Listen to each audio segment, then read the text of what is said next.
Good morning, everyone.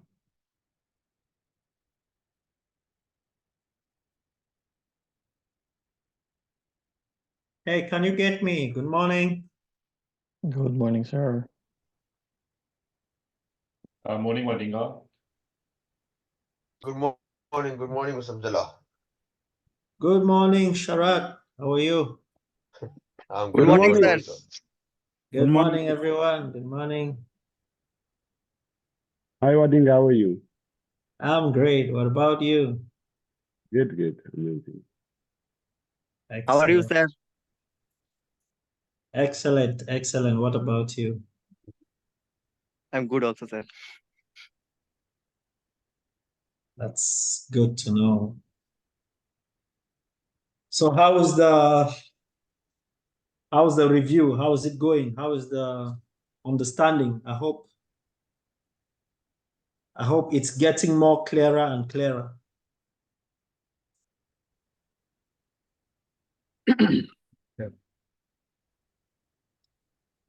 Let's just give some 5 more minutes for others to join, and then we'll kickstart. Wadinga, Yes. I didn't receive the assignment that we were speaking about last weekend. I didn't receive anything. Yes. I was just about to talk about it. The issue is that the question was like attached to the mark scheme itself. So just this morning, I tried to separate it, just to be able to send just the questions. I was not able to get the questions within the week, but I laid hold on it today. So maybe by the end of maybe after today's class, I will send that. My apologies for all that. But when you go inside your model, okay, inside the model we have a good number of question papers with already some answers. So also try to review those ones that are inside the model without even going through it, because these are still past questions for different years. We have questions for 2023, 2022, 2021. So just go through your model as well and try to see if you can answer. I've checked some of those. I've seen some of those mock exams, but it doesn't come with answer sheets. It comes with question sheets. I checked it. Yes, that So should there's even no make answer sheets that can help you to guide you a bit to see how the answer should be structured or anything like that. What I'm saying is that I think there are a few of them, 1 or 2 have answers. Just Okay. try to check again. Okay, I'll just check it again. Yeah. Okay, no problem. All right. So anyway, like I said, let's just give a few 3 or 4 minutes and then we'll start.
Okay. So today will be we'll move to element 5. And before we continue, from element 5 to element 11 will be a little bit fast, and I will encourage everyone to please review the materials, because we'll be treating just the important concepts, the important aspects for each of these elements. If we have to go into detail for everything that we have, then we might not be able to meet up with the time that we have. So I'll urge each and everyone to go through these materials, well ahead of time. That will help you. It will also help me, so that we can finish and also have time to review, revise many other questions. So today, even like I said last week, we had to look at some past questions, but we'll do that next week because of what the plan we have at hand. The plan we have at hand today, we need to cover a certain material to be able to meet up with the time that we have.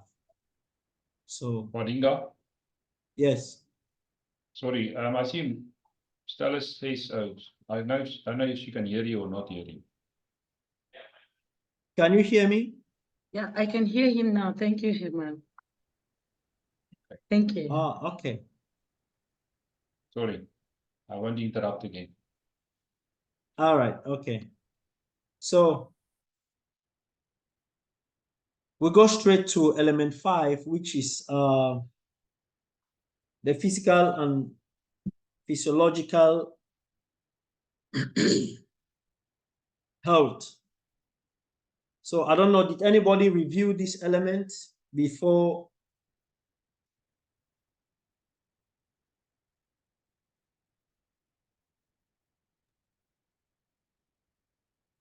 Who is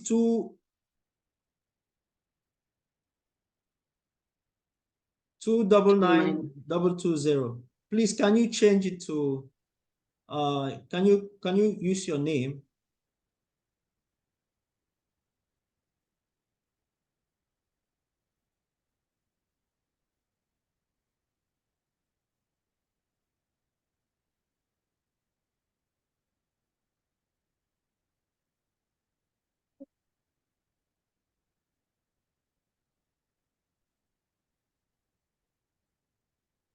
I don't know if this person can hear me.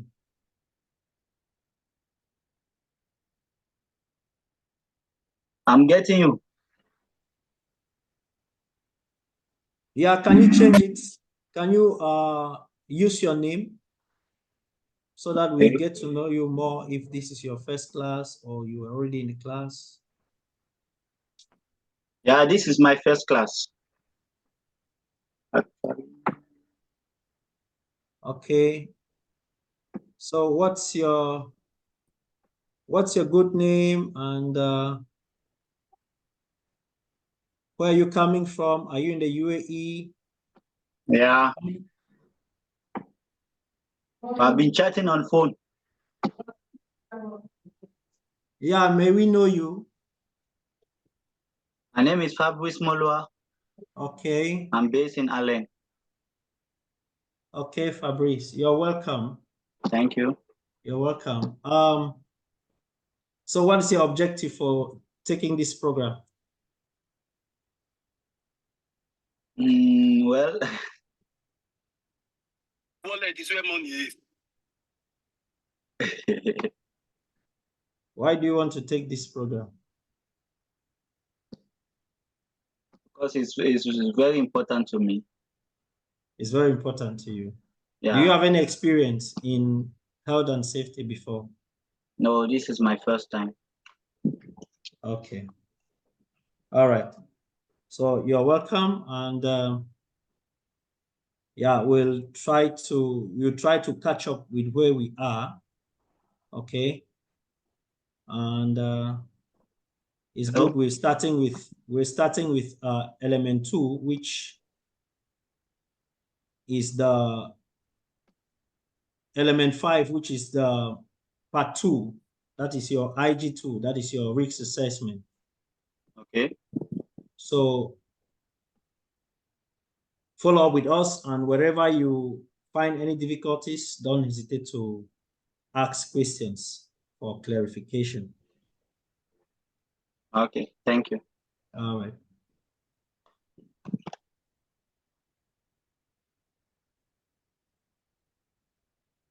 So like I was saying, I just want to know if anybody reviewed element 5. If you did, then can we know what are some of the things you did review? And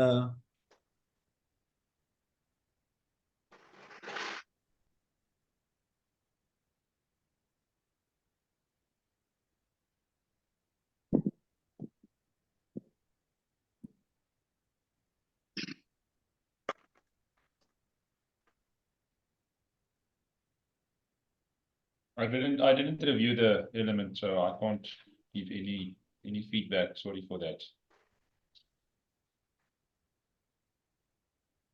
okay. Yeah, I reviewed element 5. Okay, Ame, go ahead. What was your... It's Salif. Salif, okay. Salif, yes, tell us.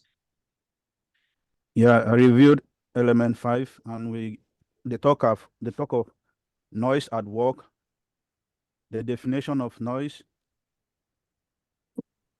Okay, and also how the three part of the ear that can be damaged if exposed to noise. The outer ear, the middle ear, and the inner ear. And also some measures how to protect ourselves during working in an area where there is too much noise. okay, that's great. That's great. At least you did something. That's good. Okay, so element 5, like I said, from element 5 to element 11, we'll be looking at health effects and the different ways or remedial actions we can take or control measures we can put in place for different activities. So in this element, we'll be outlining the health effects that are associated with the exposure to noise and the control measures. We also outline the health effects that are associated with exposure to vibration and the appropriate control measures. We also are going to look at the principles, health effects associated with heat, ionizing, non-ionizing radiation, and the basic protection techniques. So it's a little bit lengthy element. Like I said, we're going to look at the very important aspects. We're also going to look at manual handling, the effects of stress, and the appropriate control measures. So we are looking at the effects and the control measures.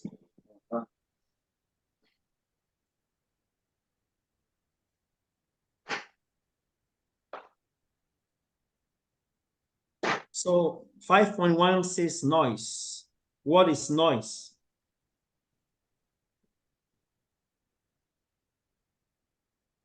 What is noise?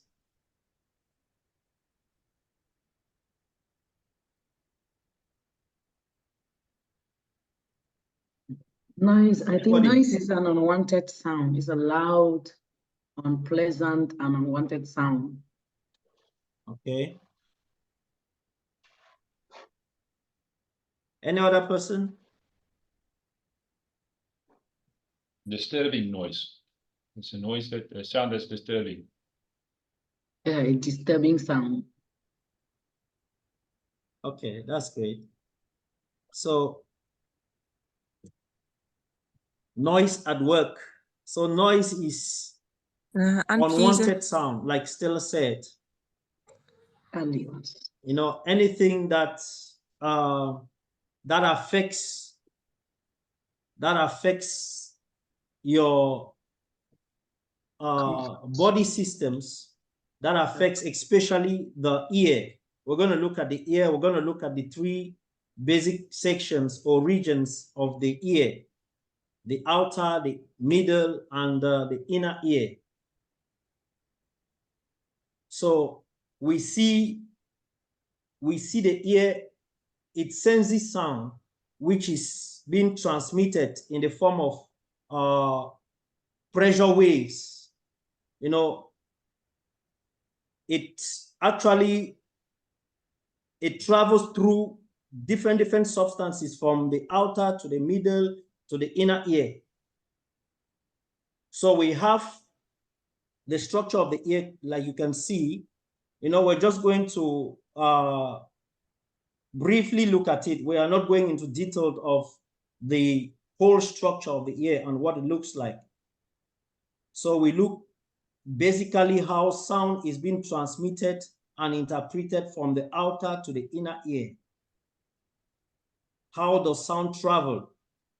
So the outer ear, it channels the sound pressure through the eardrum, like we can see. We can see the eardrum, you know, right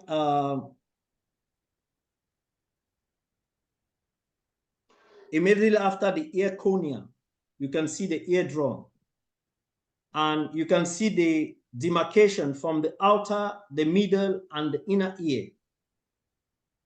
The medial ear is, you know, these vibrations of the eardrum, they are being transmitted through some small bones in the inner ear, in the middle ear, into the inner ear. So this whole structure of the ear shows you how sound is being transmitted and interpreted from the outer to the inner ear and then to the brain.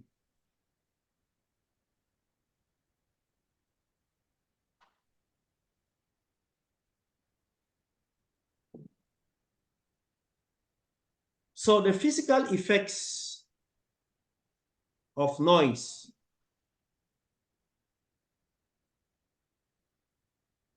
We have temporary reduction in hearing sensitivity. This is when this results when short duration of as a result of short duration of exposure to excessive loud noise.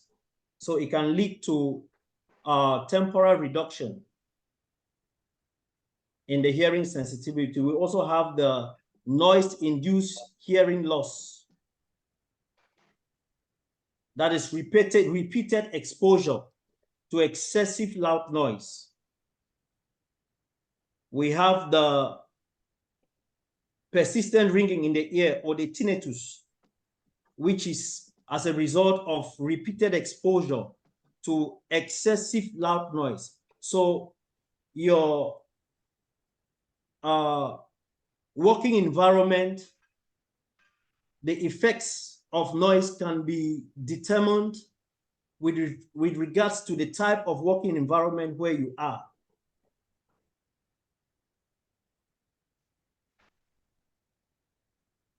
It might be you're working in, if you're working in an office, the effects will be different from somebody who is working maybe in a factory, or you're working on a roadside where a lot of cars are moving.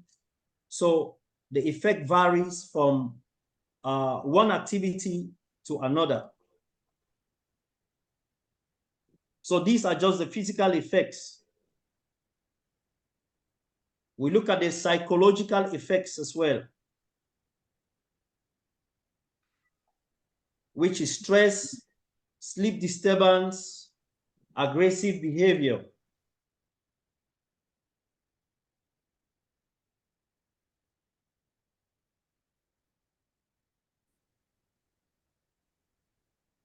So in detail, we'll look at these different aspects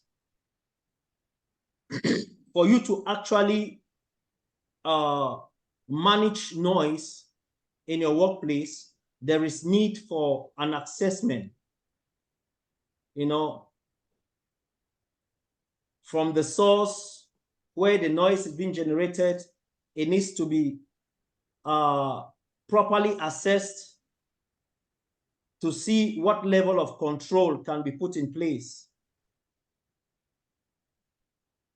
So we see another responsibility of the employer to ensure suitable and sufficient assessment of the risk with regards to noise. Those who are at primary risks, and then we determine the different levels of the risks depending on the generation and the source with which it's coming from.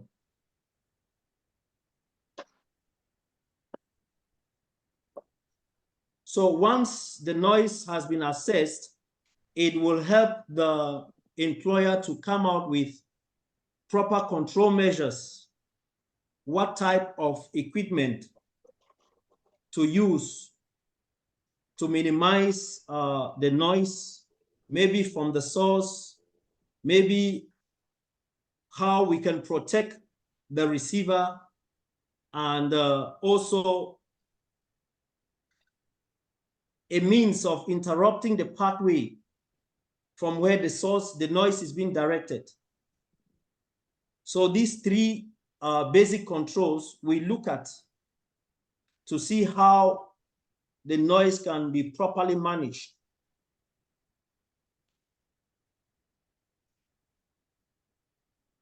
But before we look at that, I want us to look at the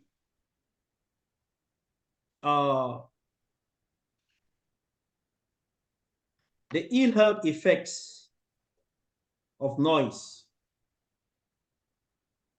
We already saw noise-induced hearing loss, permanent threshold shift, and tinnitus. But how does it affect? How does it affect us? How does it affect those who are exposed to it? So with that, we look at the acute and the chronic ill health effects. The acute, I mean the short-term effects, and the chronic will be the long-term effects as a result of exposure to noise. So when it comes to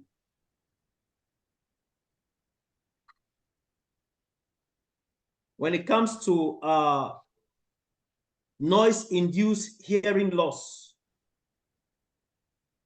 it can permanently damage your what we call the cochlea, the hair cells that are inside your ear. So it can affect your ability to hear, you know, to hear speech properly, or even the ability to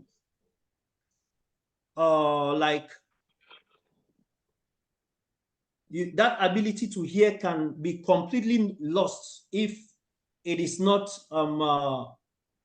proper care is not taken, or an immediate action is not taken.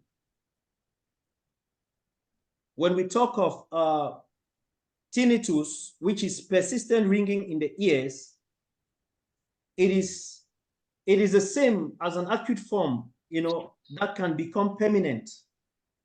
It is really very unpleasant condition, and it can actually develop without warning.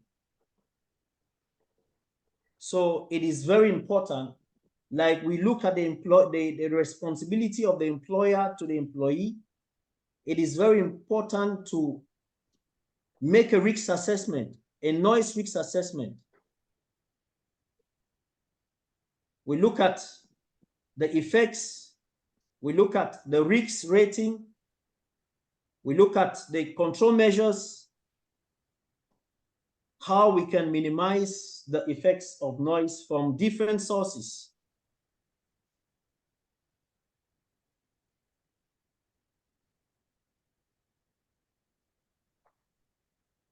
So when it comes to reducing the noise from or at the source,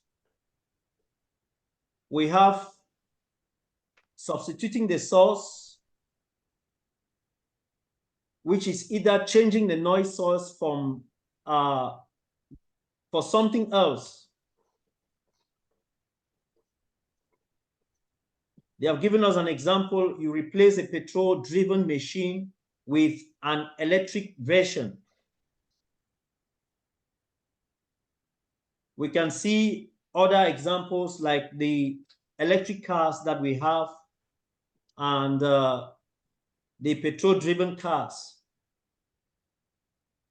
The noise generations are not the same.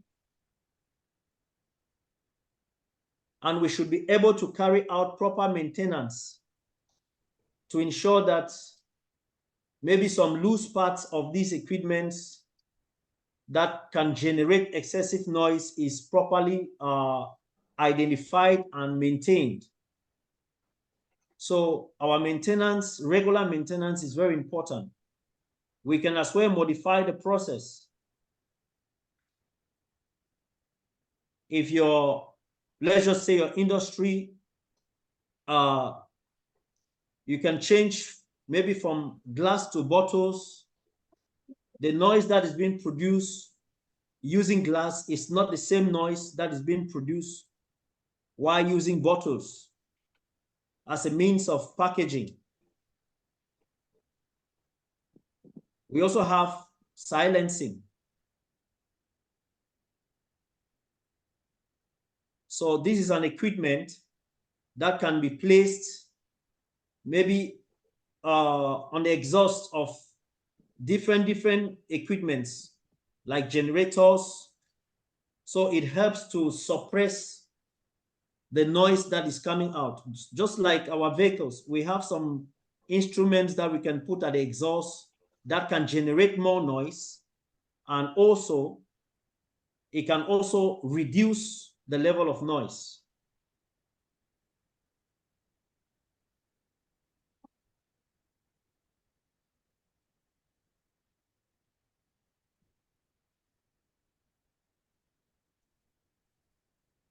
So we have interruption or interrupting the pathway.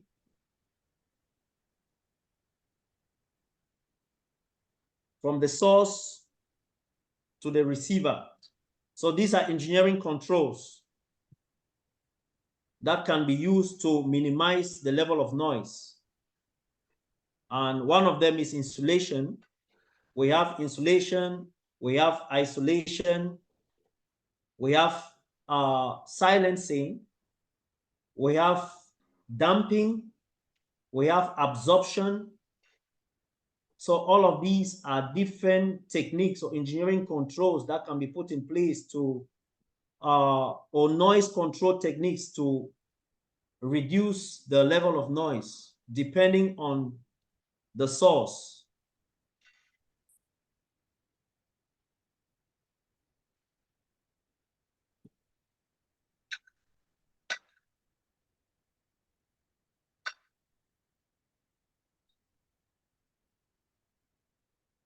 So when it comes to insulation, these are just some well-designed materials that can be fitted. Let's just take, for example, a building. These materials can be fitted inside the walls of the building that will help to reflect the sound or reflect the noise. So it will be difficult for the noise to penetrate, just like we have our cinemas or nightclubs where we have these sound absorbing panels that have been fitted maybe to the doors and to the windows that help to absorb or reflect the sound. Somebody outside will not get, you know, any sound that is coming from inside. But when you go inside, there is a high degree of noise or sound that is coming from the building. So these are just well-designed materials that help to reflect or absorb the sound. We also have isolation.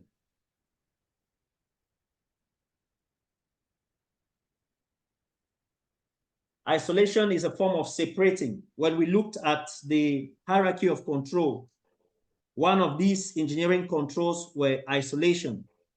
You are isolating the individual from the hazard.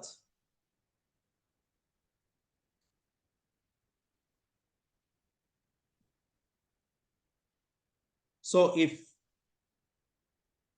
we have a generator room, maybe where we are, then we can build structures that can prevent people from coming close to the generator room.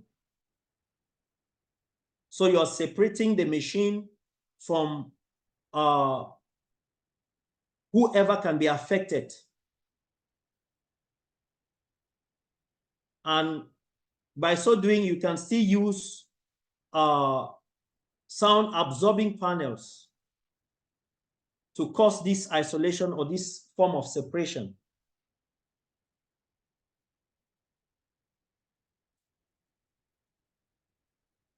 So third, we have absorption, which is the putting of sound absorbing materials in the workplace to absorb those sound waves before they can reach the receiver or whoever can be affected. So most of these engineering controls are well-designed materials that are being fitted in our different workplaces or where the activity is actually based to either absorb, to reflect, you know, and prevent the sound from getting, you know, outside or getting to someone who is away or further away from where the noise is being generated. So we also have acoustic heavens, hearing protection. We're going to look at hearing protection, where we look at earmuffs and earplugs. These are different forms of PPEs.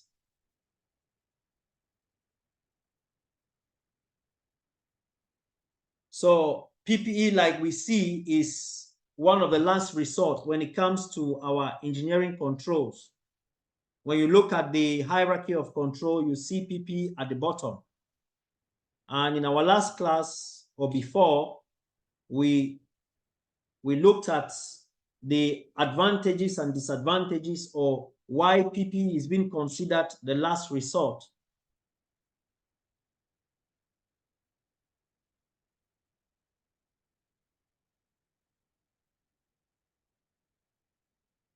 So noise can actually be controlled at different points. At different points. From the source, we are looking at the machine. From the pathway, like we have just seen, we are looking at maybe through air, through wall, through ceiling, through the structure, and the operator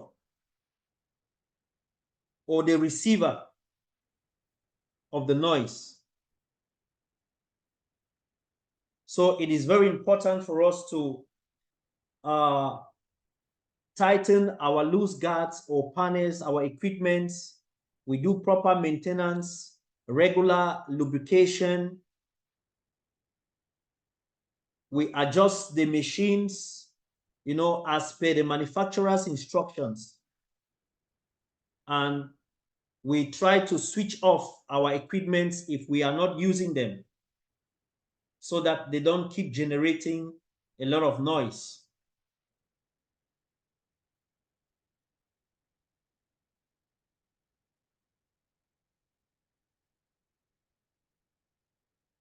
So we see different types of hearing protection.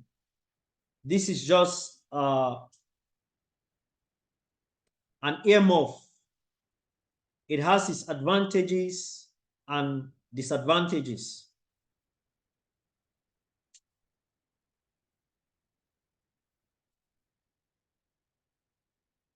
If you can see, this is just an example of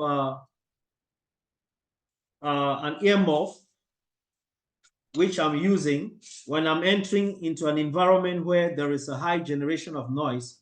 So this is actually fitted in the helmet. So you can pull it down and as well use it while in such environments. And if you are not using them, you can as well bring them back up to your helmet. So it is adjustable. It is adjustable. It is easy to supervise.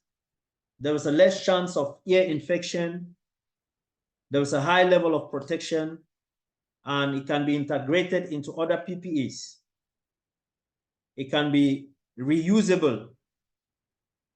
So these are the advantages of a helmet-mounted earmuff, like you can see from the picture. So it's helping the operator while using that particular equipment.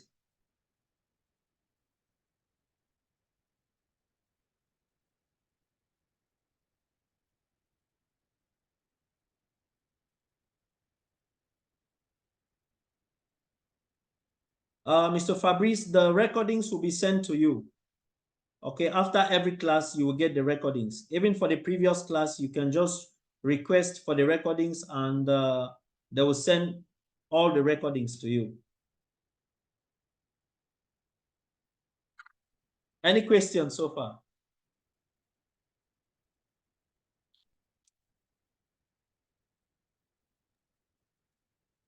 Nothing Any from me. question? All clear from my side.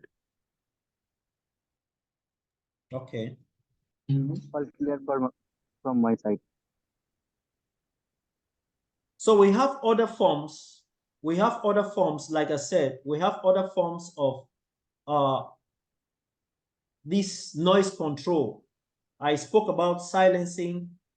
You know, it's actually, like we've seen, you are suppressing the noise generation by the flow of air or gas, you know, maybe into some ducts or some pipes or some exhaust into the atmosphere.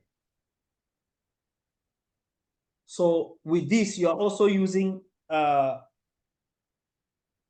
absorptive materials. When we talk of damping, which is another control, you know, it is primary to reduce the amount of noise that is radiating from large panels. And it can actually be achieved by increasing the stiffness of the panels, maybe some sound absorbing panels. So we spoke about isolation, which is a physical separation of people from the noise source. So all of these different methods depends on the type of designed or materials that have been designed for use, and also depends on the type of noise that is being generated.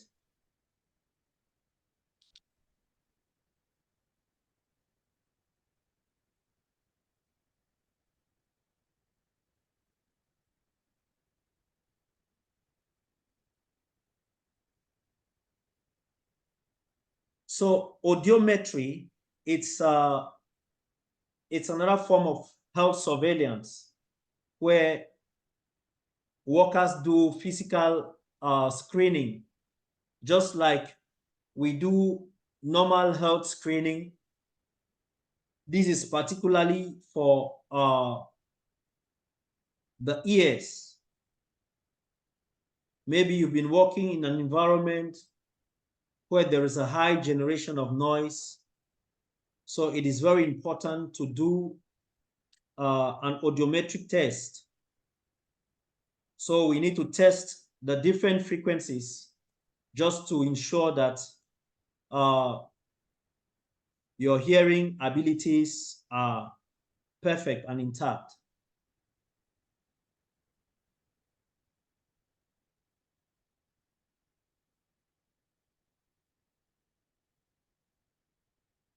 Why is it important to carry out health surveillance?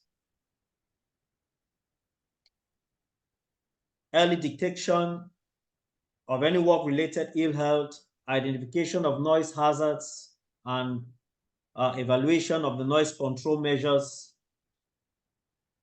detect early signs of hearing loss. It's a proactive measure, to early intervene in case there is some identified hearing effects or defects.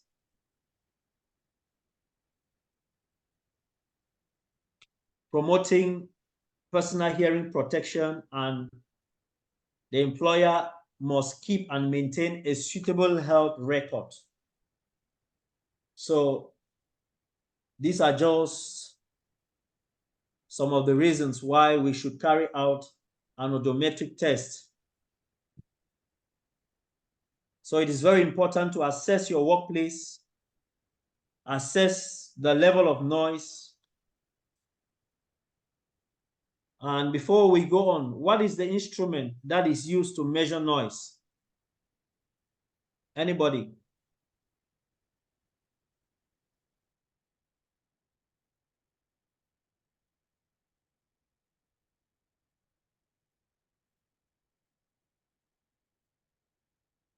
What is the instrument that is used to measure noise?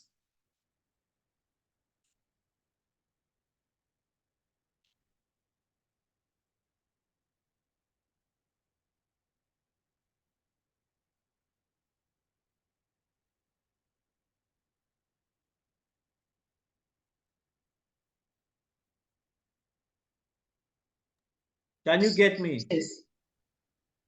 I will say sound meter. Sorry? Sound meter. Sound meter. Okay. Is it Yes, called you are the very close. decibel gauge? Yes, and Decibel gauge? decibel gauge. Yeah. No. Sound level meter. Sound level meter. So that is the instrument that is used to measure noise. And who can tell me what is the minimum or acceptable range or the safe range when it comes to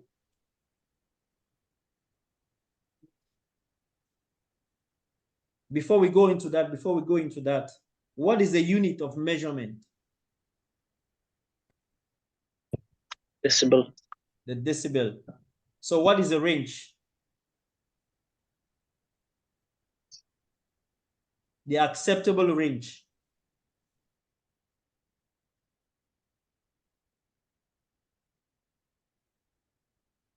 One meter. Sorry?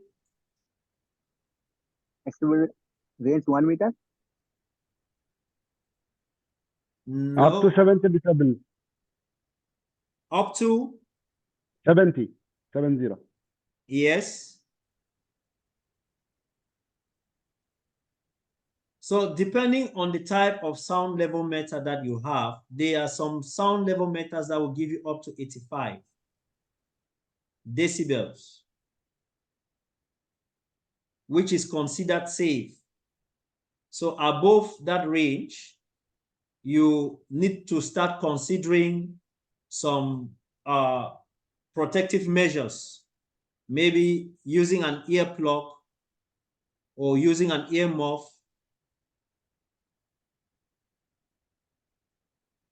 It just depends on how the noise or the noise is being generated and the frequency of generation.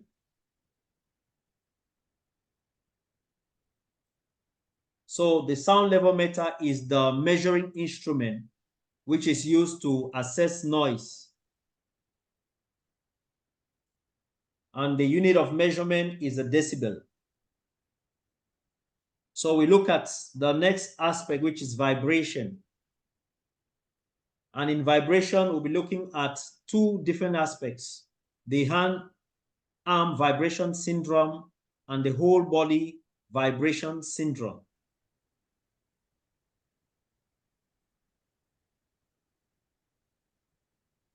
So who can tell me what is vibration? Any idea?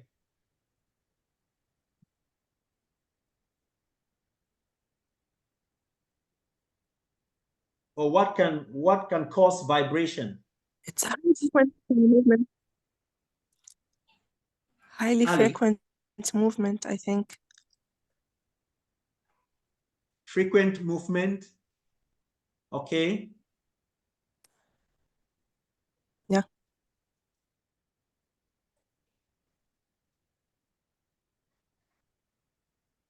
Movement of the body back and forth Any- around a fixed point. I didn't get you here, man. The vibration is a term given to movement of the body back and forth around a fixed point. Great. Great. So we'll look at hand-arm vibration and the effects. Remember this particular element, we are looking at health effects and the control measures.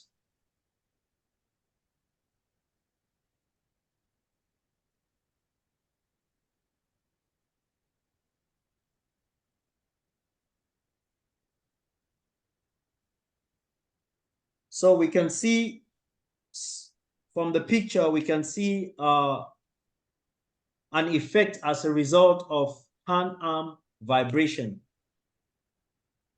It is actually, it can be a very significant risk, you know, wherever powered hand tools are used for significant length of time. And it is very common in the construction industry, you know, where we have heavy fabrication going on, maybe construction of buildings, construction of roads, where we have a lot of vibrating machines.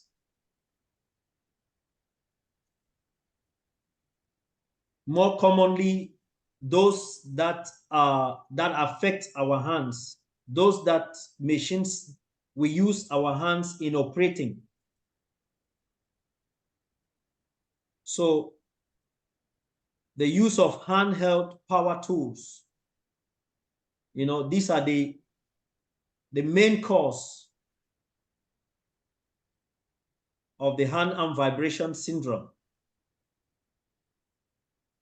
Some of the effects or some of the symptoms we see are painful and disabling disorders of the blood vessels, the nerves, the joints. Your fingers, they become numb.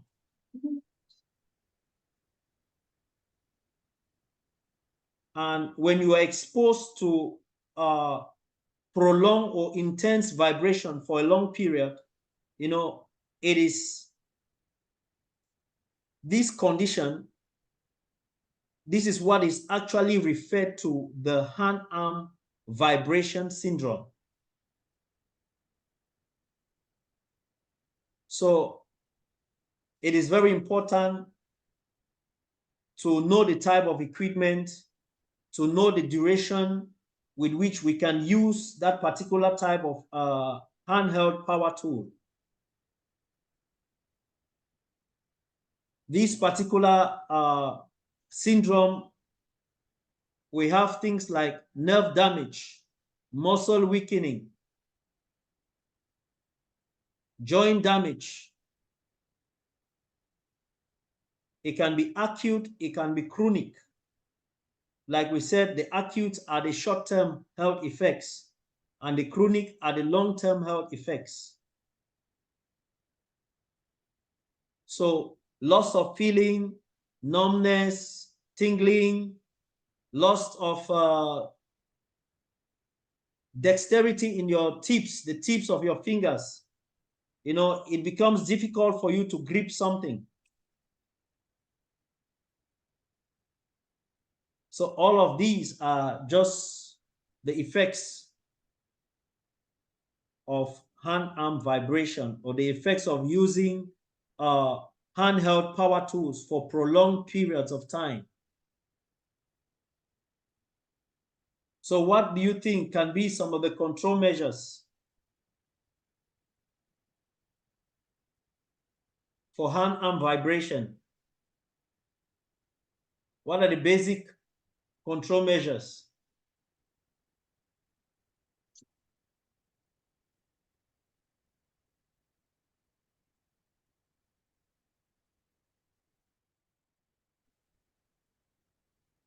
The Proper amount of maintenance time of being the equipment. exposed. Sorry? It's fine, Wadinka, you can go. Yes, Heyman, you were saying something. The time that you're being exposed to using that tools. Okay, we So if you make minimize. the time less, minimize the time. Great. Proper maintenance of the equipment. Proper maintenance of equipment. That's good.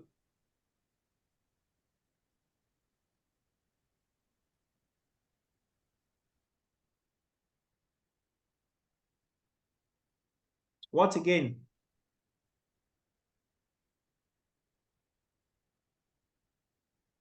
Modifying the design and layout. Yes, we can modify, or we can use alternative methods. Administrative control. It's the best, I guess. What example can you give for administrative control? You have to take take shifting of this manpower and using this, for example, using jackhammer or any type of vibration tools. So don't allow the worker to use it for too long. Like you have to shift them. This one working shift, like for a minimum of 30 minutes or 1 hour, like this. Okay, that's good. So we have a lot of these can put in place. Like you've already said, the type of equipment when we are purchasing, equipment selection is very important. The workstation design, we need to also consider the environment, the type of workstation design in which we are using. Like you guys said, maintenance, regular maintenance. We can use the hierarchy of control as a form of control measure. Elimination, you know, maybe by mechanization or automation. Substituting the tools with lower vibrating equipment. Reducing the time of exposure of the operatives, you know, by either providing frequent breaks, job rotation, modifying the equipment to improve the grip. to the hands. So we should also talk of health surveillance. You know, it's important to introduce a program of health surveillance and providing the workers with information, instruction, training, supervision. They should be aware of the hazards that are associated with the use of these handheld vibrating tools and the proper measures that should be taken. So we look at whole vibration, whole body vibration.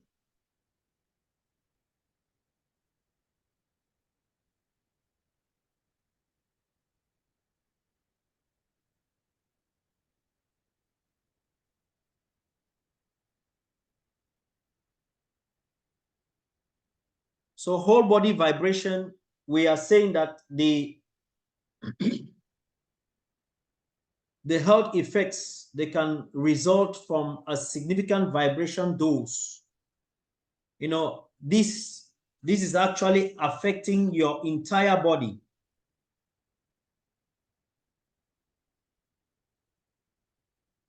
So what can be some of those effects of whole body vibration?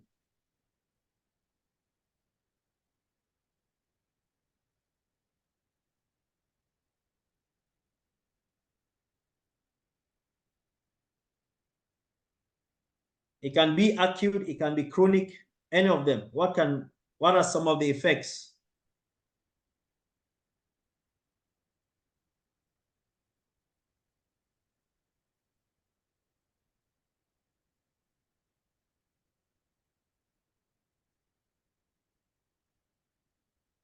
Just take, for example, a driver or a long distance driver, you know, maybe driving on a rough terrain or an uneven road.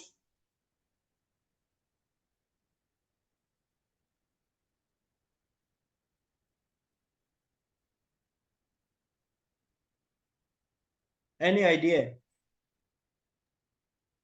Maybe back pain.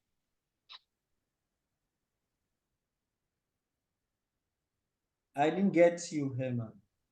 Maybe One if person you at a will have, time, please. maybe You you will can have just back pain. indicate. Yes, go ahead, Herman. Can be fatigue or back pain. Back pain, yes. Is that a short term? Is that an acute or a chronic effect?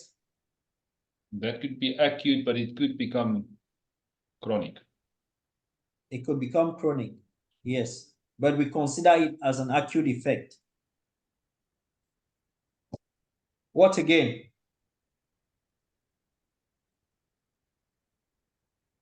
Can I try? Yes, keep. As you said, it can be divided into which one, the chronic and acute. If we take examples in acute, it can be discomfort and fatigue, nausea and dizziness, reduced concentration, or numbness. Yeah, and if we go for the chronic, as what Herman said, yeah, it can be the musculoskeletal disorder, which is the bones, permanent disability of the bones, including this back pain, other cardiovascular tissues, digestive problems, risk of joints or degeneration, herniated. That's great. That's great. Thank you for that.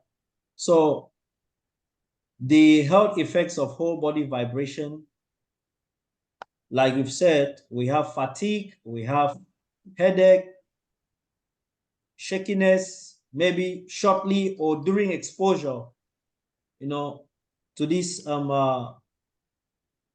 of activity, stomach problems, muscular back disorders. So all of these are effects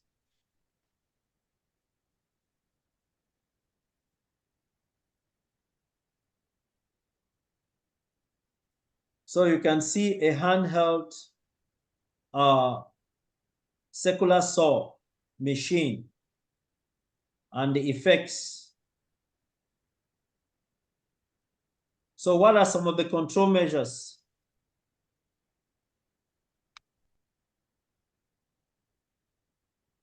For whole body vibration?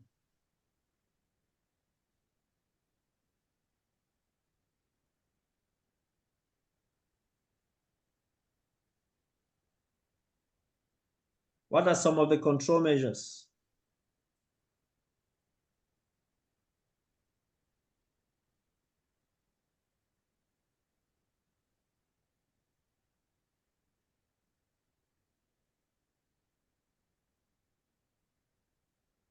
It can be Any try? The outside. control measure, yes.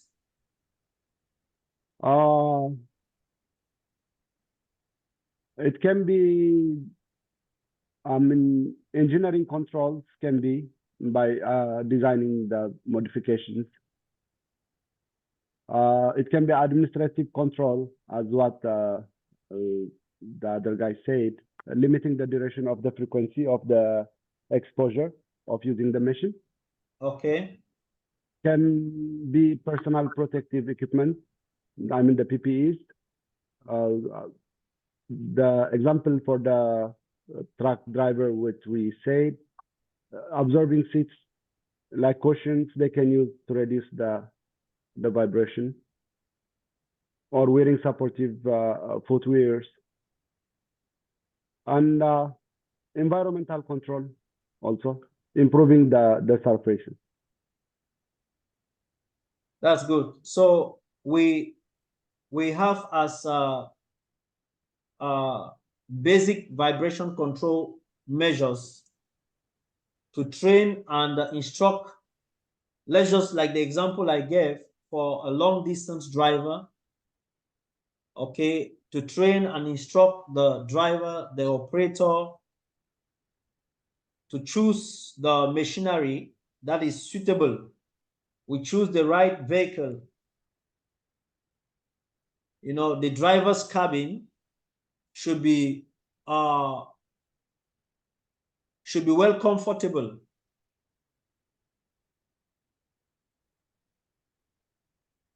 So we should improve on the ergonomics when it comes to the driver's cabin. If you see in today's modern trucks, most of the driver's seats are, they have some sort of a shock absorber.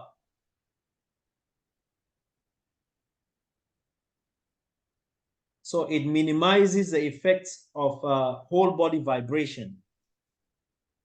We should also maintain our machineries, our equipments, our trucks, even the roadways.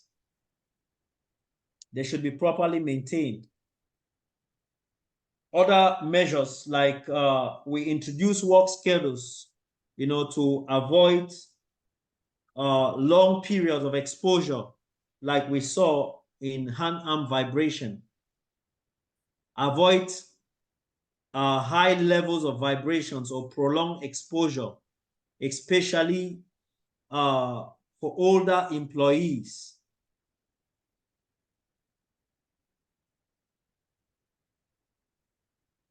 Or people with back problems, young people, or if you have women in your organization or some pregnant women, you should avoid this kind of activity for such category of people. So any question? If there's no question, we look at health surveillance.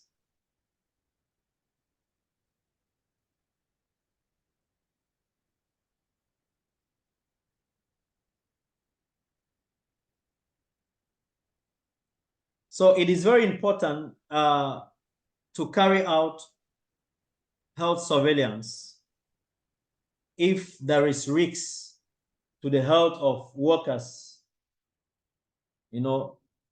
likely to be exposed to vibration.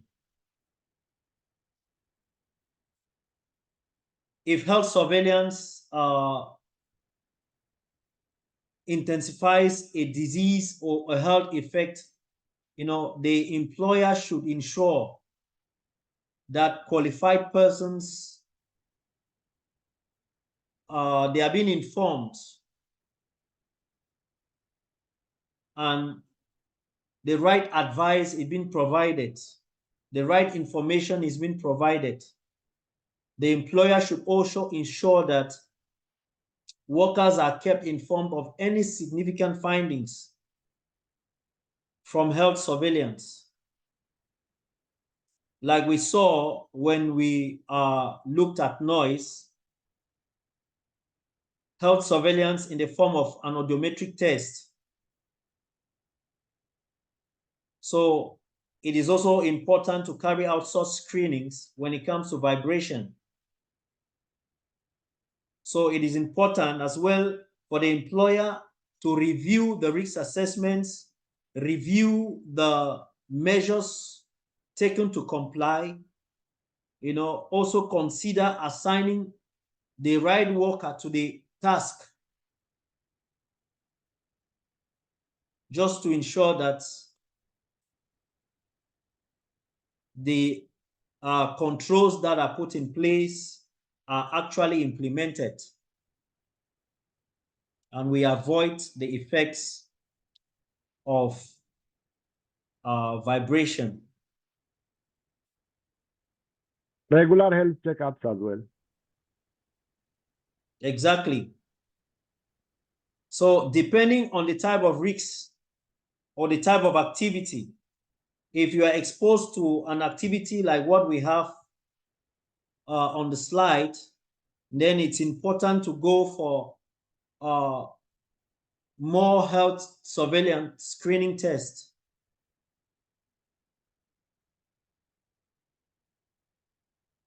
Any question? So this is just how we are looking at the different concepts.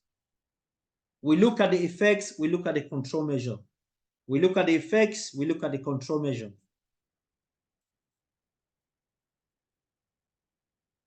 And in your risk assessment, the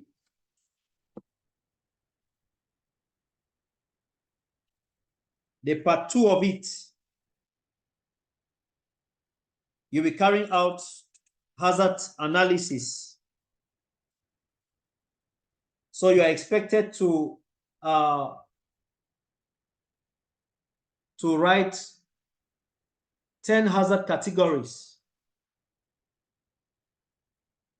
And all what we are looking at, noise, vibration, these are different hazard categories. Who are those that can be harmed? How can they be harmed?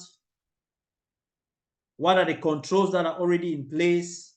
What additional controls can you put in place? And how are you going to ensure, just like an action plan,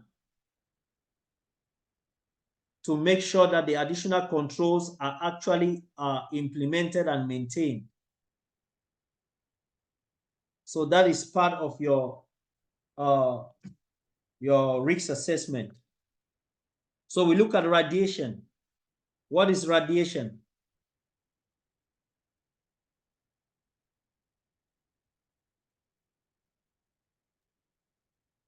Radiation is an energy. Yes. An energy, it's transmitted through space or a medium in the form of wave or the Great. particle.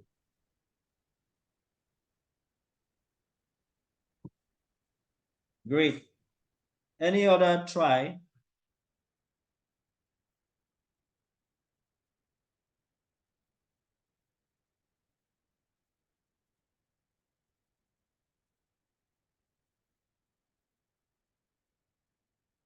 One thing we should note is that radiation is all around us.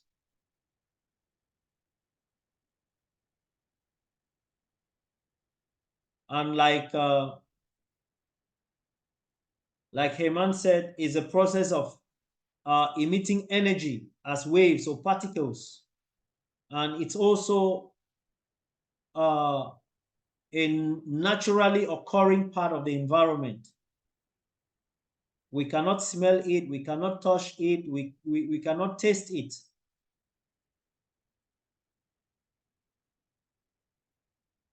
We can see it with the help of some mechanical devices. Maybe some radios, some television, some mobile telephones. So we will look at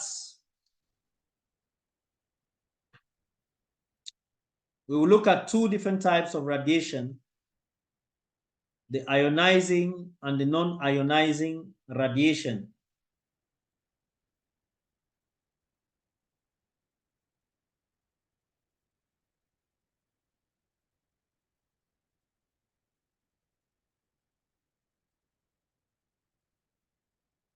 So first we look at non-ionizing radiation.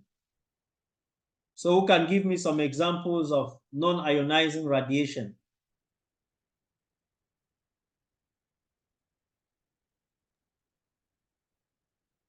Radio waves. Yes.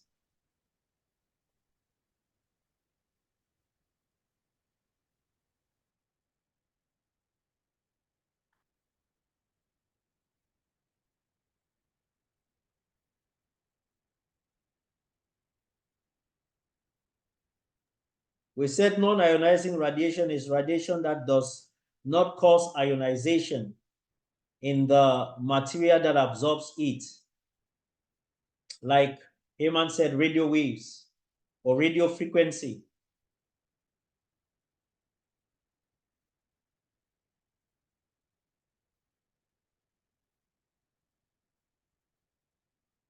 What again?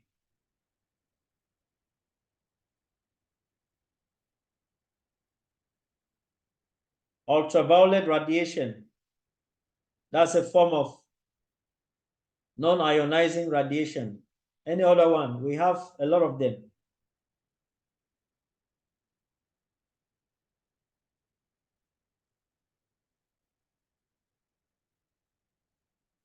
Any try? Yes, we have the microwave. Microwave, great. Example of that.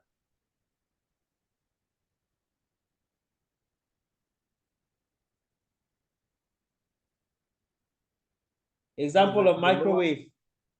The lower frequency radiation that's emitted by microwave generator. Okay. Our cooking equipment. So they emit telecommunication. These are examples of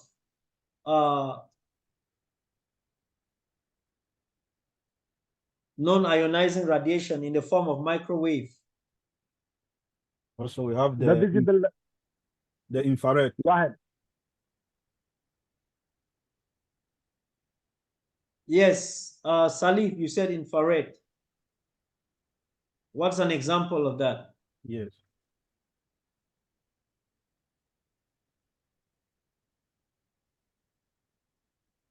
A red hot melted material. Okay, like what?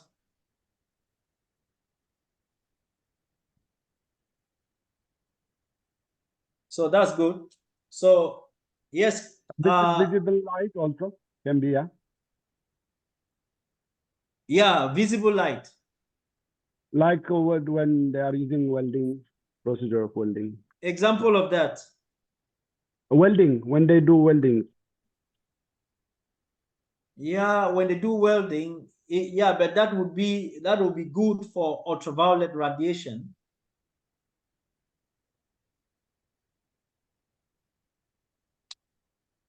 A very good example is our surgical equipments like the lasers or the photocopy machines that we have, or the printers. How about from laptops? Yeah, Andrew, what did you say? From the laptops and computers. Yes. First phone.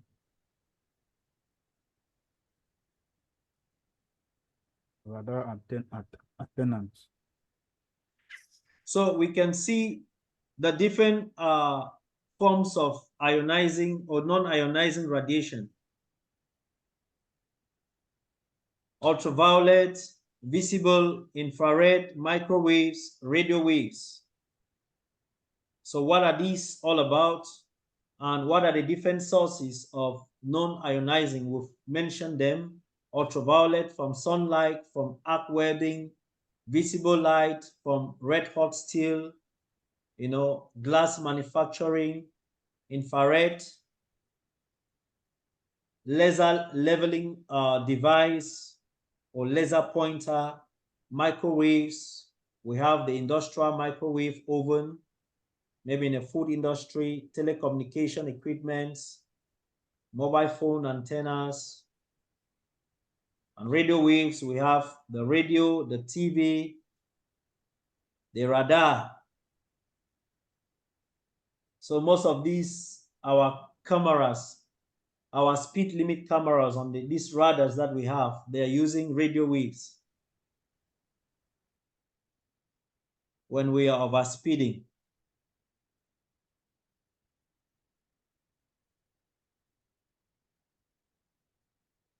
So what are the acute effects when it comes to non-ionizing radiation?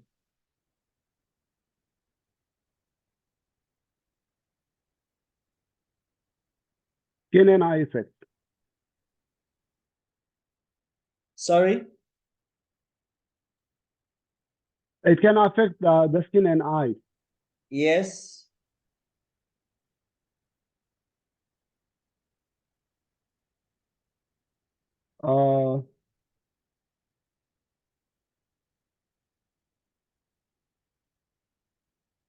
What again?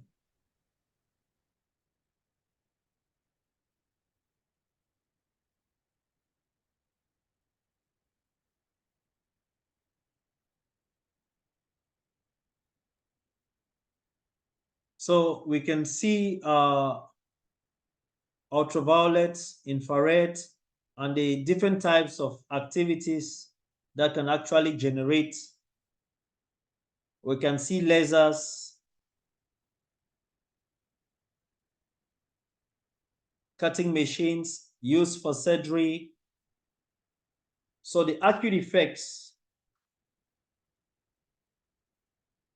these are what? Microwaves,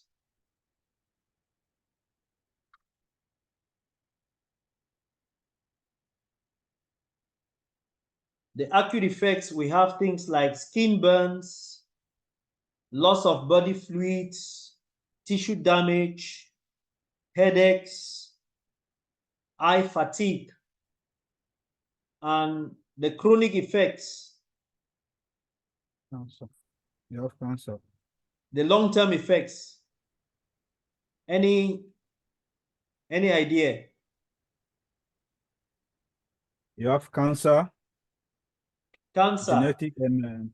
Genetic mutation and birth defects. Yeah, birth defects to an extent, which is good.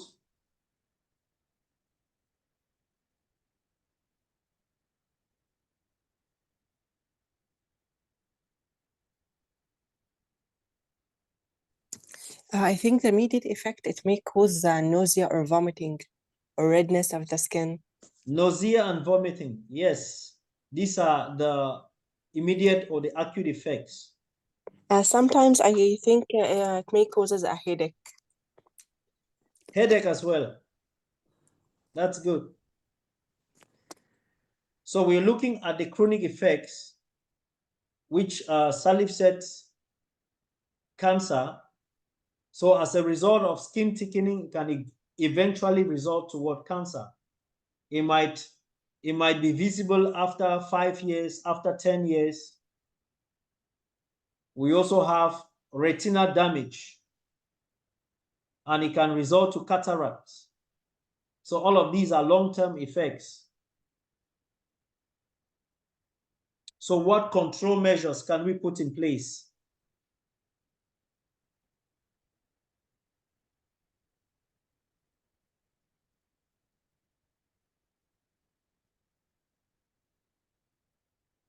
What control measures can we put in place?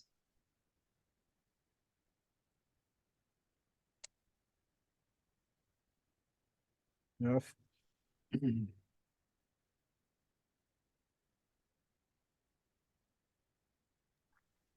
There is an apron dress that that is supposed to be wear.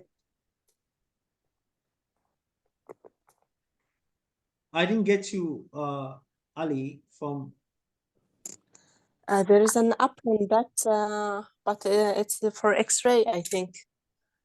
Yes. Not radiation. Yeah, It's a so you. lead apron.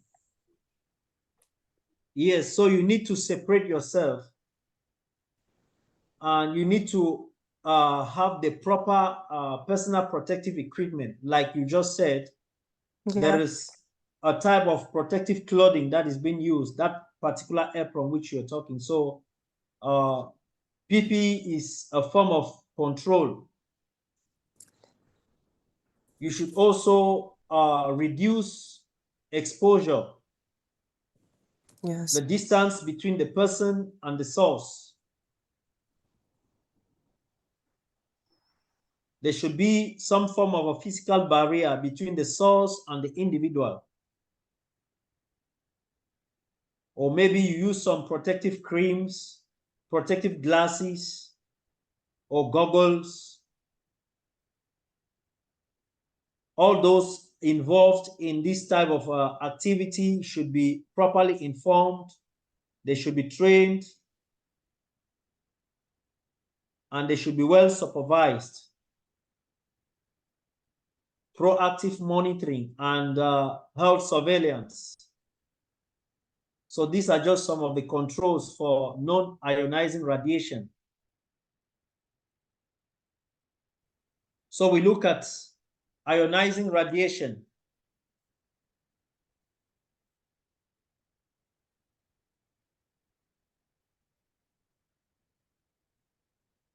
We said ionizing radiation is that radiation that has sufficient energy to produce what we call,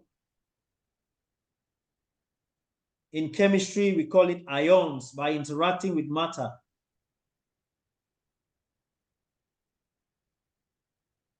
So typical examples, we have alpha particles, beta particles, X-rays, gamma rays. Neutron.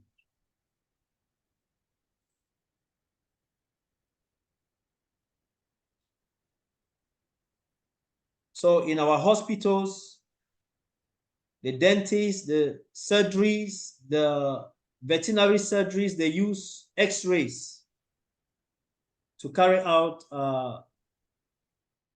surgical operations.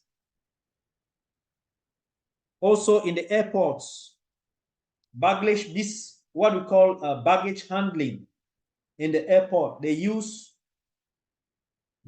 X-rays.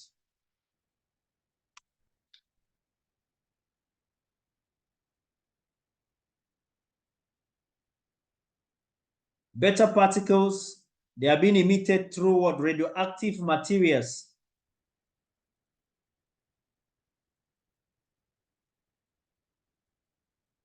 We also have another form of ionizing radiation, which is called neurons. They can actually penetrate through the skin. It is common in the oil and gas industry, especially during what we call non-destructive testing. And it's also another form of gamma rays.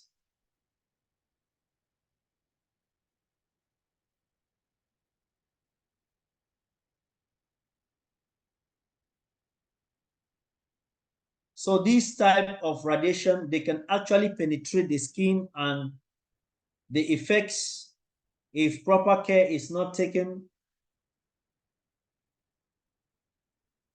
the effects can be disastrous. So we see the acute effects: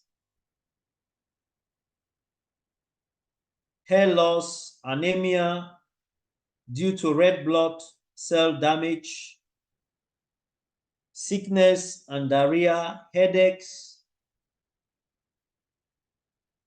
skin reddening, radiation sickness, nausea, vomiting, diarrhea. All of these are the acute effects. The chronic effects, we have cataracts, loss of hair.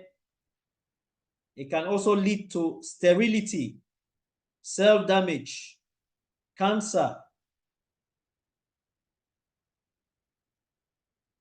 and like Salif said, it can also result to genetic mutations.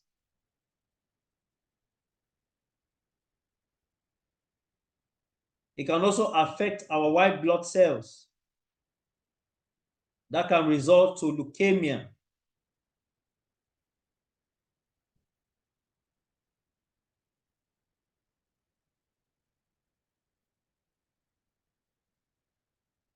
So what are the control measures?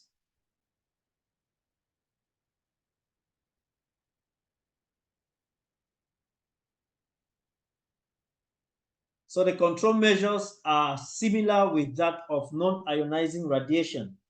You reduce the time, you increase the distance, some form of shielding between the source and the individual, personal protective equipment, personal monitoring, health surveillance, the correct disposal of radioactive substances, information, instruction, training, and supervision. So all of these are basic controls for ionizing radiation. Any question?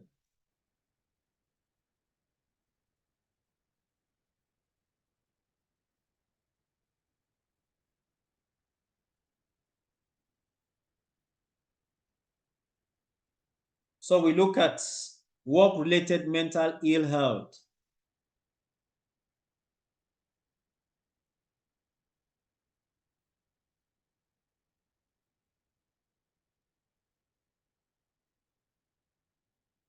Any question?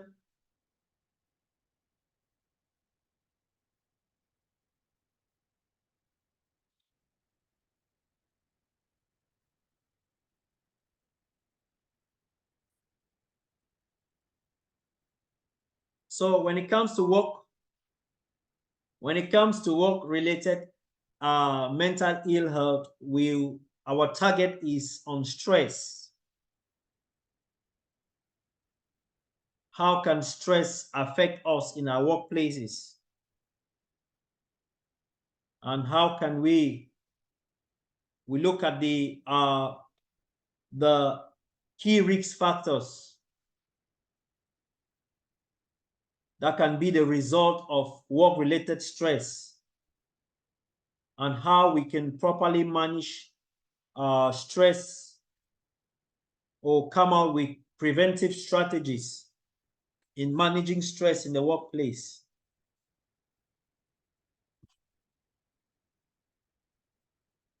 So when individuals experience too much workload without the opportunity to recover, they start experiencing stress.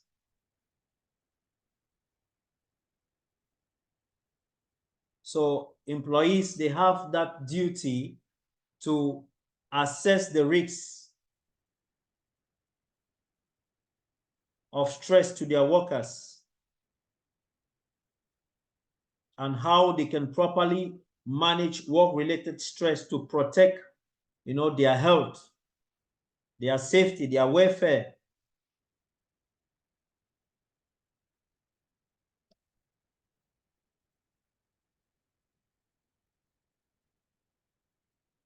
Any question before we continue?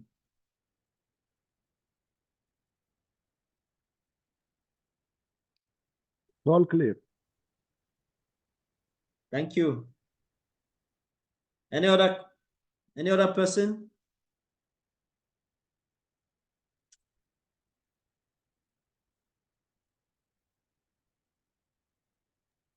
No, we can go. All right. So, like I was saying, stress is that feeling of being under too much mental, physical, or emotional pressure. And we see from statistics, just around the UK, almost 13 million work days are being lost as a result of stress-related conditions. So it is something to really analyze and come out with good working strategies so that its effects on the workers can really be minimized.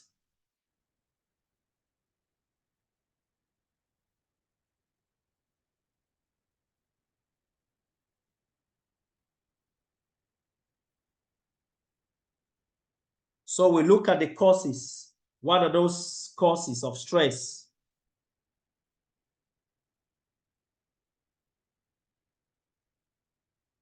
We look at it in two dimensions: the work content and the work context.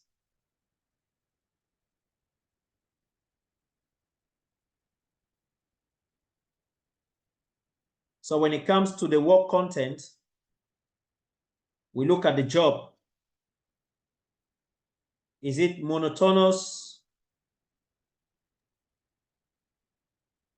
Lack of variety, unpleasant or high-risk tasks, environmental aspects,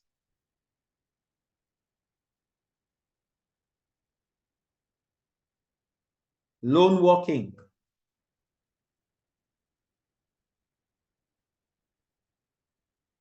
When the workload is too much and the pace, maybe you have to meet deadlines. You're working under pressure, under time pressure. Having too much to do within a very limited time, it can all result to stress.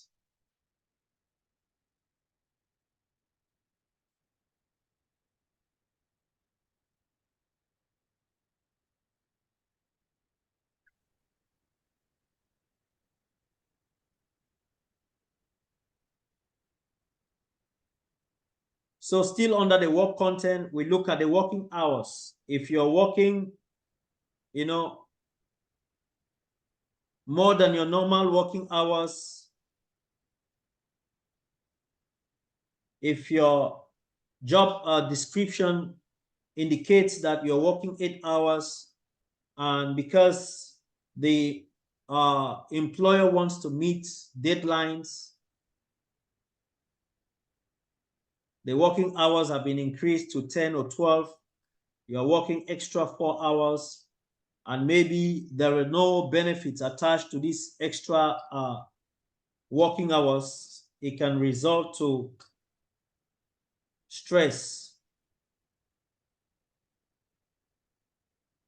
Unpredictable working hours, badly designed shift patterns or systems,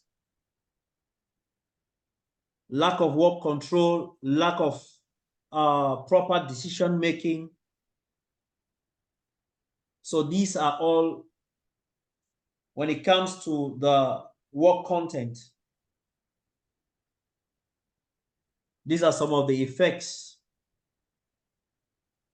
And when it comes to the work context, we're looking at job insecurity, lack of promotion, under promotion or over promotion,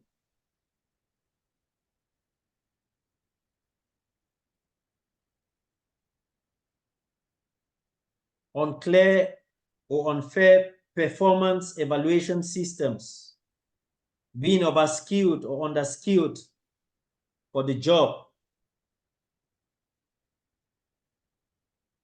So all of these factors that we see, the burden of it lies on the employer. What kind of environment has the employer provided to the employee? What kind of systems have been put in place for the worker comfortability, and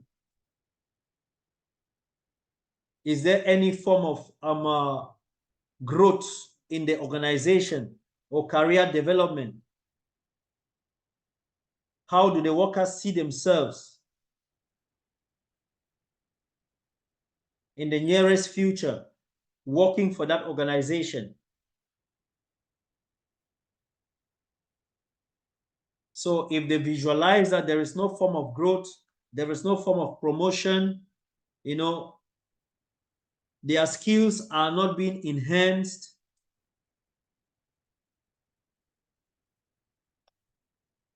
they are not very certain about their job, maybe for fear of company closure, lack of projects.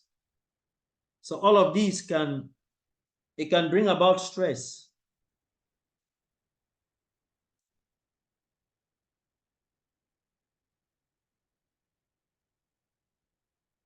So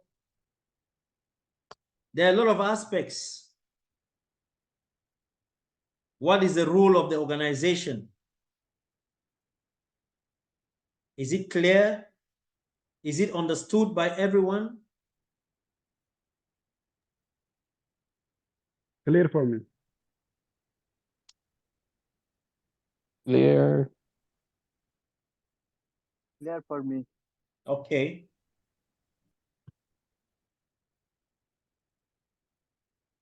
So when it comes to the work context, like I was saying, the employer should ensure that there is a proper organization. Every employee should know exactly what they are supposed to do. There should be a job description. He or she should know exactly why he is coming to work and what he is supposed to do.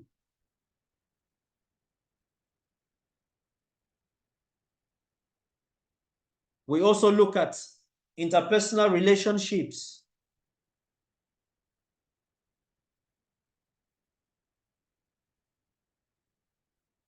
Issues of conflicts, unacceptable behaviors, you know, between individuals, maybe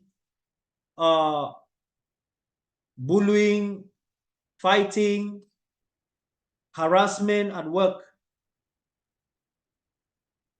So all of these aspects can affect workers' relationship with one another. If there is poor communication,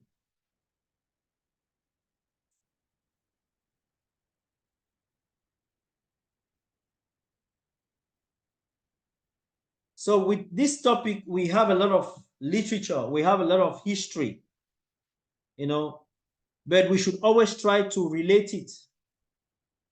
We should always try to see our workplaces, see the kind of activities that are going on in our workplaces and how we can manage or come out with strategies to manage stress in our workplace. So we are still looking at the work content. What kind of culture is found in the workplace? Is it a positive culture? Is it a negative culture? All of these has an effect on the individual or on the employee. We also look at peer pressure, or maybe some conflicts between the employees, the employers or the employees' family, and trying to balance work and life, trying to balance work and family can also result to stress. Maybe you have more working hours and less time to spend with the family, and the children are demanding more time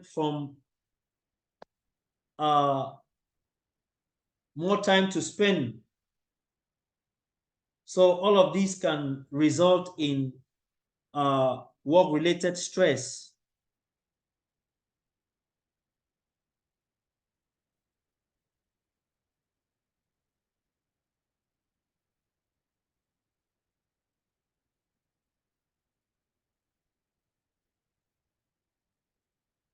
So we look at the effects of stress.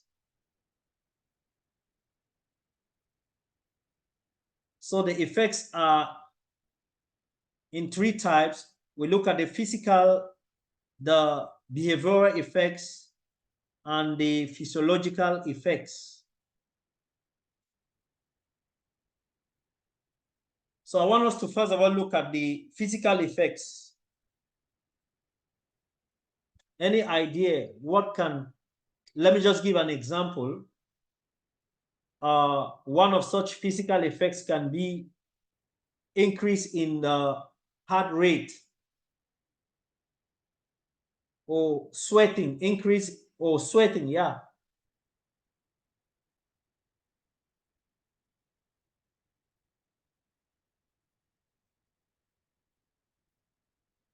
Any other try?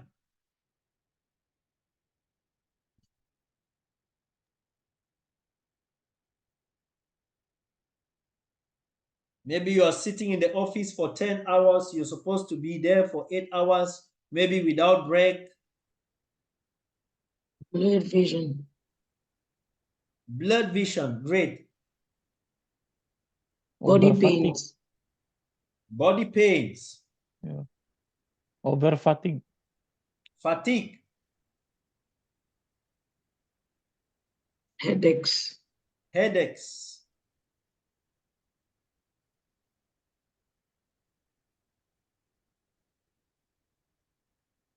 What again? Weight gain.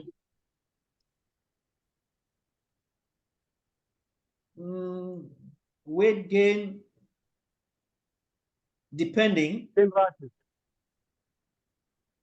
Sorry, keep. Rashes on the skin. Rashes, yes. It can result to skin rashes.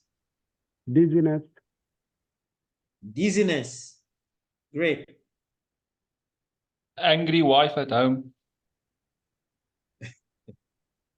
Mood swings. Mood swings, yes. So that's it. We've given a good number of them. Headaches, dizziness, blurred vision, headaches, skin rashes, lowered resistance to infections.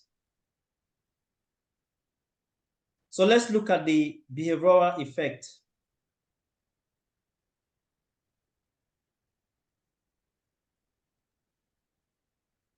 Poor concentration.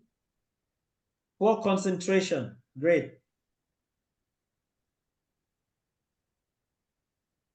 Being irritated. Yeah. Low Like you will- productivity. Yes, Stella. I said low productivity. I don't know. Low productivity. Okay. Being aggressive with anyone. Aggressiveness. Yes, aggressiveness. Lack of motivation.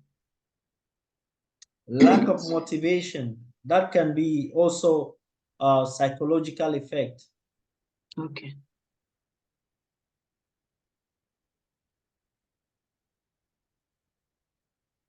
Increased smoking. If he's a smoker, I mean. Yeah. Maybe there's increase in anxiety. You find yourself, maybe you were smoking 2 cigarettes a day. You find yourself smoking 1 packet a day. I think it Yes, think it Ali? may affect your life. Yeah. I didn't get her. Social life, and by the way, Or Yes. interpersonal relationships. It can affect your relationships or your interaction with others. And it can also, that inability, to complete maybe your different task or to deal with the task. That's low productivity. Because, sorry? I think it falls under low productivity. Yes. Difficult in sleeping. More You find caffeine. yourself drinking more than you did, smoking more than you did. So these are just some of the effects.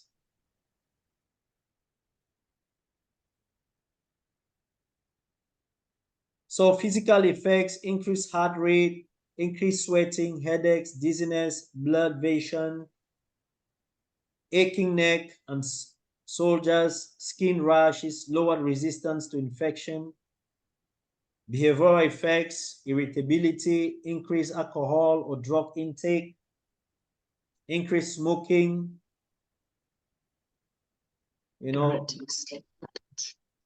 your sleep patterns are disturbed, poor concentration, you're unable to sleep properly. The physiological effects: increase in anxiety, low esteem, depression.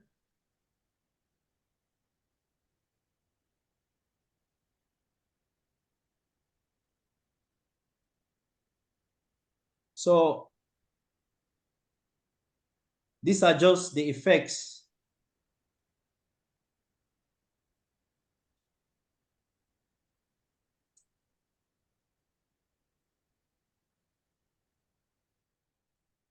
So let's look at the control measures. And we have 6 of such control measures. We have demand, control, support, work relationships, role and change. Role and change.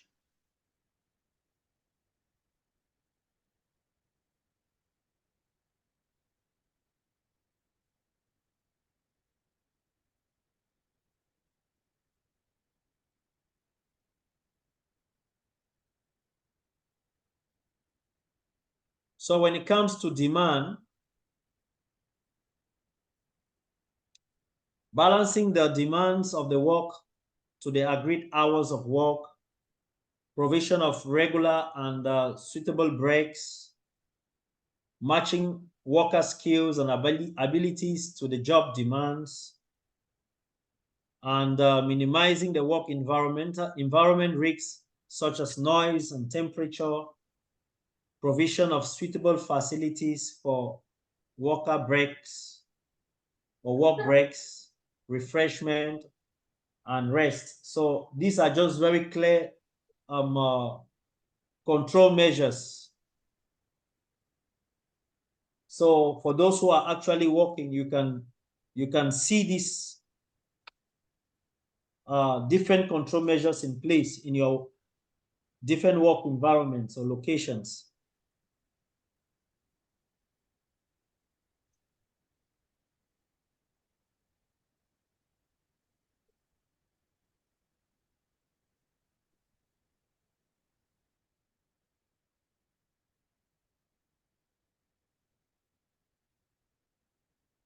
So how can you manage your own stress?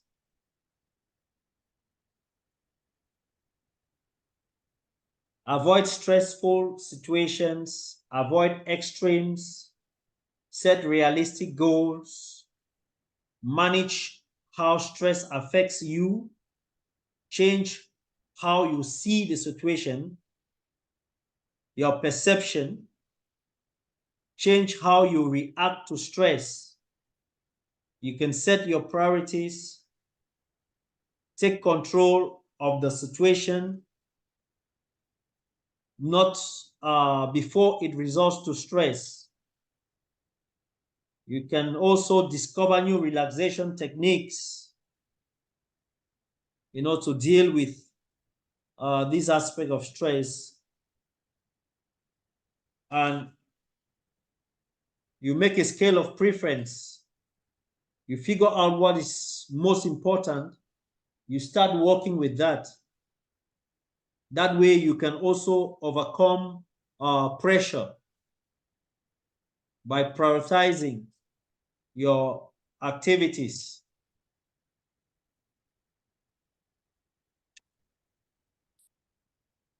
So second, we look at support.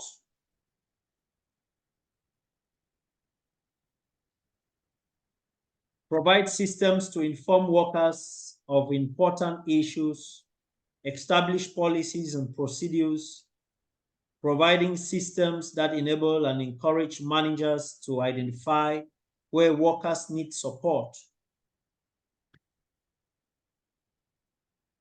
Provide systems that enable and encourage managers to provide support to workers. So all of these is more on the management system and the kind of resources the employer has put in place to support the employees.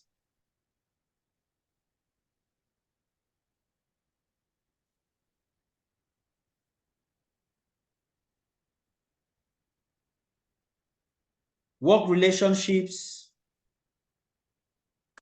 We promote positive behavior, positive culture, establish procedures and policies that resolve unacceptable behavior in the workplace. So what kind of policy you have put in place for smoking, for alcohol? We're going to see all that when we look at drug and alcohol abuse. Encourage managers to deal with unacceptable behaviors, policies that treat workers equally, fairly.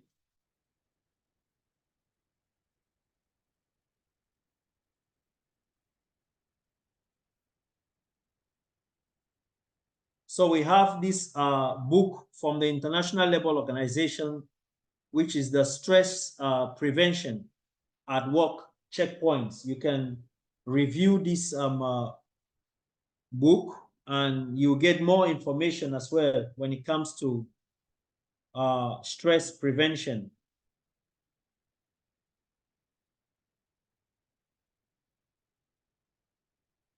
So when it comes to rule, if the individuals do not understand their role within the organization or have been allocated conflicting rules, this can increase the potential for stress. So we need to ensure that workers have the knowledge, the skills, the experience to conduct their role.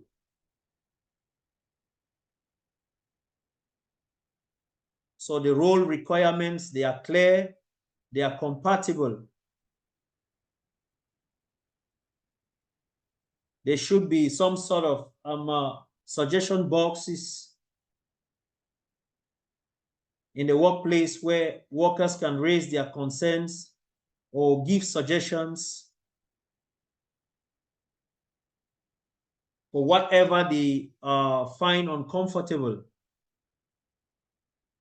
or if they are not certain about a particular task or procedure.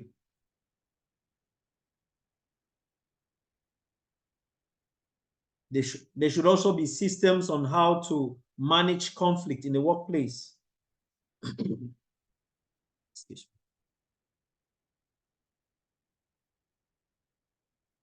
So when it comes to change, here, if the management of organizational change in an organization is not conducted properly or communicated well to the individuals, it can be confused or concerned. It can be a concern for the workers' future employment. So we need to provide workers with timely information to help them and ensure consultation with workers. If there is any form of change, the change should be properly communicated. The workers should understand the vision, the mission of such change. How is it going to be implemented? What kind of training they need to carry out to ensure that this change is, the change process is effective.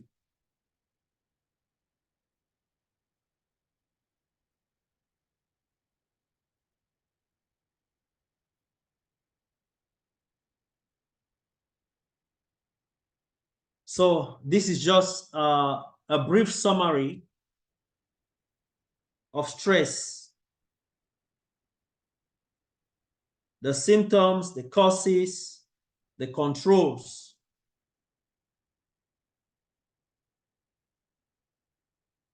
We have the health, the behavioral, the mental, and the physical when it comes to the symptoms. We have the work and home as causes, and the controls, the 6 items, the 6 aspects we've just mentioned: demand, support, change, rule, relationships,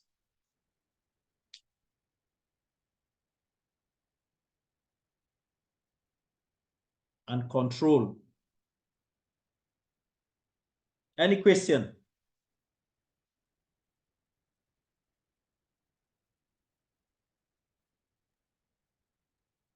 No. It's clear, yeah. I have a question. Yes. Yeah. This is really nice, no? If this one is, if this all the controls the management will give you, but you know when you ask for the demand to the management, it's like not all they want they will give you.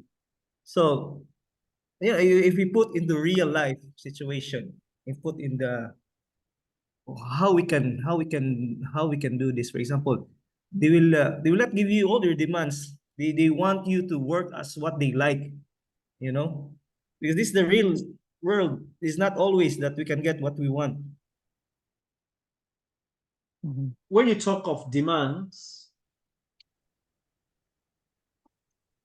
I don't know from which perspective you're directing your demand to. Is it with regards to the workloads, the work patterns?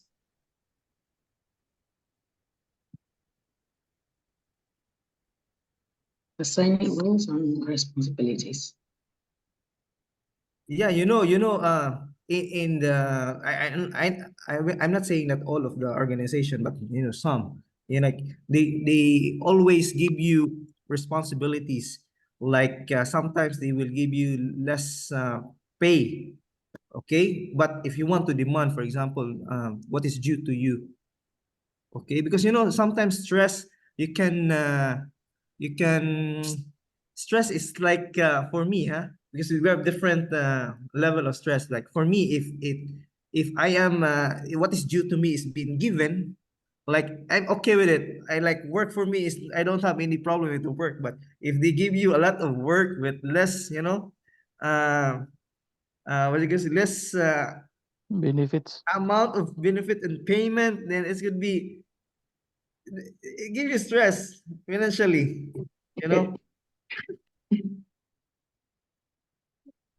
Yes, what you're saying is is correct. So there should be a balance. There should be a balance with the motivation you receive or the wages you receive in relation to the work demand. And if from the very beginning there was no job description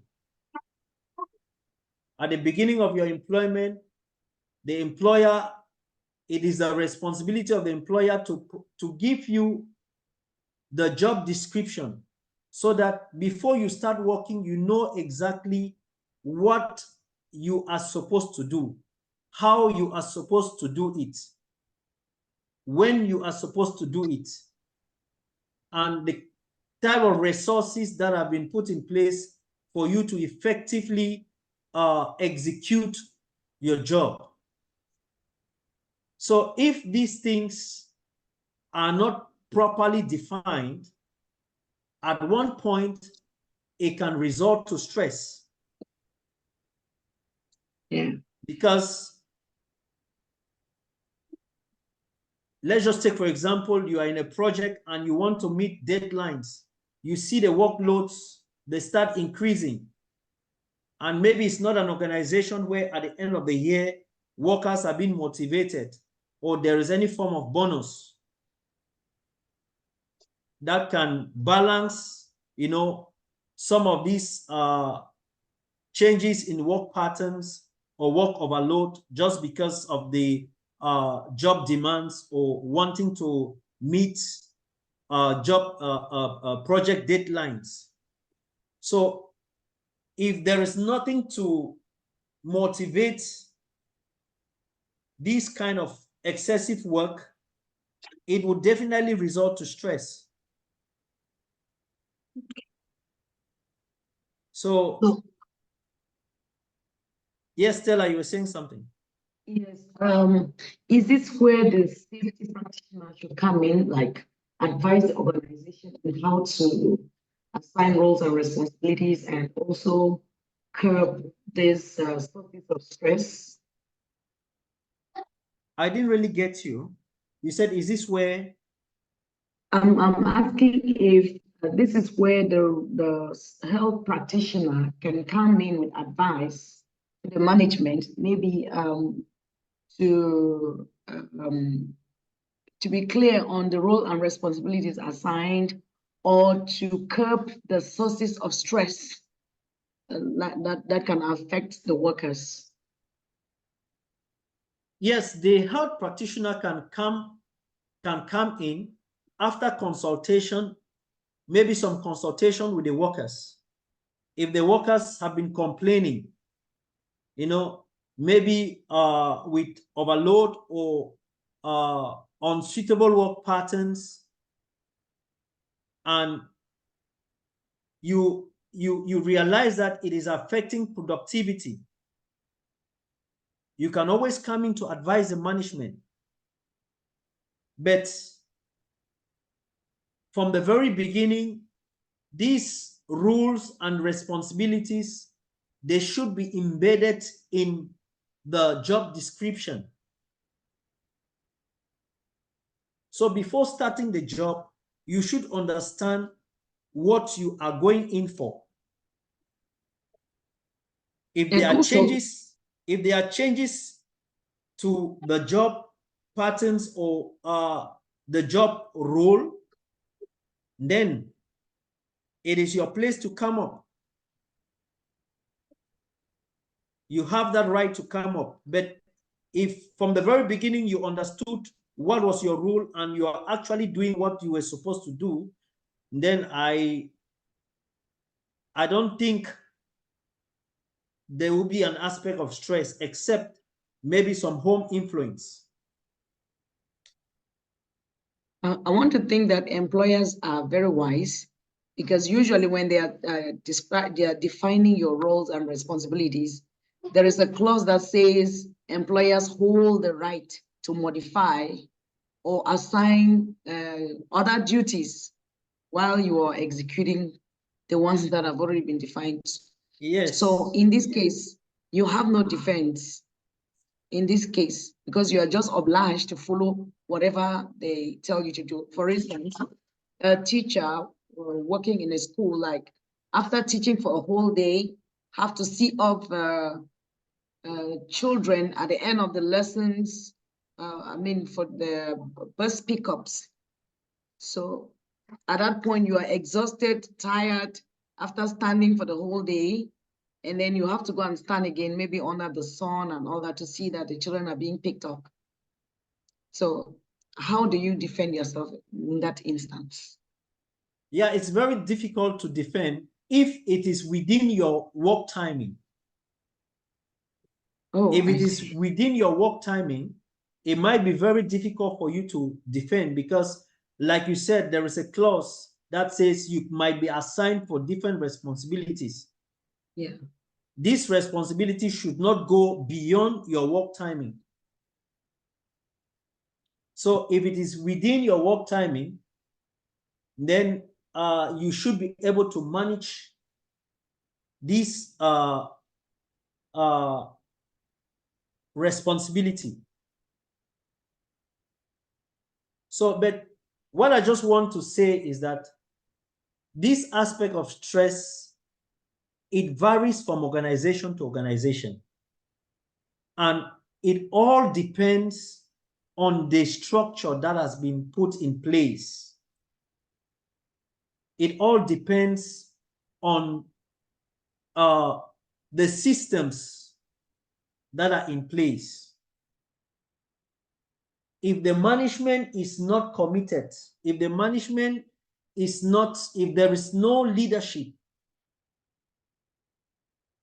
then you will find a workplace where in a week you find people fighting, you find people, more accidents happening. You know, people are just demoralized. Even with the activities they have to carry, at times it's difficult, just because of the kind of situation they find in the workplace. So the best advice is to know your organization. And as a safety practitioner, you should know where to come in and when to come in, and how you can advise the management to be able to manage stress in the workplace. When you have good backings like consultations, these are things you can put in your report. And you should also have some recommendations.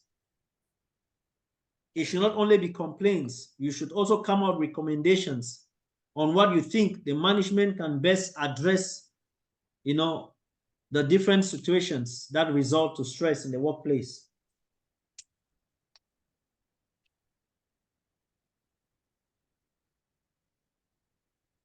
So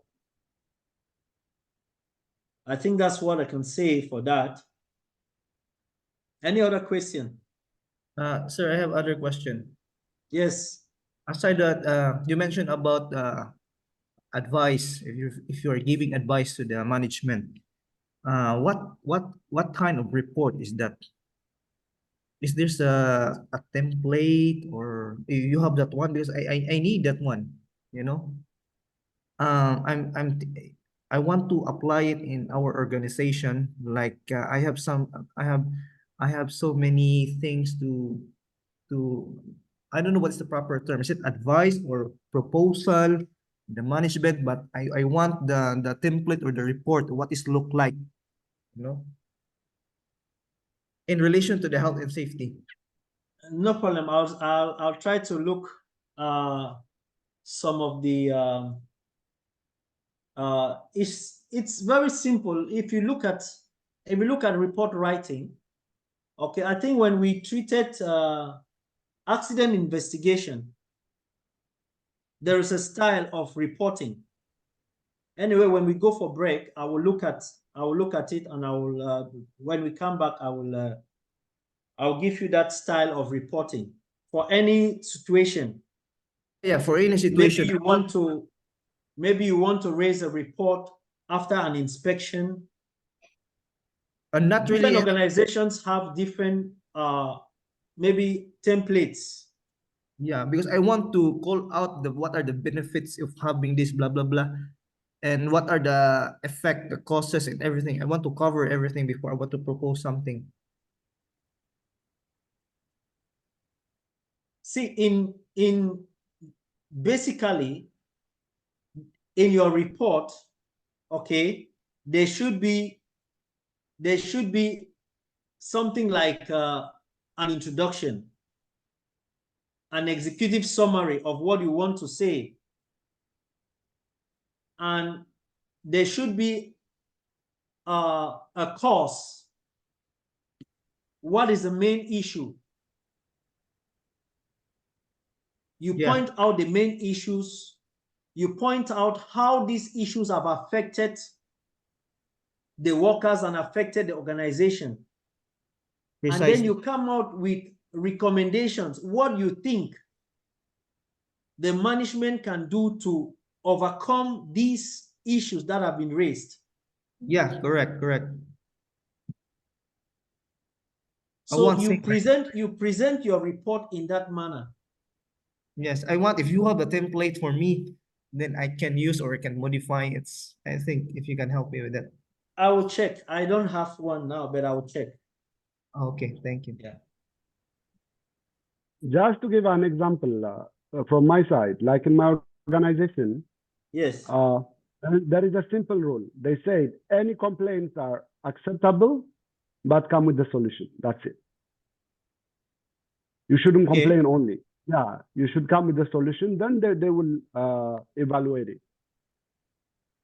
Yeah. Yeah. So you should not only complain, but you should give recommendations. What you think. That's what makes your report you know, it gives weight to your report. Yes, because you know, sometimes recommendation we want, like for example, we want extra machinery, for example, or we want to change the procedures, for example. Like but before we recommend something, we need to back up our recommendation with what are the hazard, what are the risk, what are the control measures that we need to, you know, to do. I want to put everything there in the report before I, you know, I hope you get it, me. Yes, that's just exactly what I was saying. You look at the cause, you look at the effects, and then you come out with your findings and controls and recommendations. You present it to the management. Maybe it can be in the form of a report. It can be in the form of a training. Not really a training, like a presentation. You know, you come out with a problem, and then you come out with a solution. Yeah.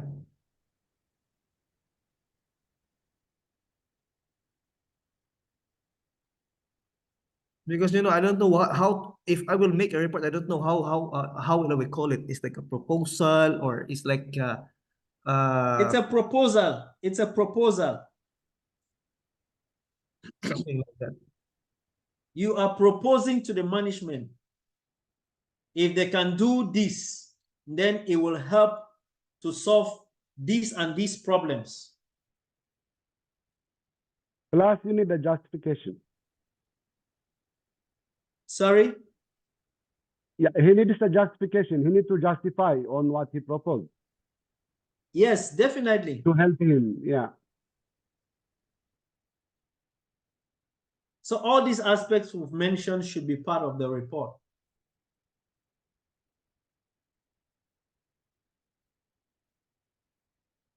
So let's look at violence at work.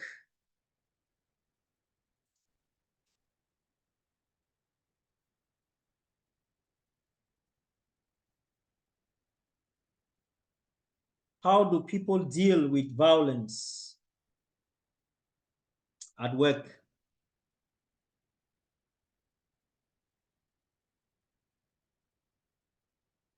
How can people deal with violence at work?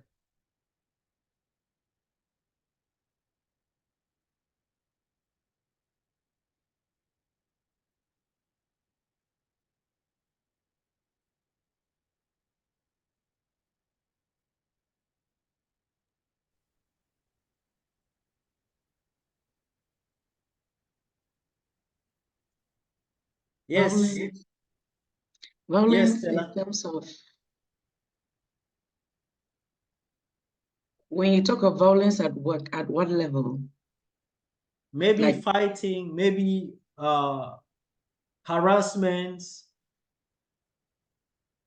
Just like the picture you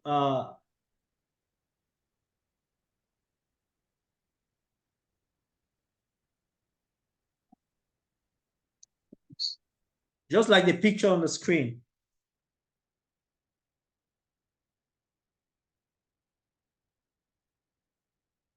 I think the management should have a policy regulating violence at work. Great. And also CCTV cameras. Okay. That's good. And also improving our interpersonal relationships, like knowing how to deal with people, to relate with people. Yeah. I think the company should implement a system of resolving conflicts. Conflict resolution. Conflict resolution, policies in place, like Stella said.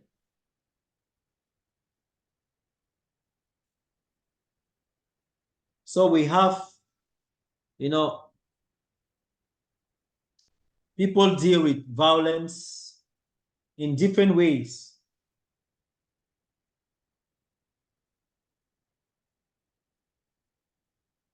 It can be an aggressive behavior, a violent behavior. Violence can be between co-workers, between a worker and a visitor.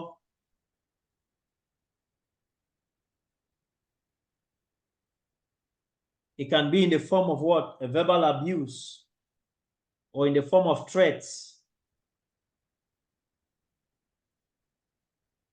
physical attacks.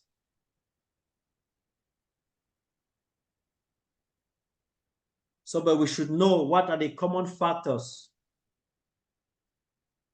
relating to violence.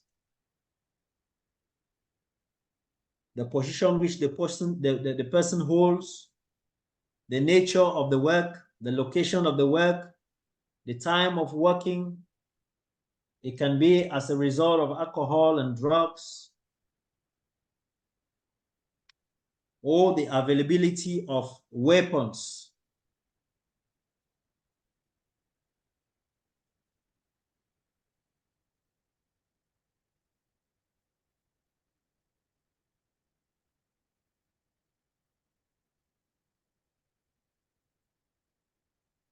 So how do we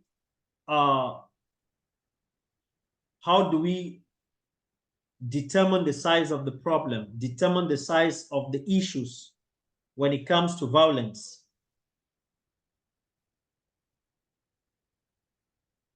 Like we said, putting a policy in place, determine controls relevant to the risks. We monitor using CCTVs, like Stella said, dealing with the incidents, consultation with workers, organizing workers' representatives, workers' involvement in the organization issues, organization structure, or their involvement in health and safety.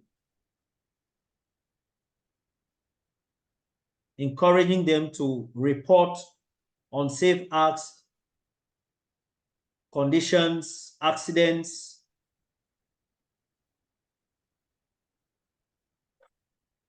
So it is very common. It is very common. Violence is very common in the workplace, more especially in industries like the construction industry, where we have people from different backgrounds, religions, cultures, beliefs.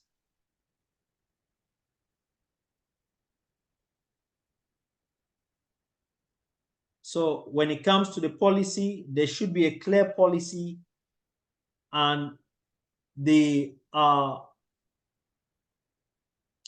outcomes of this policy, if violated, what will be the consequences if someone violates the policy? What will be the disciplinary actions?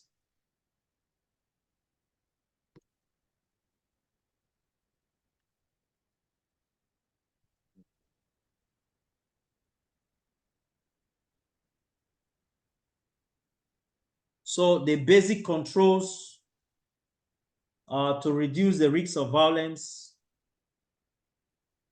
like we have in the material, these responsibilities, they lie more on the employer. One, they need to provide a means of raising the alarm. They brief workers on the problems. They provide information. They set up a policy for alcohol and substance abuse. Set up procedures for reporting any occurrences. Identify what might be harmed and how. Who are those at risk? Provide training, consultation, counseling.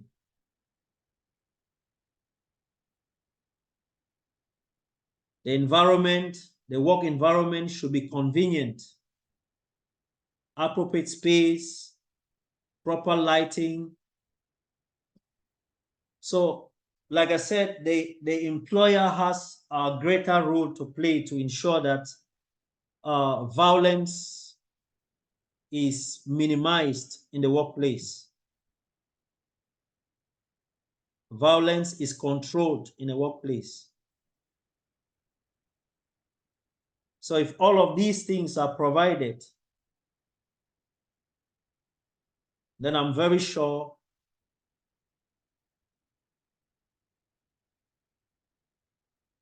aspects of violence will be minimized, really.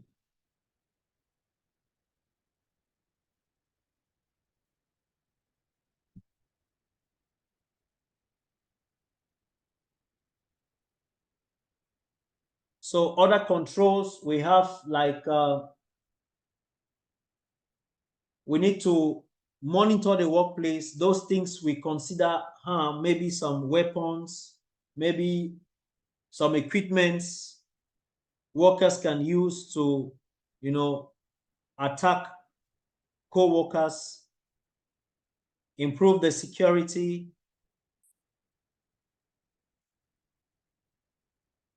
Place screens between workers and the public for those who are working in the public. These are just measures to reduce the effects of violence.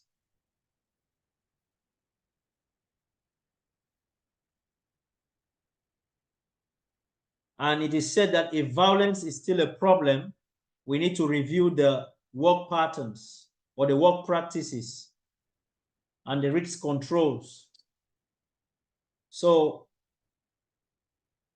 it is always important to monitor to ensure that we are on track.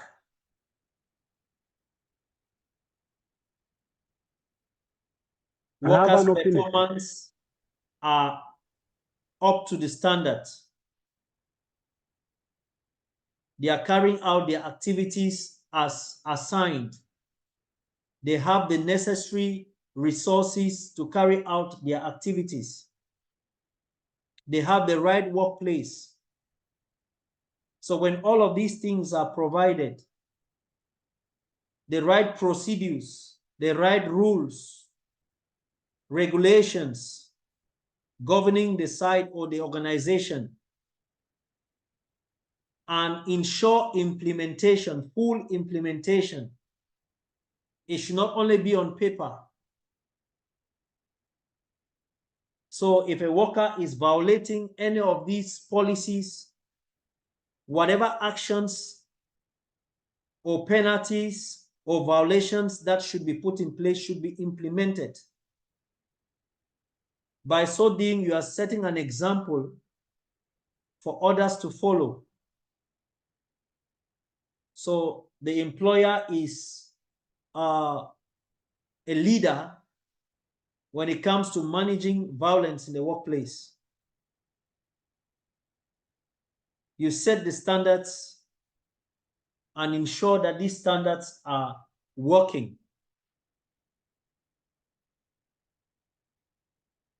And if they are not working, then you need to review. You need to look at where there is a problem, and you come out with other solutions.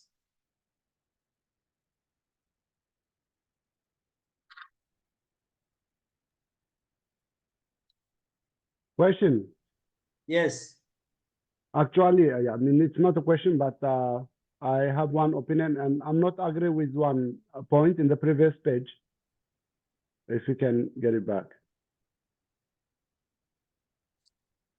Yeah, on the determine controls relevant to the risk. Yes. If you see it, remove any items considered to be used as a weapon. I'm not agree with that. Example, in construction work, most of the tools can be used as a weapon. There can be a hammer, there can be any sharp tools that it used to work for that construction. So you cannot remove it. What's your opinion on that? When it comes to removing any items considered to be used as a weapon, we are looking at situations where workers are unable to define their rules. Let's just take, for example, you are in a workplace and you are involved in a fight, and maybe it was close to maybe a store or a storage facility or a storage yard. And what you said, yes, there are weapons there, maybe some hammers, some equipment which can actually harm workers. When there is no proper control of the workplace, these items like workplace control, proper housekeeping, proper segregation of materials, we know exactly where which materials belong to and where should be kept. It can result to such things. So when they say remove items considered to be weapons, we are saying that our workplaces should be well organized. If the hammers, the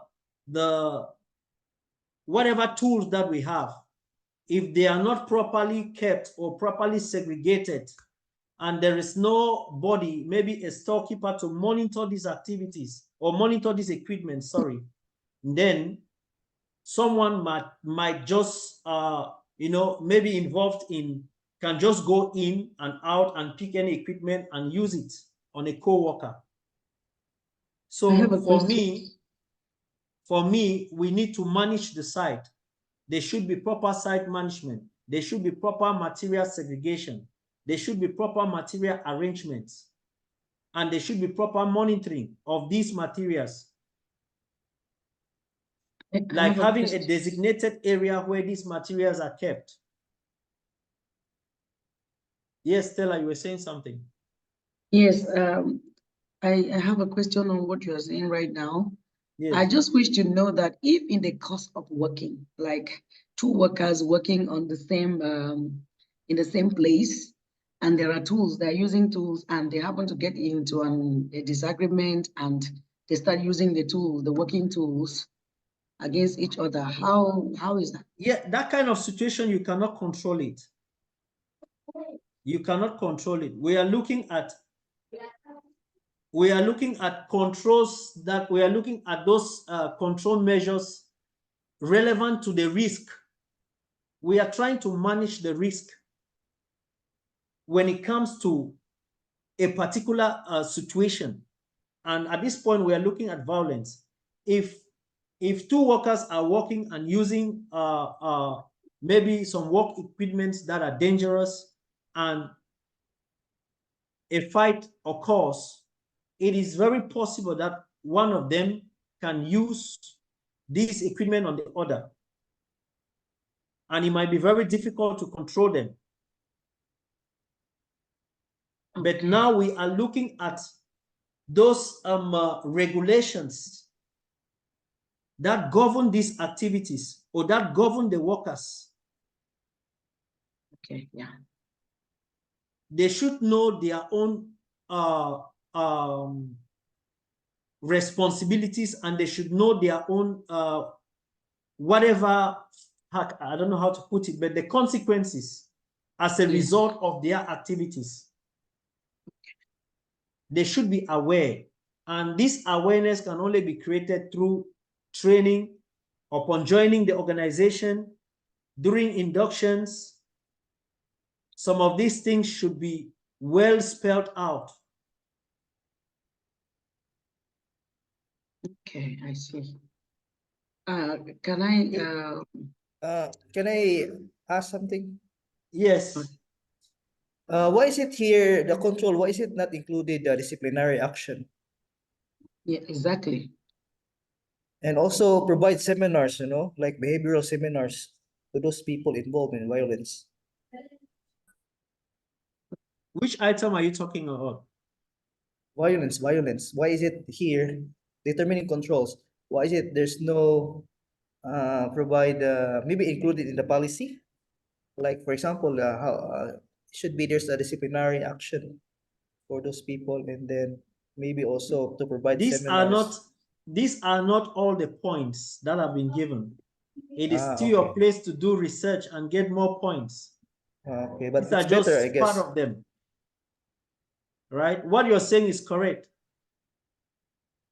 So when you do further research, you get more information about different aspects on how to manage workplace violence. The information we have is for guidance, and how it can lead you, to understand the concept, and how you can get more information or material when it comes to the particular topic. So these controls are not exhaustive.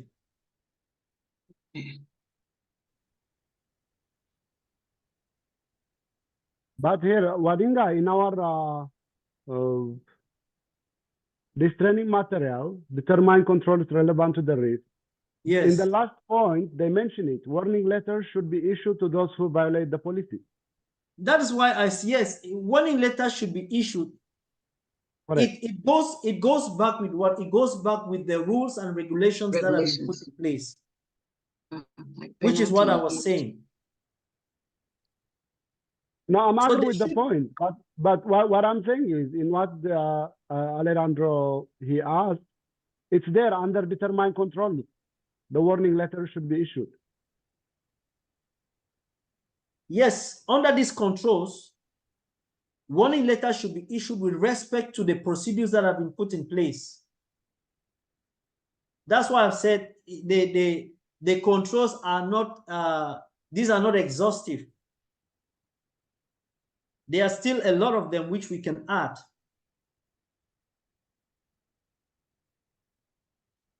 I'm not denying the point. Yeah, just to give an example, for us, example, in my organization, when it comes to violence, especially harassment, is automatically expiring. You will be fired. It will be a termination. This is clear. Everyone knows about it. So there are some policies, they put in place in terms of violation. This harassment is one of them. So it will be a heavy disciplinary. You will get it. You will lose your job. So they put it and they make it clear. They put the acknowledgement. Everyone signs on that. Yes. Yeah, what you're saying is correct. In my organization, we have a 3-stage disciplinary action. There is a warning, there is a verbal warning, there is a written warning, and final warning. The 3rd stage is termination. We also have the same, Wadinga, but there are some specific example, as I told you. We also follow these 3 rules, verbal, written, and final. But in terms of violence, some violences, example, harassment, it's not included in 3 stages. Straight, it will be a termination. Direct termination. Direct termination. So, you see, that's why I said it all depends on the systems that have been put in place. And if the employee is not aware about these disciplinary actions, then it will be difficult for you to impose it on them. That's why when there is proper leadership management, there is what we call awareness campaigns. You know, we hold campaigns on drugs, on alcohols, the effects. We hold campaigns on violence at work just to create awareness. And we bring out the consequences for those who violate.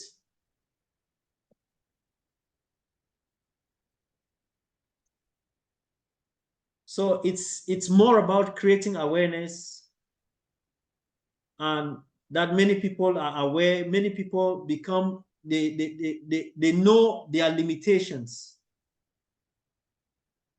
when it comes to maybe violence at work, substance abuse.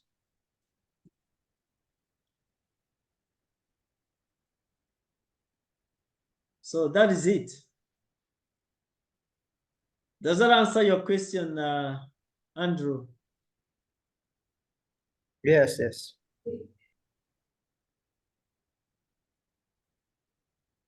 Okay.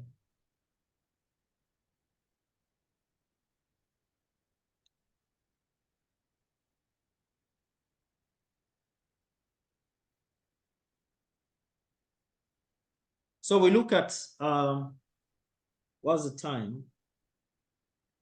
Okay, let's go for 10 minutes break.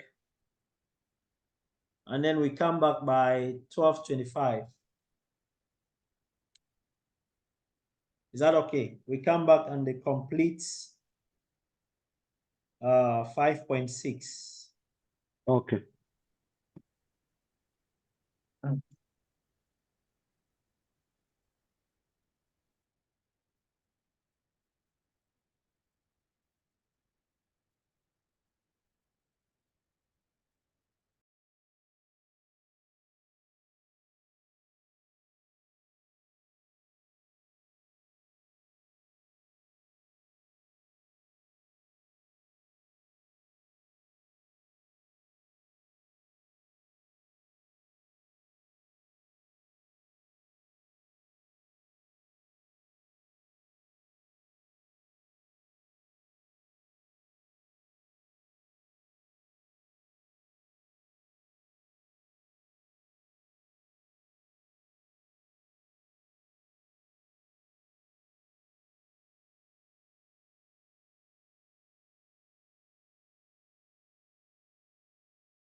Okay, welcome back. I hope you've been refreshed.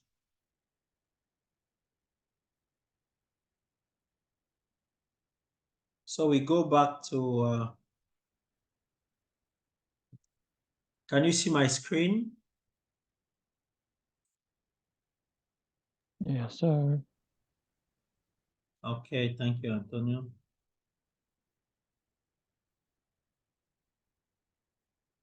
So we look at substance abuse at work.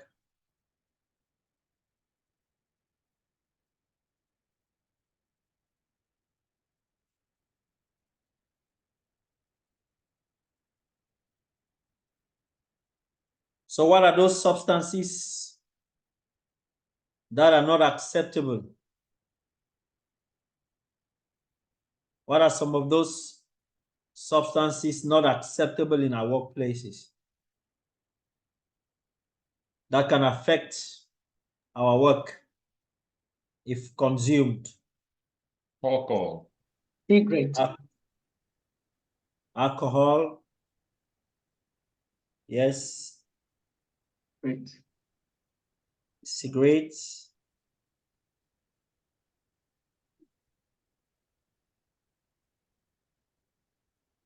Too much coffee, maybe. Illegal use of drugs. Yes. Which kind of drugs? Yes. Okay. Marijuana. Marijuana. Yes. Cocaine. Cocaine. Tobacco. Tobacco. Tramadol, Tramadol. morphine. Yeah. So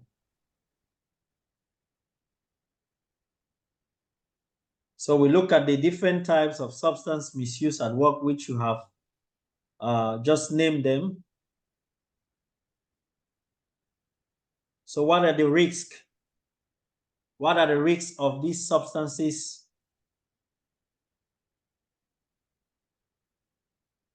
when misused at work? Just for example, what are the effects of drug and alcohol if misused in the workplace? Can we consider coffee as a misuse substance? I don't think. Yeah, it's going to be difficult. Because if you're high in caffeine. Yeah, we are just looking at how it affects you in the workplace. We are not looking at the long-term effect. Okay. Okay, we are looking at, like, let's just take for example, you consume alcohol. Mood changes. One of such effects is what? Now maybe you're an operator. It can result to what? Poor coordination. Maybe you're unable to drive whatever equipment you're driving. Impaired job performance. Yeah. Exactly. Lack of self-control. Lack of self-control. Violence. You can be a tendency to become confused. Violence. You can be confused. Exactly. So you see how the effects, you see the immediate effects. That's the short-term effects are more visible.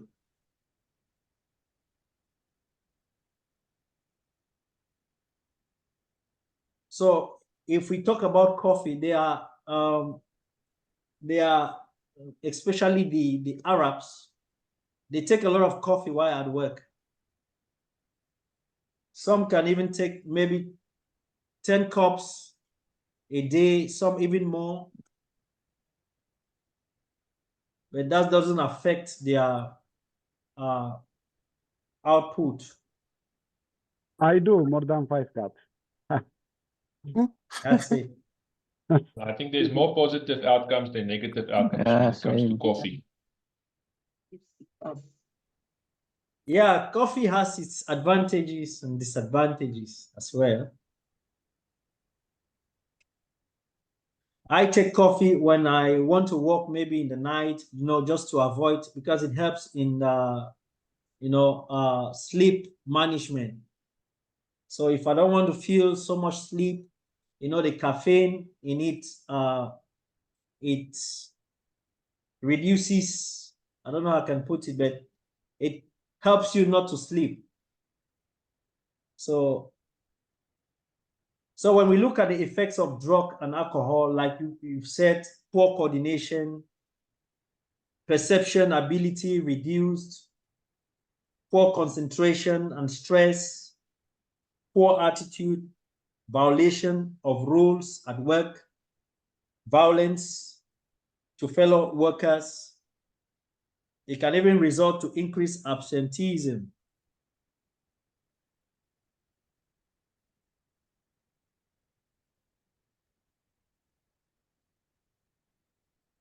So substances that may affect a worker's ability to work, you have alcohol, we have legal and illegal drugs, and some solvents.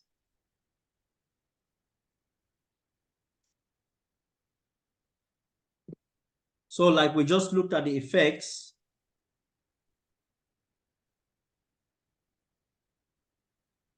they say even at low concentrations or consumptions, the body is being affected by alcohol. So it is now, it all depends on your organization, what kind of alcohol and drug policy you have. Does it stipulate no alcohol at all, or consumptions at acceptable levels? So it depends on the type of policy with your organization. Alcohol affects your thinking, your judgment, your mood. It can affect your behavior, muscle function, your stamina. Definitely when you've consumed alcohol to excess, a lot of things come into play. It raises your blood pressure. You don't reason, normally. So with all this, you see the chances of you having an accident while at work is very high.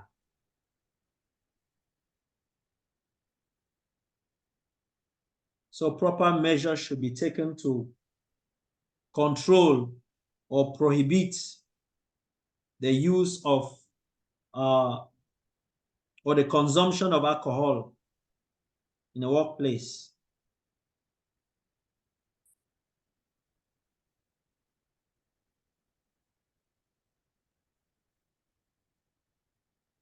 Legal and illegal drugs. We've given some examples of such types of drugs.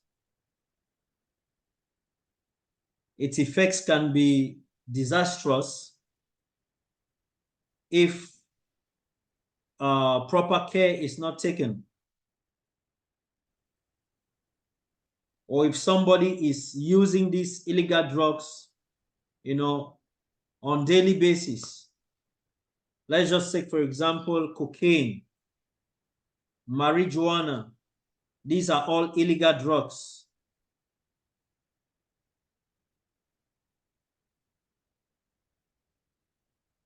So it affects your entire system, your entire body chemistry changes.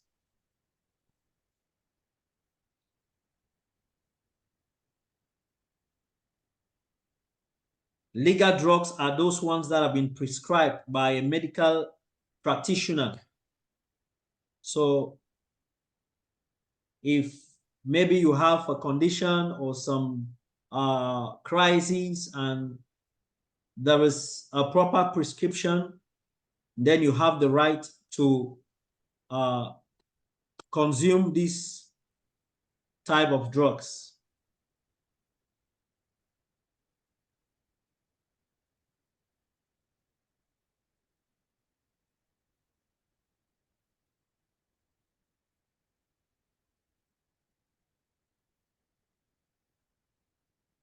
So we should know which type of drugs we are taking for which type of conditions that we have. We should not just take a drug because we heard that it is it cures a particular sickness or a particular condition. So before taking any drug considered as a legal drug, it should be prescribed either from the hospital, more importantly from the hospital by a medical doctor or a medical practitioner. We should know the effects, the side effects as a result of taking such a drug and how to manage it, when to take it, so that all of this does not affect our work.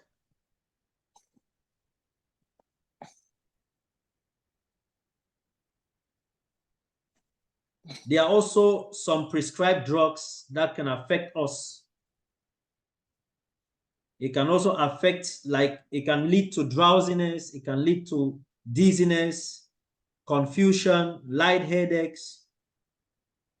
You know, but for every prescription, there is a manual, and this manual gives you the side effects of the drug, so you know exactly what the outcome is or what the side effects are when you consume the drugs.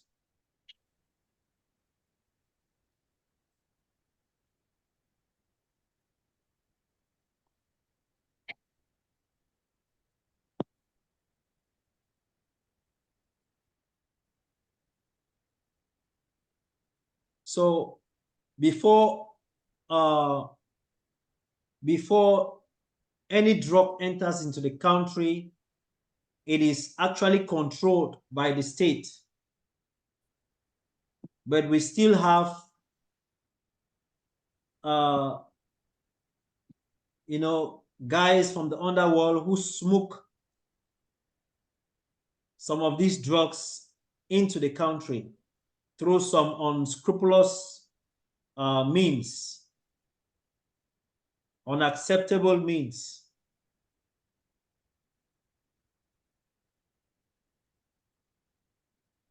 So what is most important is that we should know which type of drug to consume, the amount. We know the effects on us. And for every organization, we should fully understand the policy that has been put in place for substance misuse.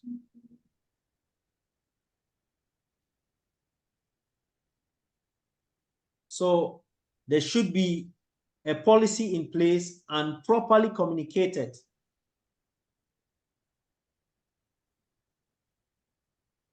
So if I should ask, what are some other control measures we can put in place when it comes to misuse of substances in the workplace?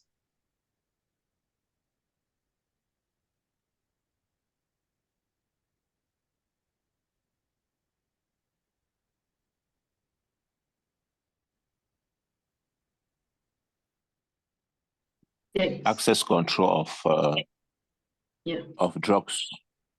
Checks are there. Access control of drugs. Yes. What again?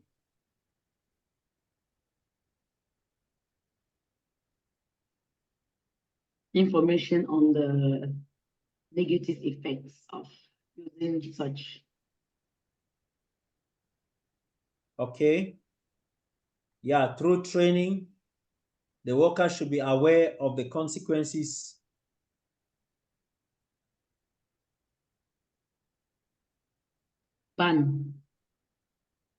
Banning. Yeah, we prohibit the use of such illegal substances on site.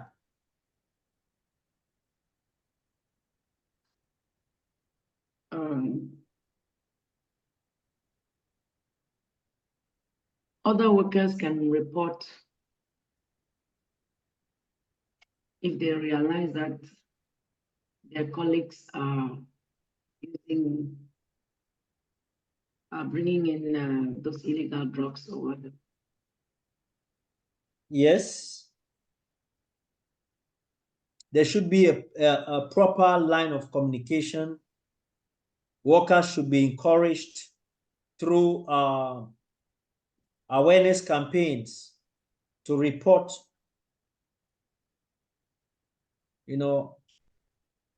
once they find workers consuming such illegal substance or misusing these substances on site.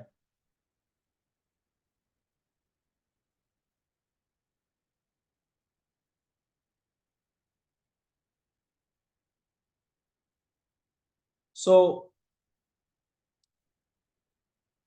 some of these control measures, like you've mentioned, the policy, there should be a policy in place to deal with, and this policy should be properly communicated. Those who are joining the company or the organization, they should be properly screened. Like Ahmed said, they should restrict access to drugs and alcohols. Legal requirements to prohibiting workers from working under alcohol or drugs should be put in place. Randomly, workers should be tested for alcohol and drugs. Training for supervision to recognize the problem should also be put in place.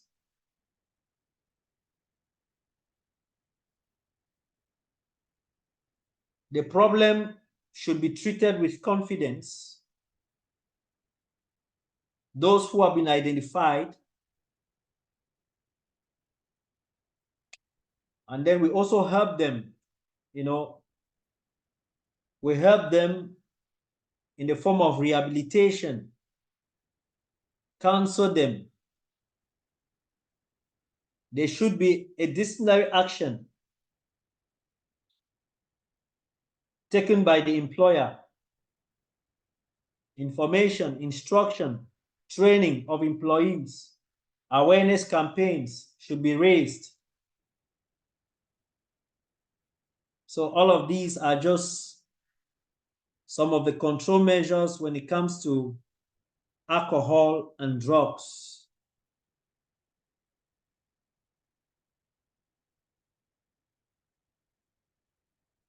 And with that, we've come to the end of element 5.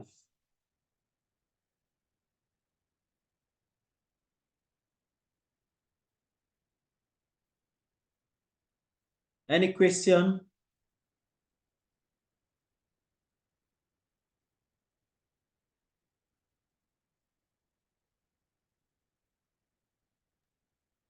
Mr. Wadingha. Yes. This IG2 is not part of the exam, right? Sorry? The IG2 is not part of the exam, only the IG1. Yeah, like I said, the IG1 contains element 1 up to element 4. Okay, you still have some aspects of IG1 that is being applicable to IG2. Like in the exam, the risk assessment, which we treated in IG1, element 3, it is part of the IG2. Yeah, but in actual exam, only focus in the IG1, right? I will not say focus. My advice, I will not say you should focus only on IG1.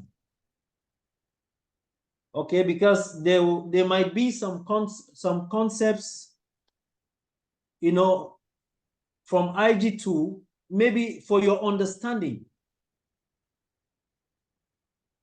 A question might not necessarily be asked in that light, but for your understanding, it is good to know the entire, you know, most of these elements. Yeah, the primary focus is on elements 1 to 4, but it's also important to, you know, get a hold on what the other elements are all about, for just have a comprehensive understanding of it. Excuse me. Yes, Stella. What is IG2 all about? I think you told us that it's a report. Is it not submitted to NEBOSH? IG2 is a report to be submitted to NEBOSH. So, which is important, right? If we have to submit a report, because No, what Andrew is saying is that elements 5 up to element 12, are there some aspects that can be included in IG1, which is the open book exam? So what I was saying was to have a comprehensive understanding on all of these elements. okay, because from my understanding of what he asked, he is asking if he should just focus on IG1 and not on IG2.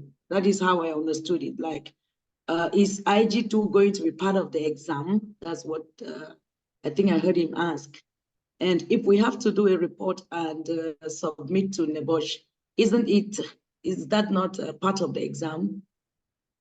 What, IG2? Yes. Let me do some clarification again.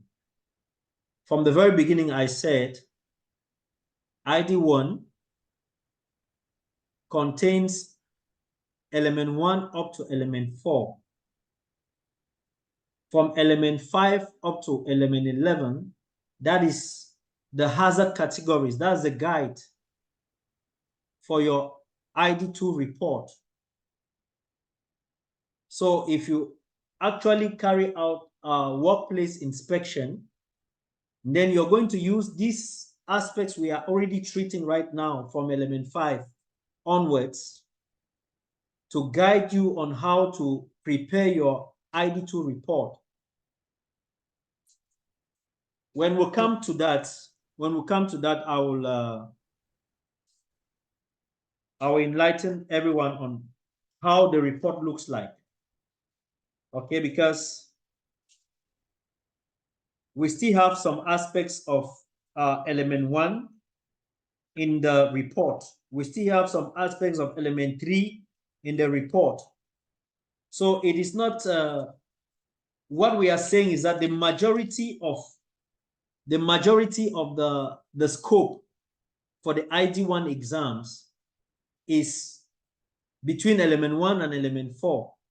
But that doesn't stop you from going through all the elements so that you have a general understanding of all that is being, you know, a general understanding of the entire concept.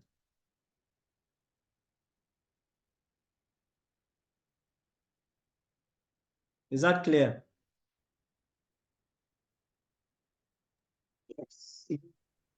The report that you are mentioning is the assessment report, the risk assessment that we're going to comply after the element 12.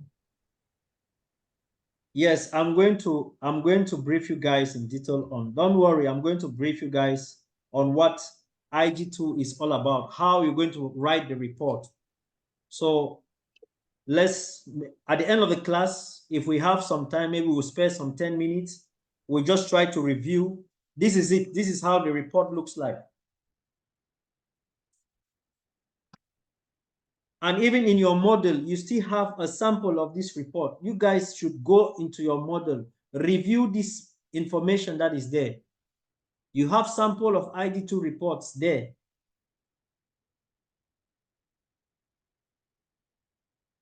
The IG2 guide is also there. It's just for you to go there and look at it. Every information you're asking now is inside your model.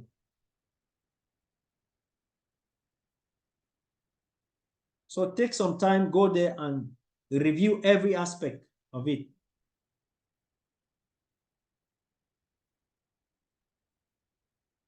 But we're still going to discuss it so that everyone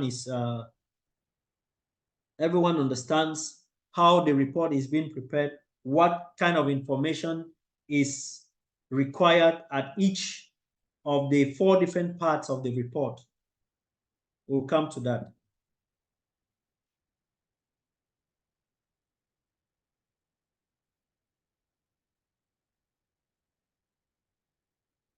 So we're gonna we'll go to element 6.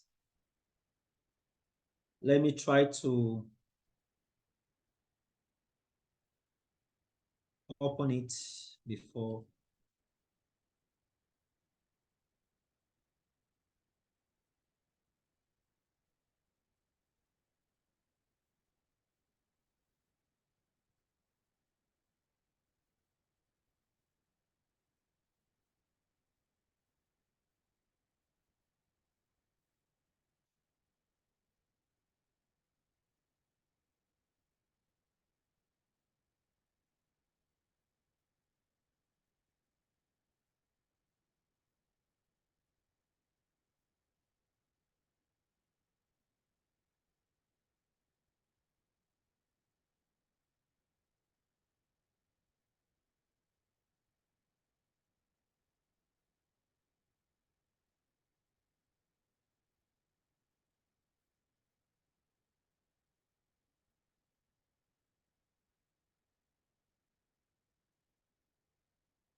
Okay.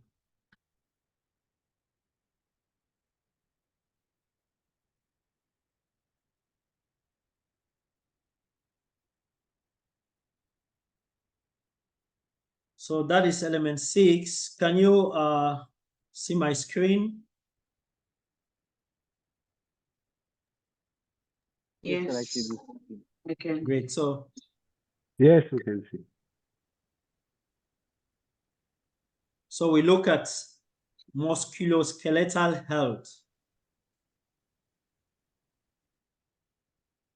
That is the topic.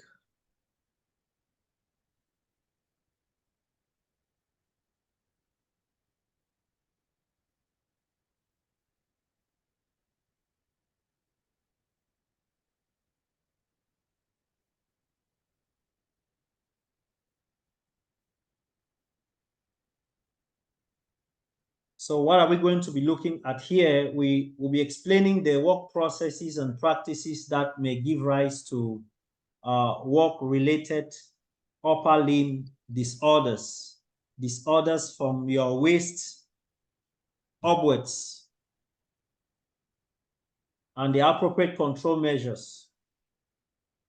We explain the hazards and control measures which should be considered when assessing the risk from manual handling activities. We explain the hazards and precautions and procedures to reduce the risk in the use of lifting and moving equipment with specific reference to manually operated load moving equipment.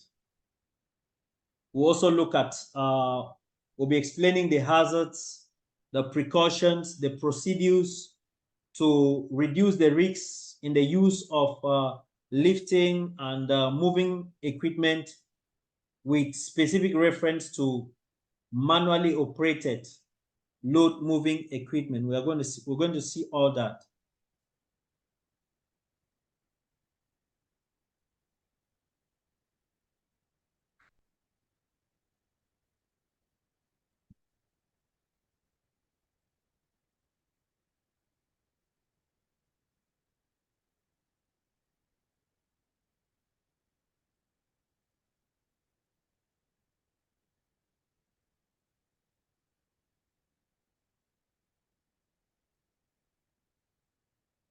So what can we say about the picture?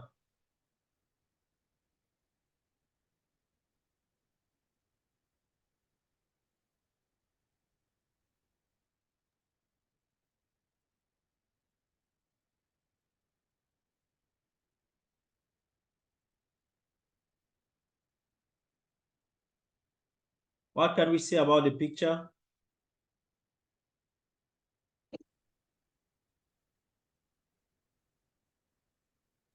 It's highlighting the muscles that can be affected. Okay. We are seeing a human body where joints are enlightened, brain, and lumbar cord with muscles. So, yes. Can I try? Yes. Go ahead. Yeah, for me, yeah, it shows the well-being of the bones, the muscles, the connective tissues, the pain, the discomfort. This is all what I can see in the picture. I think it's incorrect setting or condition that may affect muscles or bones. Yes.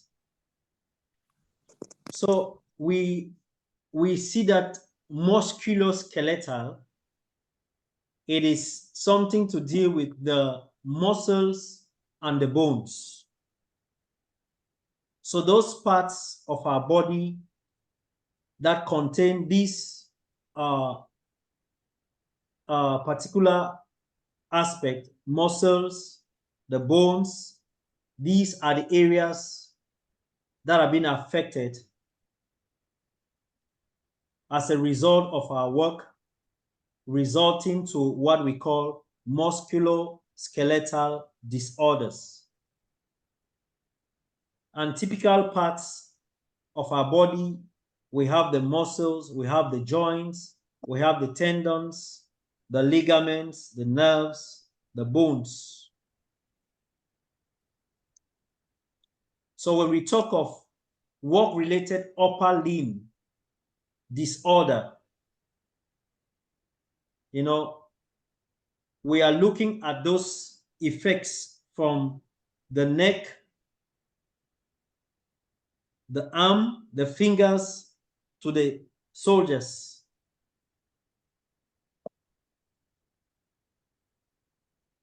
So we'll be looking at different conditions that can result to work-related upper limb disorders or musculoskeletal disorders.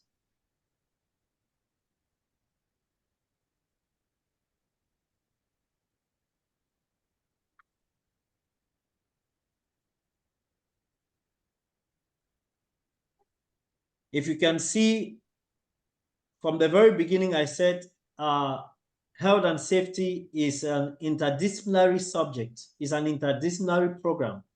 It cuts across different disciplines. So now we are seeing some aspects of biology. So if you didn't do biology in your elementary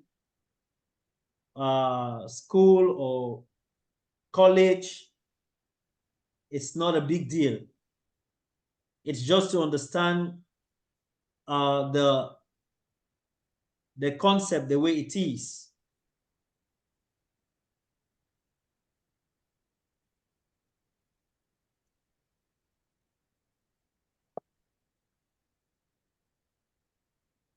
So the most common work-related upper limb disorders, we have the carpal tunnel syndrome, tenosynovitis, tendinitis, Petri tendinitis, epicondylitis, and trigger finger. We're going to see all of these You know, if you had reviewed this material, you will see the different parts of our body where these different conditions are being affected. And from the pictures, you can easily identify from where and how we can be affected with these different conditions.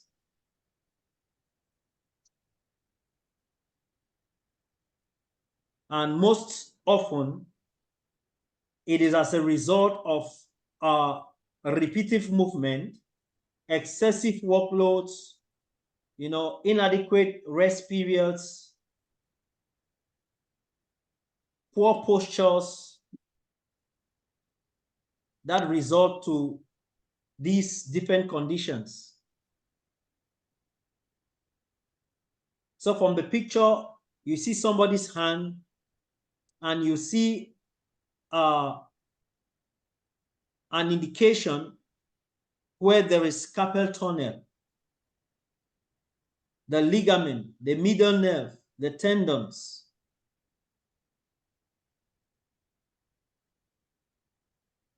So, but what is carpal tunnel? What is carpal tunnel syndrome?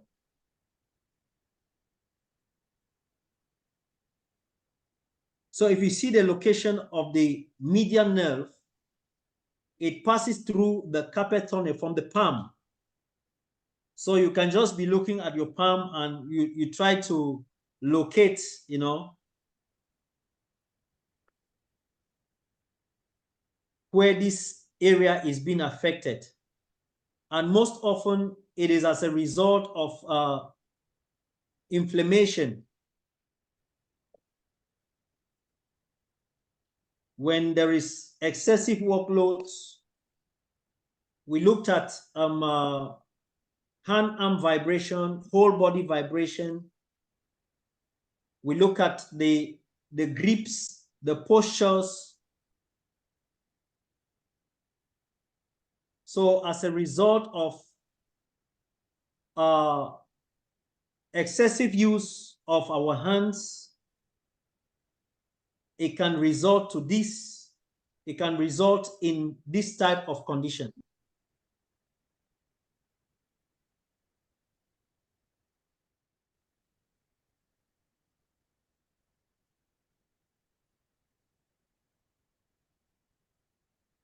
So what is most important is for us to exactly know which areas in our body that can be affected by this particular condition and how it can be affected. What are the symptoms?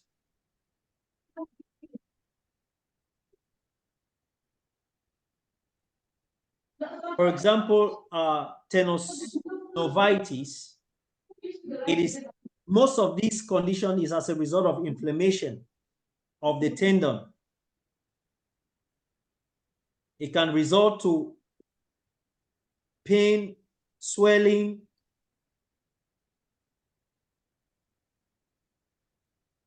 as a result of maybe too much movement of the fingers. Depending on the task, depending on the type of activity which we're carrying out.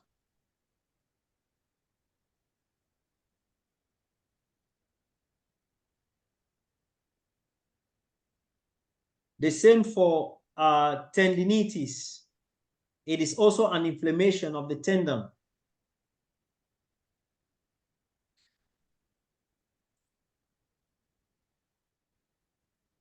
You can see from the picture of our palm, you can see the tendon nerve, where it is positioned and how it can be affected.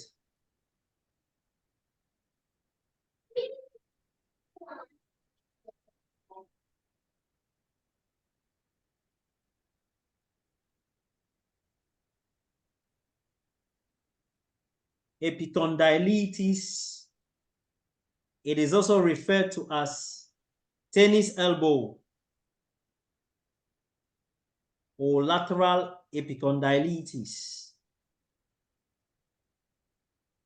This is a condition that occurs when the outer part of the elbow becomes painful and tender, usually because of a specific strain, overuse, or direct impact.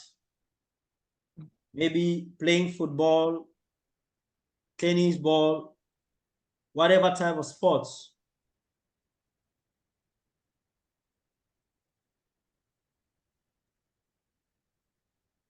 So excessive lifting, excessive twisting can result to this type of condition.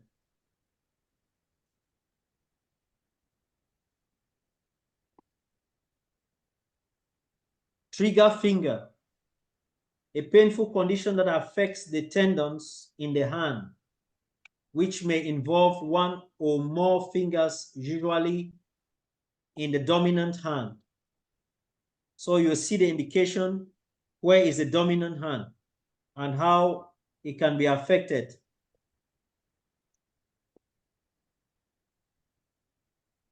So repetitive movements at work, work overloads,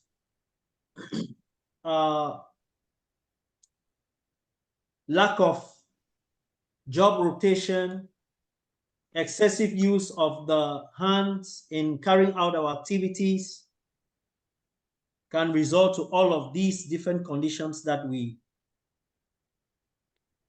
see.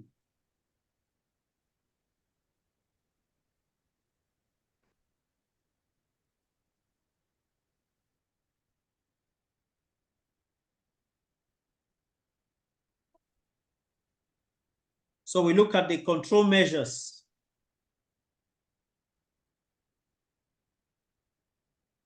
And the control measures are in three aspects. We look at the task, we look at the environment, we look at the equipment.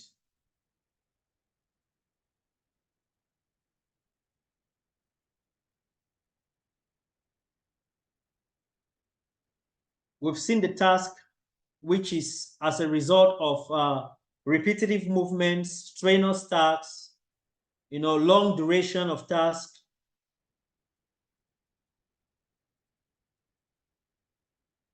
The environment, we are looking at the level of lighting, the temperature, the workspace, the ergonomics or the ergonomics, the postures, like where I'm sitting. If I'm sitting for more than 4 or 5 hours without getting up, I might feel back pain. I might feel pains on my shoulders. So these are just some of the effects of work-related upper limb disorders. Who are those who can be affected from this task?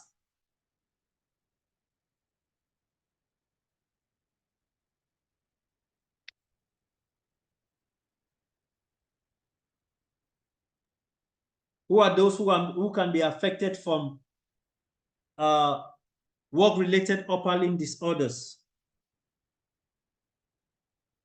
Admin or office workers. Office workers, yes. Maybe even Administrative staff. machinery drivers. Administrative staff. Administrative staff, yes. Yes, Kib, you said something. Heman. Heman. Maybe like forklift drivers, if they're driving too much, or equipment drivers who almost sit in the same position. Yes. Operators. Yes. Machinery operators.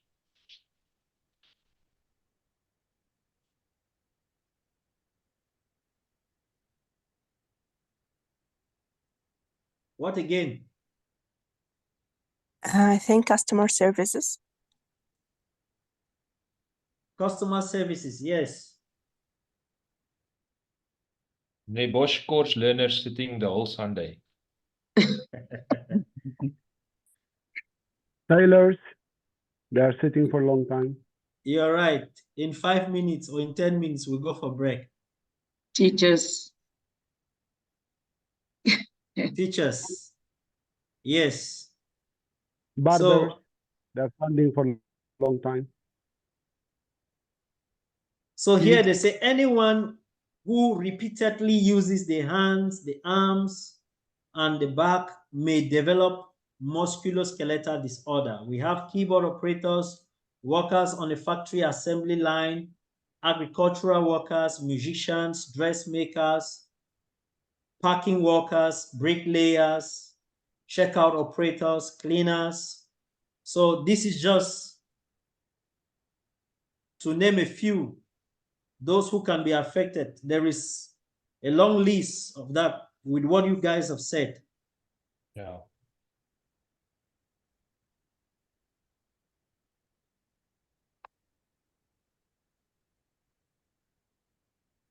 So they are just giving us, you know, a picture of how these persons can be affected.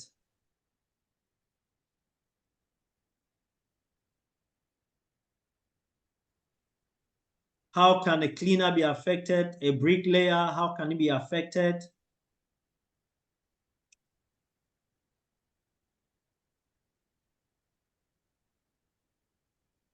Rooks.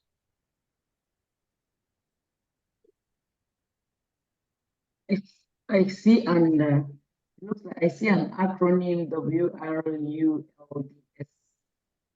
Yes, that acronym is work-related upper limb disorders.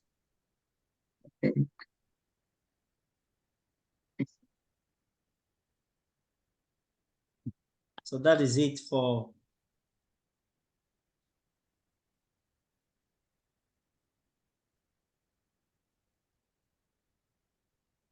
so we look at the environment.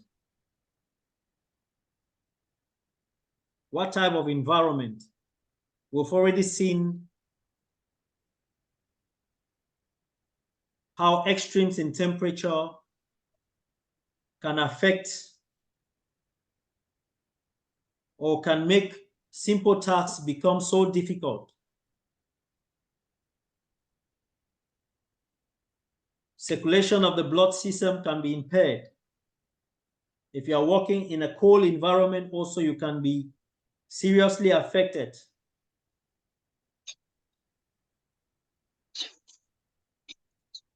In your workplace, what kind of lighting systems do you have? Which one is the best lighting system? Is it natural light? So it's very important to know the kind of temperature you have in your office and the kind of lighting systems that have been installed.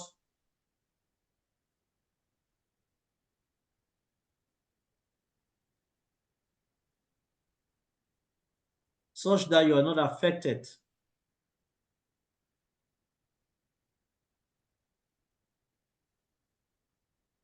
What type of equipment are you using in the workplace? Are you using equipments with which are very heavy or has a lot of weight, maybe to lift or to operate? What is the size? What is the shape of the equipment? What posture are you using to operate this particular equipment?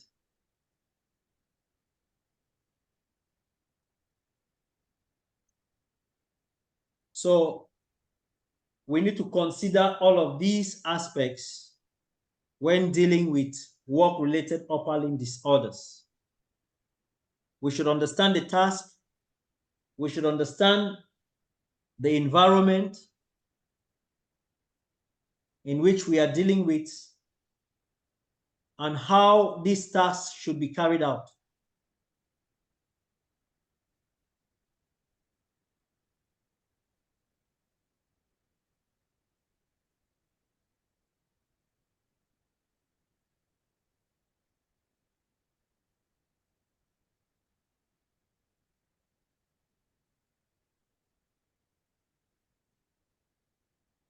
So let's look at ergonomics.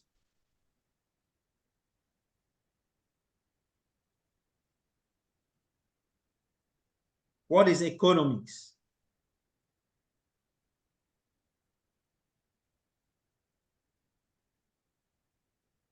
Anybody? What is ergonomics? That's having the correct type of a chair and sitting correctly at your desk and your PC screen in a correct position and all of that stuff. Okay. Having the right posture when you're working. Having the right posture, yes. Distance from your screen and your keyboard and your mouse and everything. And the height of your desk. Yes. Any other try? Yeah.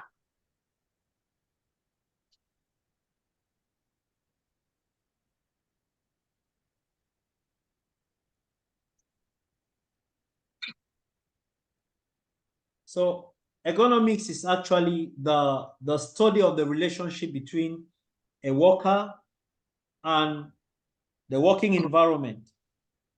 Yeah. Working environment. The design of the task around the requirements of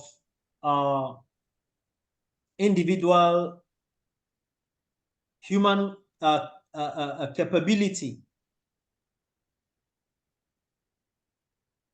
So what is the relationship between your working environment and the task you are to carry out? How is the design of your workstation? How is the design of your workspace?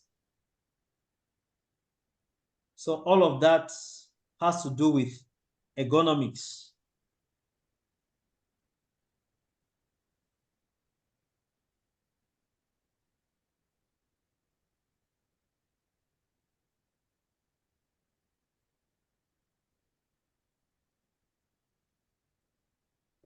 So what are some of those factors we need to consider when carrying out an ergonomic assessment?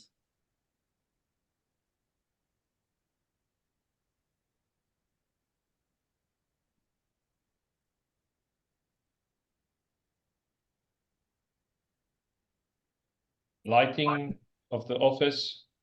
Posture. The posture, the lighting, The temperature. the temperature, display of equipments. Yeah. okay.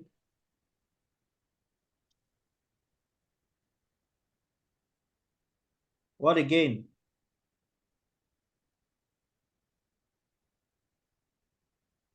Workers' comfort. Workers' comfort, yes. We look at the individual.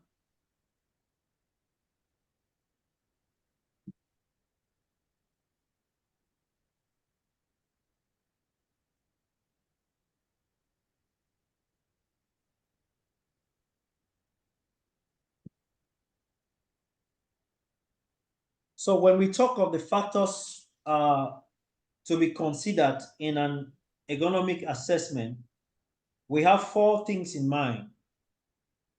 We look at the organization. Maybe in terms of supervision, in terms of communication, in terms of monitoring, in terms of the procedures in place, in terms of the work patterns. We look at the equipment. Like you guys said, the design of the equipments, analysis of the task, the information, the access control to or the correct tools and equipments to be used.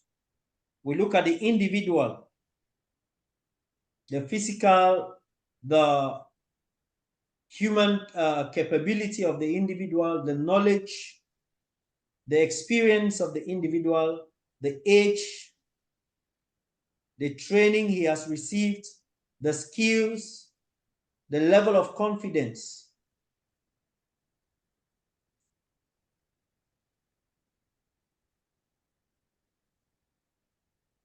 And when it comes to the environment, we are looking at factors like the temperature, the noise, the space, the lighting, the humidity. Close? Yes, Andrew? No, sorry, by mistake. So with all this, we can easily define the objective or the aim of economic management in our organizations.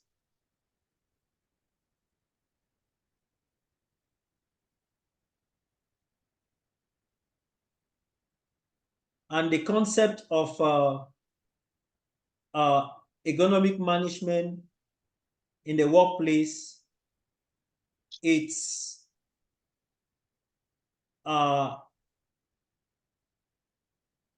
varies between different individuals and their different needs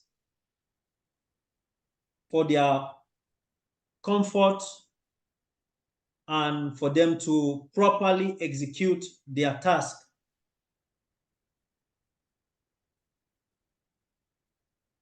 So these different individual needs can go with the gender. It can go with the height of the individual, the weight, like I said, the age, the level of fitness, the experience. So this is just a typical display screen equipment. You can see an office administrator with the head very close to a computer.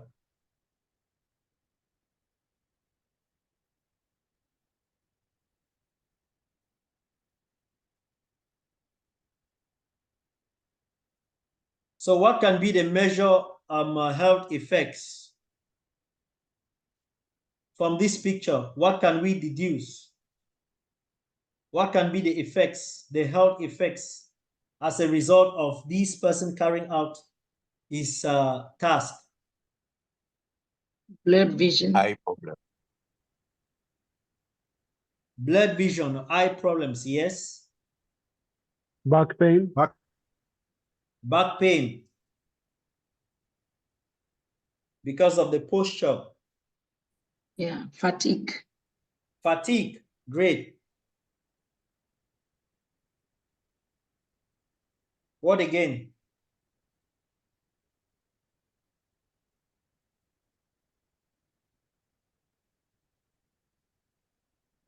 Triggered finger. Sorry? I mean a trigger finger. Yes, trigger finger. For the keyboard. Yeah. So you've actually specified irritated. it's musculoskeletal disorders in that form, which is great.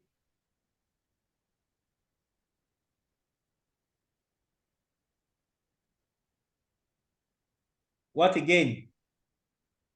Low productivity. Low productivity, but we are looking at the ill health effects. Okay. It Maybe can he's result to constipated. stress. Yeah, stress. Yes, Body. man. Maybe he's irritated or constipated. Yes, as a result of Maybe under stress. pressure. Yes. High blood Body pressure. weight.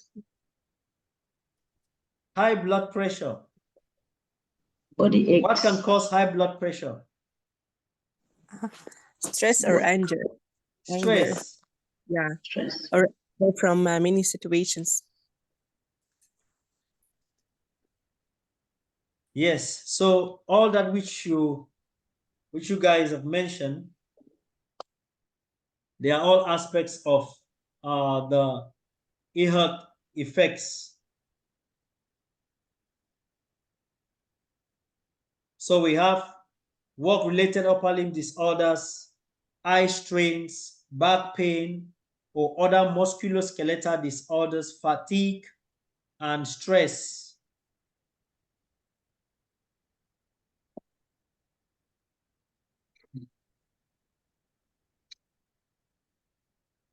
So what kind of control measures can we put in place?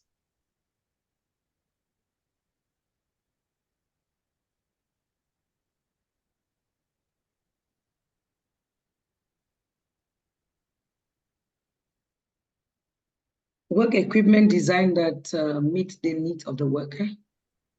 Excellent.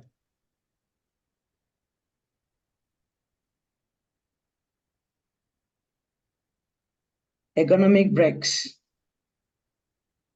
Ergonomic breaks. Okay. Like standing up from time to time to stretch and yes, relax. Flexible work patterns.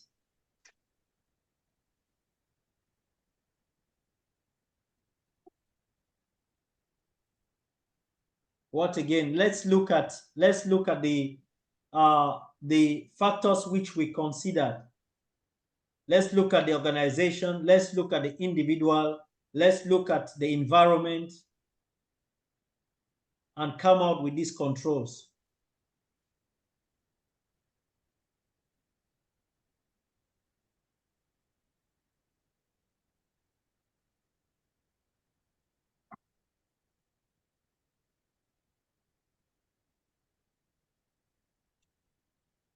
Management can provide a safe working place.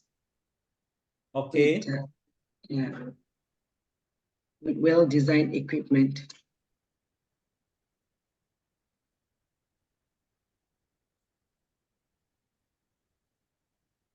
Look at the computer, look at the keyboard, look at the chair, look at the table, look at the worker's position. Look at the environment.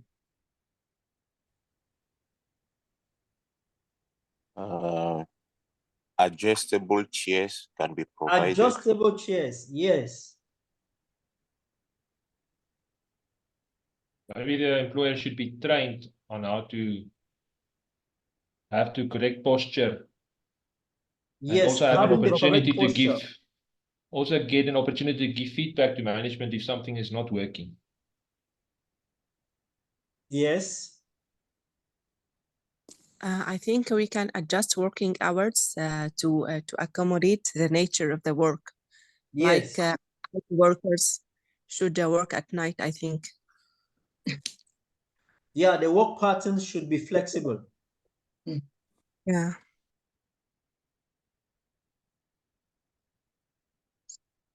Screen protectors. Screen protectors. Distance between the worker and the screen. Great.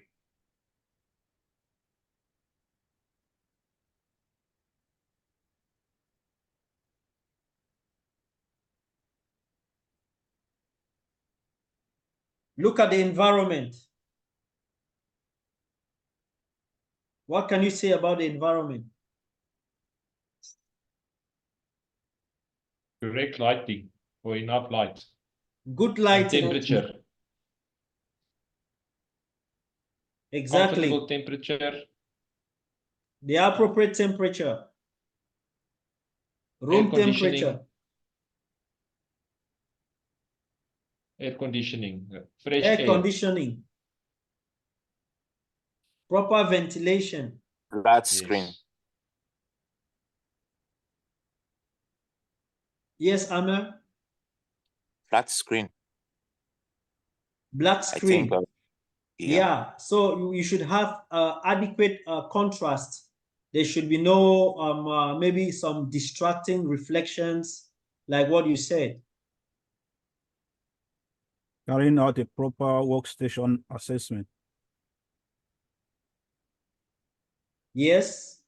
Carrying out a workstation assessment which is what we are already doing.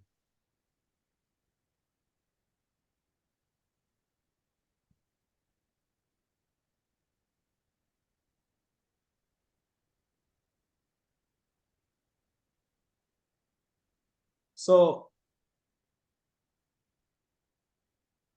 carrying out a workstation assessment, like Salif said, provide basic display screen equipment, workstation equipment that meets the minimum standards in terms of good ergonomic design, frequent breaks, provide users with free eye tests, health surveillance if required, spectacles for screen use, provide information, training, suitable chairs, adjustable, suitable environment, good lighting, avoiding contrast, suitable software, with appropriate, like an appropriate software for the task, clearance to allow any posterior changes. So all of these are control measures we can put in place. So you should be able to determine the best workstation posture depending on your height, depending on, you should also be able to determine the angle.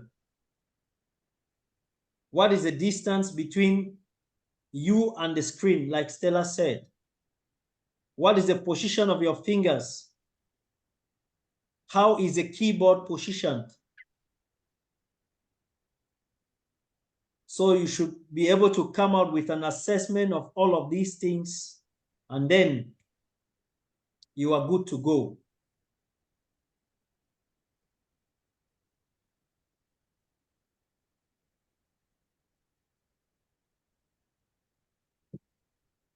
So we go for 25 minutes break today. And we come back 2 p.m. Yeah, we come back at 2 p.m.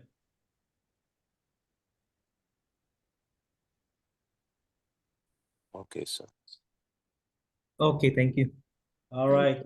So let's try to see if we can complete this element.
Welcome back. Thank you. Thank you. Thank you.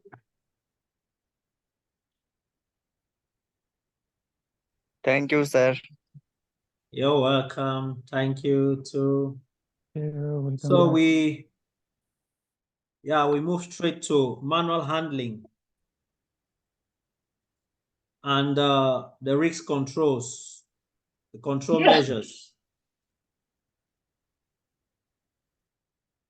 So what is manual handling?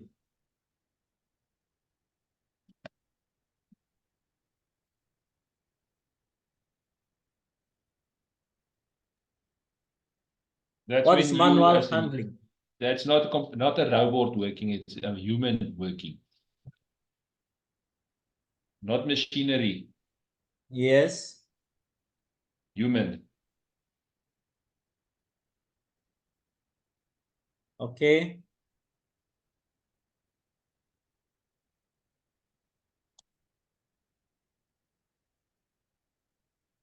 So any transportation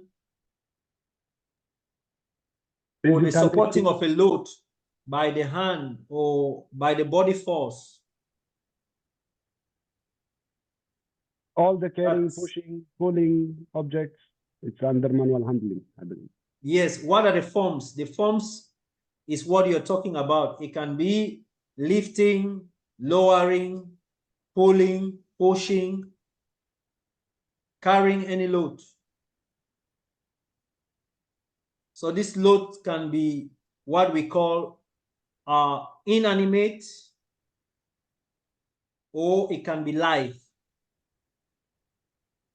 So when I say inanimate, what do I mean? What kind of loads do we consider as inanimate?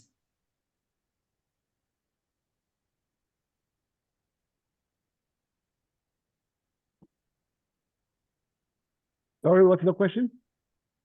I say, what kind of load can we consider as inanimate, and which kind of load can we consider as live? Inanimate is anything that's not alive. Yes, like what? Like boxes or tables Boxes. or bricks or Great. Stones. cupboards. So life, Like a dog or a cat. like dogs, or a sheep. animals, Yes. people. Water. What is water considered that? Sorry? If you have water in a container, fluid in a container, what is that? Water in a container. Yes. Because Is water is inanimate. moving inside of a container. It's inanimate. Even if it's moving. No, take if you okay, here at my house where I stay, we've got this 25-liter water containers. Yes. That water moves inside there when you move it. Inanimate In that means there is no container. life. There is no life in it, right? Water gives life. Yeah, but what? So if it's moving, is it inanimate? Does water breathe? Does it breathe? But it moves. It moves only when you move it. Yes. Cannot move by And itself. when you walk with water in a container, it moves. Is it inanimate? So when we say live, we mean independent load movement. We're not talking of movements that are dependent. Okay, I understand. So water is dependent on us in order to move in the form of waves. So that is how we can categorize the load. It can be in the form of inanimate, like you can see the picture, and it can be live. So we look at the injuries due to manual handling. We can classify them as internal injuries or external injuries.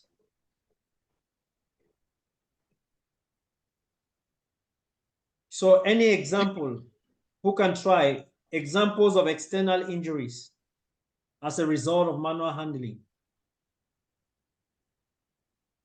Cuts and bruises. Bruises. Cuts. A wound. A simple wound. Wounds. Lacerations. So these are all external injuries. Internal injuries. Bleeding. Muscle injuries. Muscle injuries. Back pain. Back injuries. Back injuries. Neck injuries. Neck injuries. Knee Ligament injuries. tears. hernias, sleep disc, Yeah, hernias, yeah. Hernias also. work-related upper limb disorders. So all of these are internal injuries.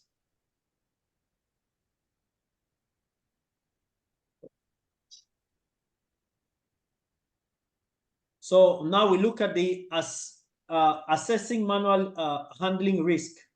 How can we assess them? What are the factors we need to consider when assessing manual handling risk? Weight and size. Weight and size of the load. The weight, the size. So which factor will you put in place to put in these points? Lifting. Okay, let me put it this way. There are 4 factors we need to consider when it comes to manual handling risk assessment. We look at the load, we look at the individual, we look at the environment, we look at the task. So when it comes to the load, what are the things we are assessing? Weight. The weight. Is it heavy? Yes. Size. Sorry? The size of the load. The size of the load. The shape. The shape. The stability. The stability. The surfaces. Sorry? Surfaces. Sharp edges. Yes.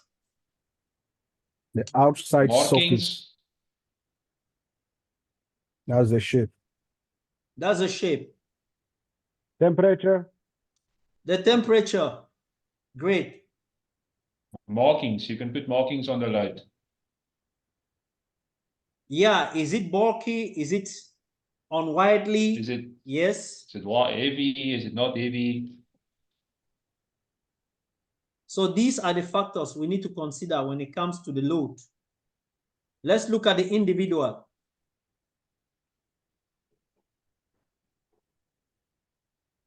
The individual, their state of health.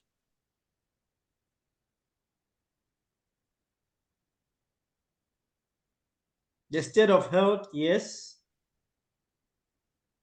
Is he capable of lifting a load or not? Their height. Remember here we are looking at those individual factors, the same ergonomic factors which we considered. What are those things we considered when we're treating the ergonomic risk assessment? When it comes to the individual, the age.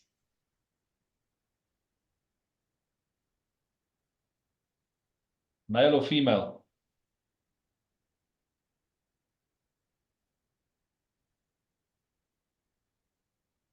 Gender is also. Yeah, gender. Yeah, gender.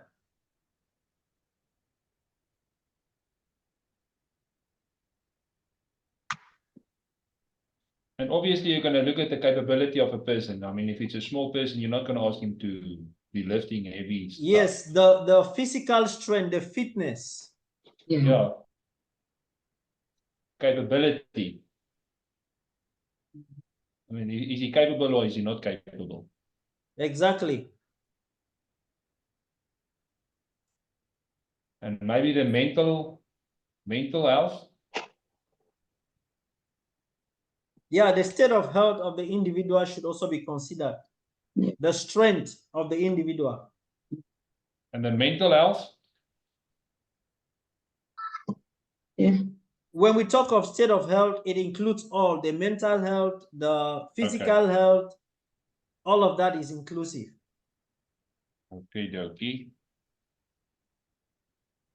So let's look at the task. What should we consider? Then lie on. Yes, Stella. No, If you're using teams, then they can share a load. 4 guys can carry one load easier than one guy. If you're working in Okay. teams. Sequencing. When it comes to the task, we are looking at the activity to be carried out. We look at the environment, we look at the distance. The work routine. Yes, we look at the pathway.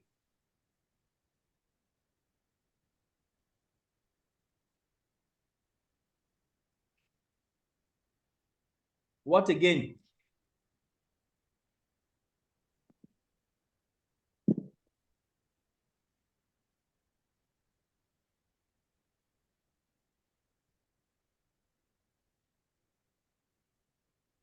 So when it comes to the task requires access of equipment from storage, holding the load at distance, unsatisfactory body movement, twisting, stopping, excessive lifting or lowering distance, excessive pulling and pushing, the risks of sudden movement of the load. Maybe the task requires prolonged physical effort, or maybe there is insufficient rest. So all of these are factors we need to consider when it comes to the task. And then the environment. What should we consider? Everything that you got listed there. Sorry? Everything on your list there on the screen. Yes. Yeah, begin to give me those things that are on the screen. Environment. Lighting. The lighting, yes. Ventilation. Ventilation. Obstacles. Obstacles. Temperature. The temperature. Floor condition. Yes. Space availability. The space constraints. So all of that are factors we should consider when it comes to the environment. So there is this acronym for these factors, like the load, L for the load, I for individual, T for the task, and E for environment. So you can just call it light, L-I-T-E, when considering the factors.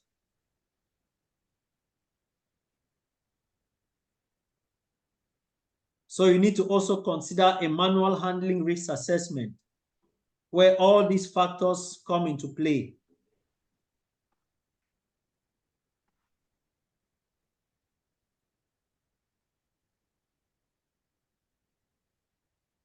But there's a problem with that. With what? With a manual handling risk assessment. Because when are you going to do the risk assessment? After they've manually already handled all of this stuff and moved it. You are examining the activity. You have to examine the activity before you come up with these okay. controls. I've worked in a few places, Wadingane. Yes. A lot of places. And there's some places where I did manual handling myself. And never ever, this is the first time I'm hearing of a manual handling risk assessment. I get that it should be there and it's important, but people don't wait for this. They move boxes because they need to be moved now. Let me say something. You understand what I'm saying? Yes, I get your point. Let me say something.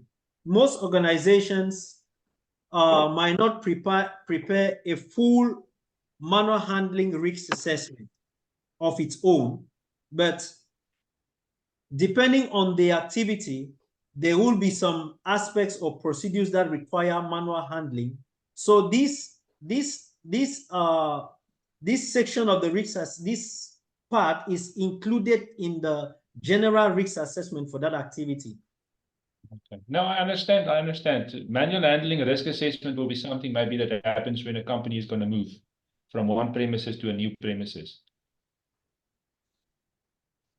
Yeah, for organizations with you know, with very strong management systems, you might have a separate or a specific procedure for manual handling. It might depend on the level of maybe accidents that have occurred as a result of manual handling, or it is part of their management system. It is part of their procedures. Yeah, no, I understand. I understand. I'm getting it.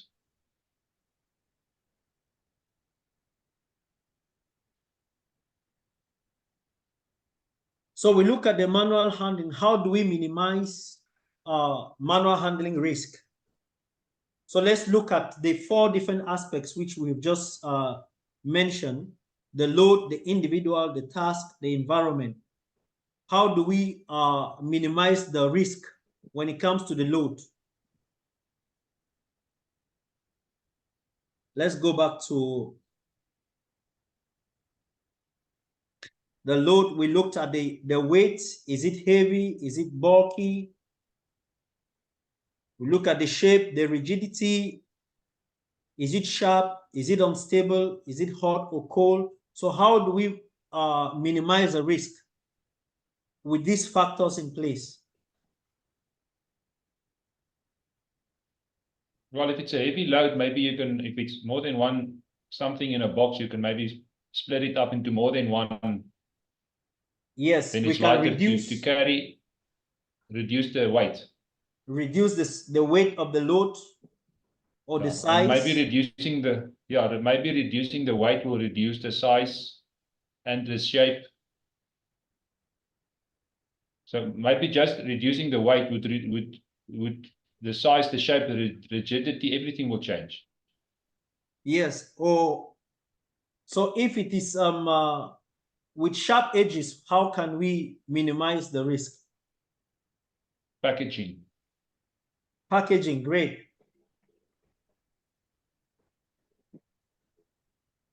Or to use the handling aid.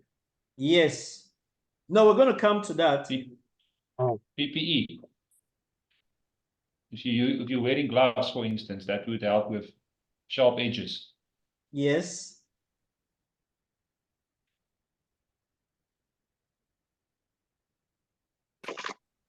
So reducing the load, the size, providing handles, and eliminating sharp edges are ways we can minimize the manual handling risks when it comes to the load. What about the individual? Instead of having one person, having 2 persons or 4 persons.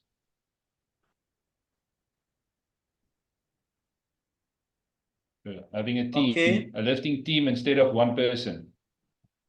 Or having a lifting equipment. No, that will go for the task.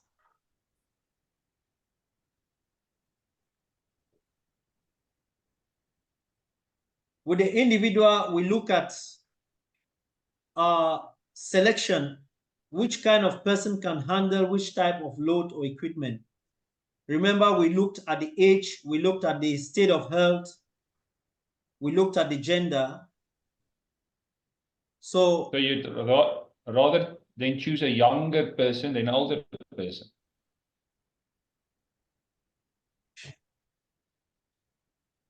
Is that what you're saying? So rather asking a younger person to help than an older person to help, for instance. Yes. I'd rather ask a guy than a girl. I didn't get you. I said rather asking a man than asking a woman to That help to what? carry something. Ah, So gender. You're gonna have a yes. look at gender. You have to look at gender as well. So it's gender, it's age. Selection of whoever should be involved in the task matters, depending on the type of material or whatsoever to be lifted. They should be informed. They should be trained on how to lift that particular material and also the use of PPE. When it comes to the task,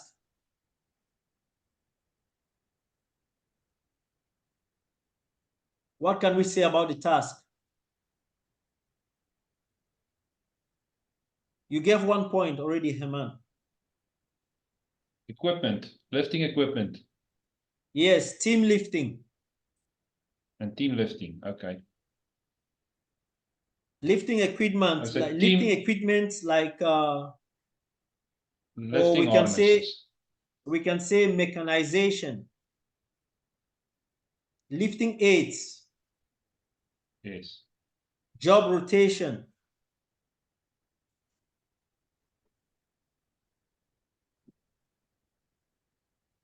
So working in a team is part of the task.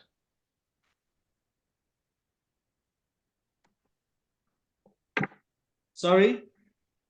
Working in a team is part of the task, not part of the individual. Yes, it's part of the task. When it comes to the environment,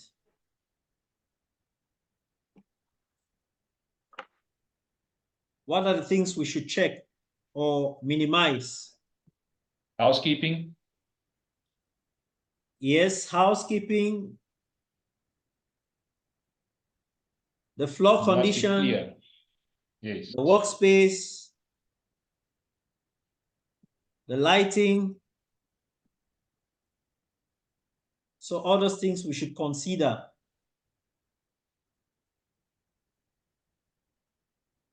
We also have the hierarchy of control, from elimination to reduction to substitution to engineering controls, administrative controls, and personal protective equipment.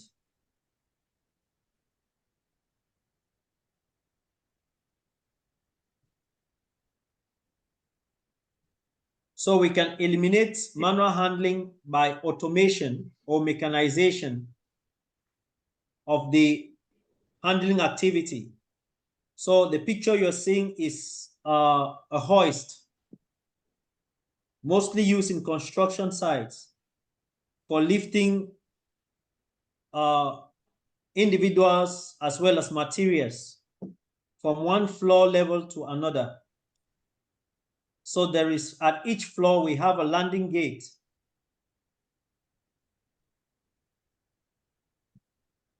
So that's a form of automation or mechanization.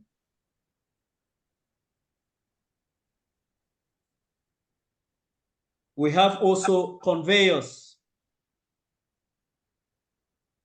When you go to the airport, baggage handlings, there is a use of conveyors.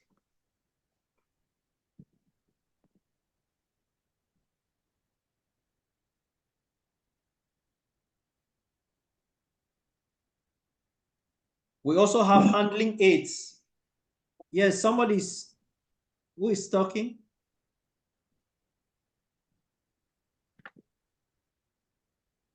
We also have the use of handling aids like trolleys,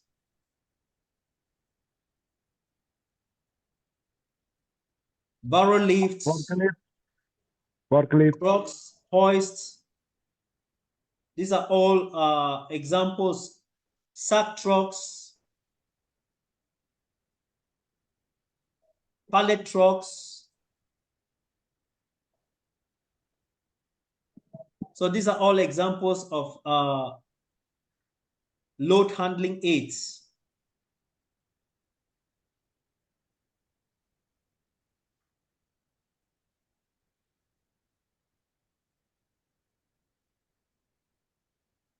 We also have mechanical aids, where we are using equipment to lift. If you have been in a garage, you will see a good example of a mechanical aid that can be used to remove the engine of a car.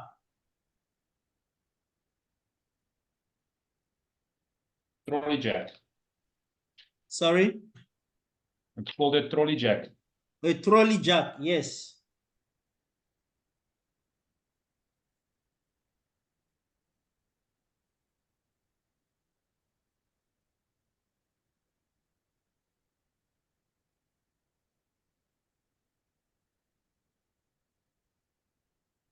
So we look at a simple lifting technique. There are 8 steps when it comes to a lifting technique or a safe lifting technique.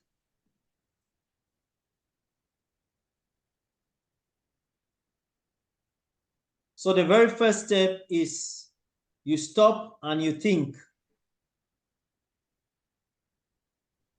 The second is you place your feet.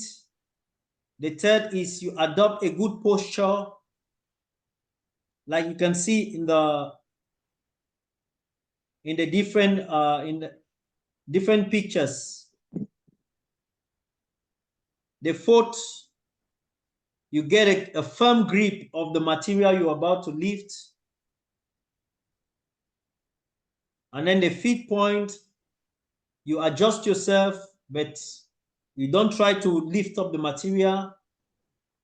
The sixth, you move your feet. The seventh, you keep the material close to, you keep yourself close to the load. And the last point, you put down and then you adjust the load.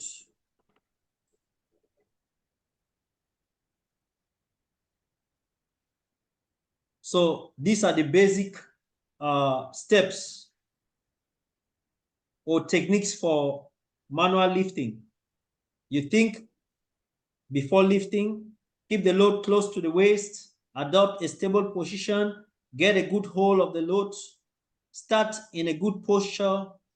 Do not flex the back any further while lifting. Avoid twisting the back or leaning sideways. Keep the head up when handling. Move smoothly. Do not lift or handle more than can be easily managed. Put the load down, then adjust its position. Any question?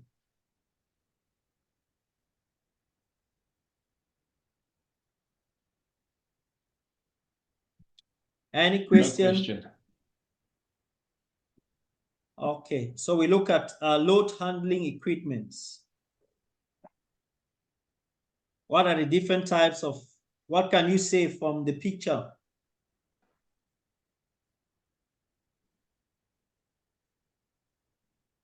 There's a conveyor belt. A conveyor belt, yes. And there's something that looks like a claw or something that they're using to pick up the equipment or the material. Yes. A claw for lifting. A robotic arm. A robotic arm. Yeah.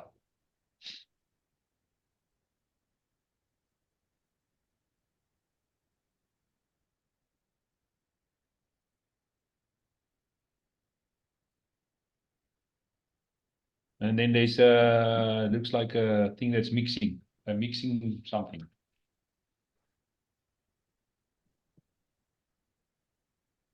Yeah, you were saying something. Yeah, I see there's a mixer at the right top corner. Yes.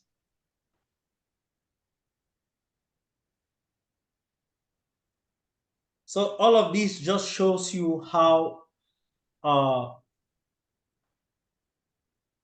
automation or mechanization can help to minimize manual handling risk. So we'll be looking at different equipments, conveyors, mobile cranes.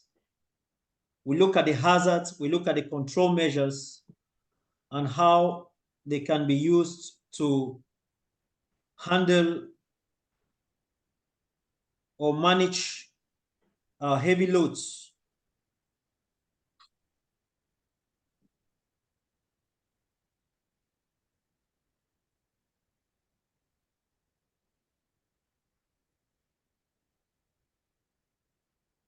So what are the hazards for manually operated load handling equipment?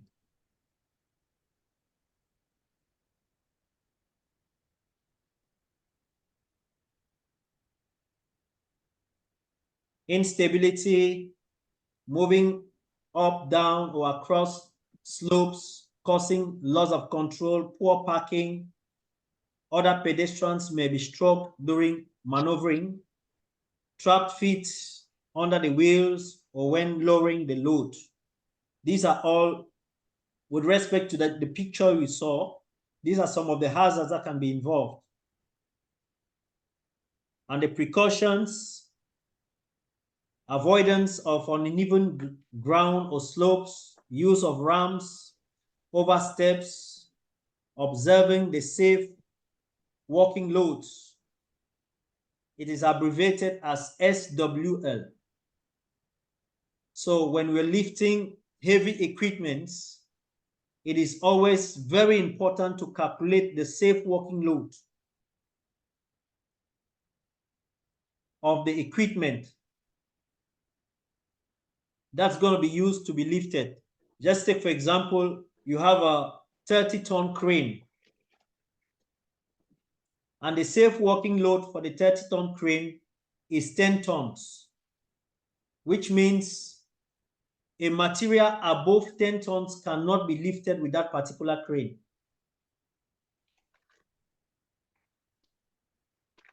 So we should be able to determine the load of the material and the safe working load of the equipment to be able to lift that particular material.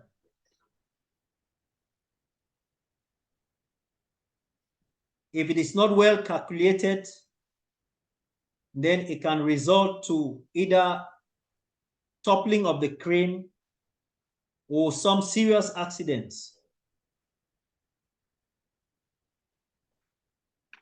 We need to secure the load. If necessary, we use the brakes. Care should be taken when moving or lowering the load. Safe parking and storage of the equipment, routine inspection and maintenance.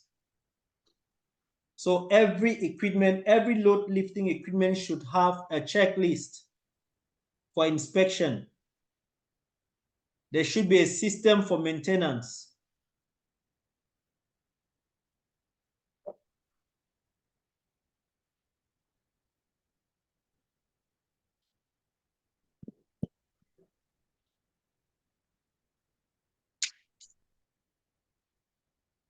So when we go to hospitals, we see this kind of patient hoist, you know, for lifting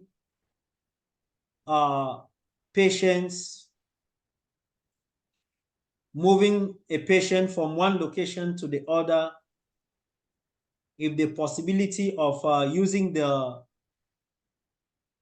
beds, if it's not possible using the beds, then this type of equipments, if provided, can be used to transport the patient from one position to another. And it should be operated by trained personnel. A lifting equipment of this type.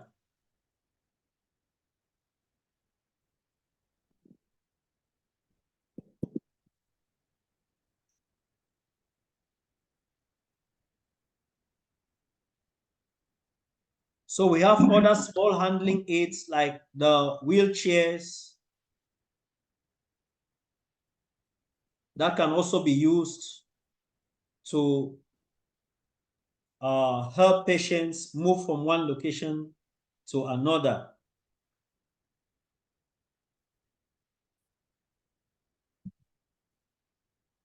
Mechanically operated load handling equipment, we look at forklift trucks, hoists, conveyors, and cranes.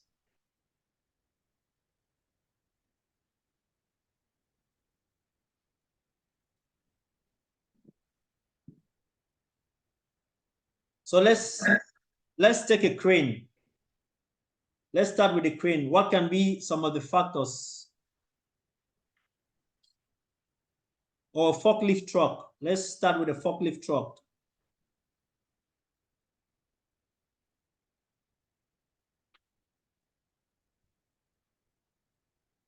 We've seen a forklift truck in different parts of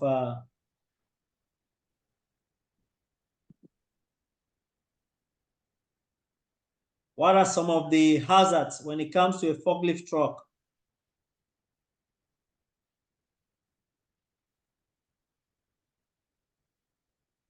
Overload. Overloading, yes. Overturning. Overturning.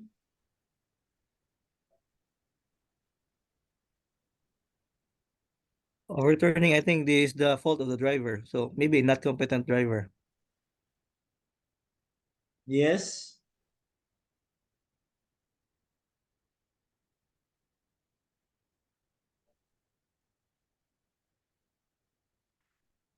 Obstruction of view, maybe?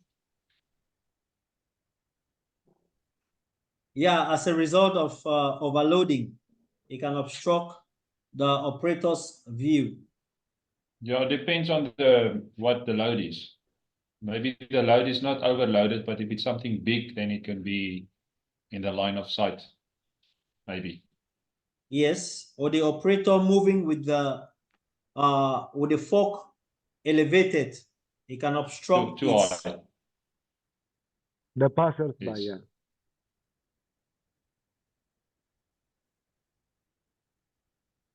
So forklift truck hazards, we have overturn of the truck, fall of the load, striking of pedestrians, fall or entrapment of a person riding on the fork, fall from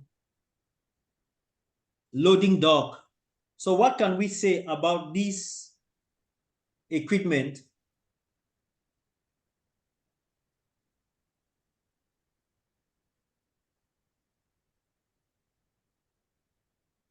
The operator should be trained. Sorry? Operator should be fully trained.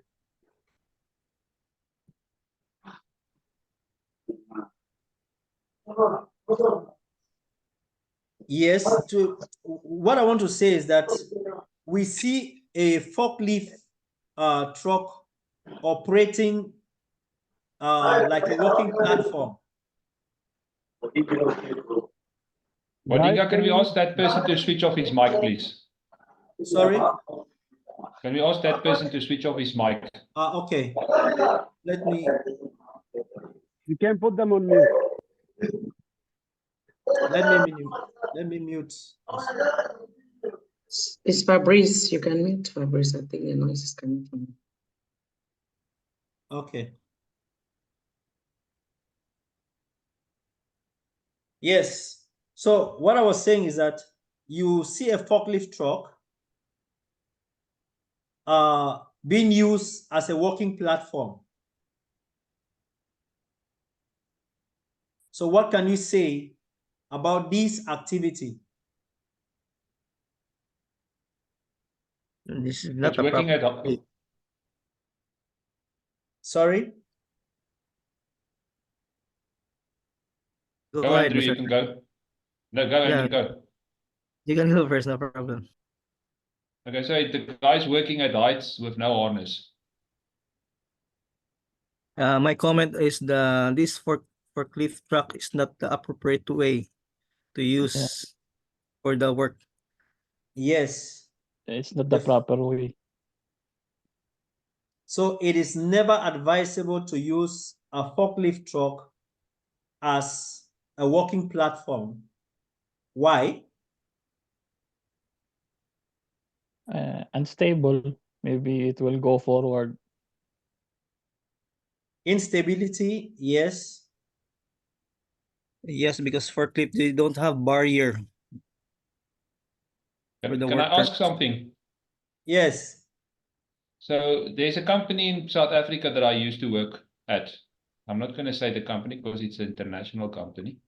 But they made, for a forklift, they made a special cage that is being used with a forklift so that you can work at height. So it's a cage that goes onto a forklift and it gets fastened to the forklift. So it can't fall, it's stable.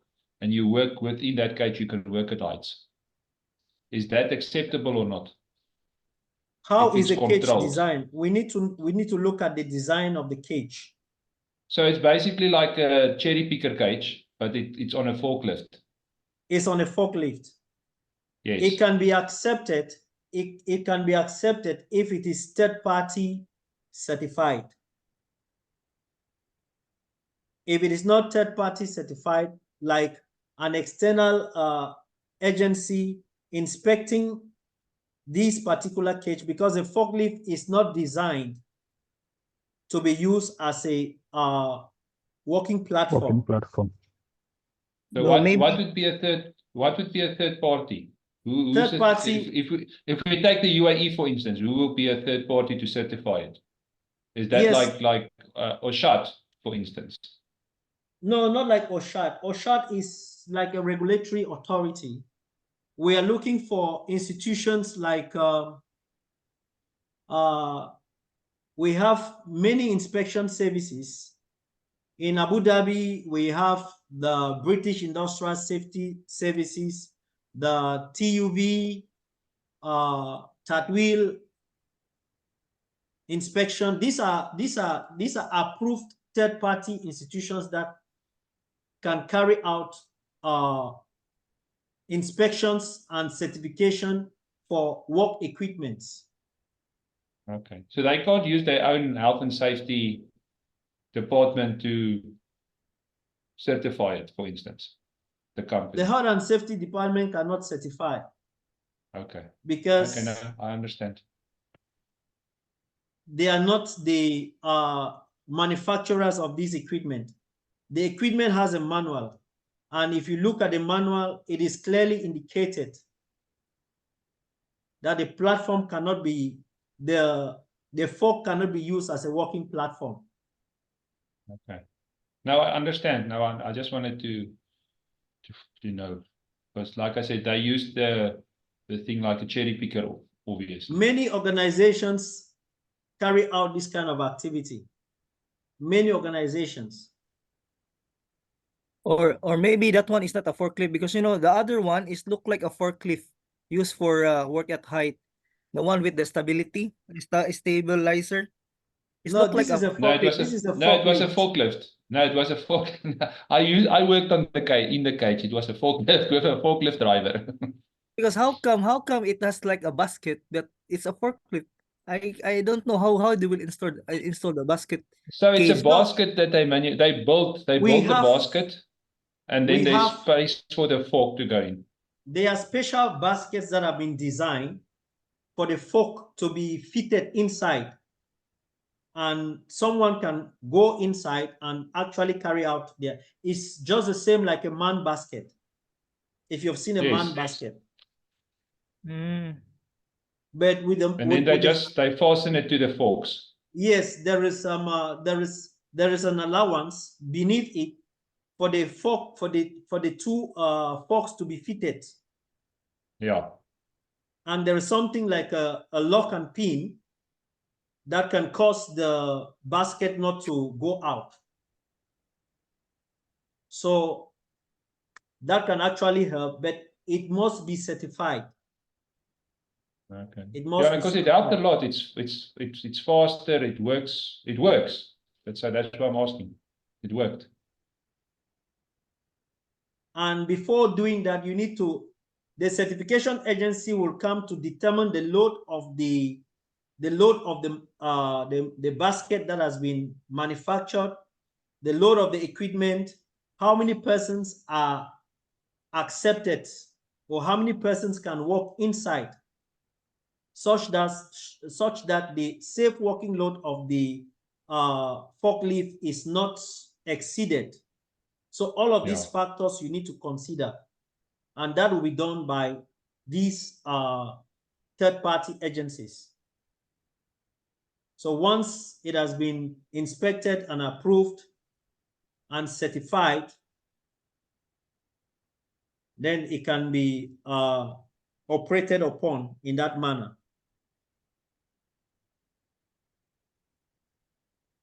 So the precautions we need to take when using forklifts: restricting the use to train operators only, routine visual inspections of the truck before use, routine maintenance of the truck, never use the forklift to lift people unless or proper working platforms is attached. That's just what I was talking about. Ensure that the load on the fork is secured and stable. Ensure that the safe working load limits of the truck are not exceeded. Observe the side speed limits. Never travel with the loads raised. Never traveling with obstructed vision. So these are just precautions you can take when using the forklift. So we have different types of forklifts. We have the battery operated forklift, the diesel powered forklifts, and the liquid petroleum gas powered trucks. You can see the different pictures, and all of them come with their hazards and control measures.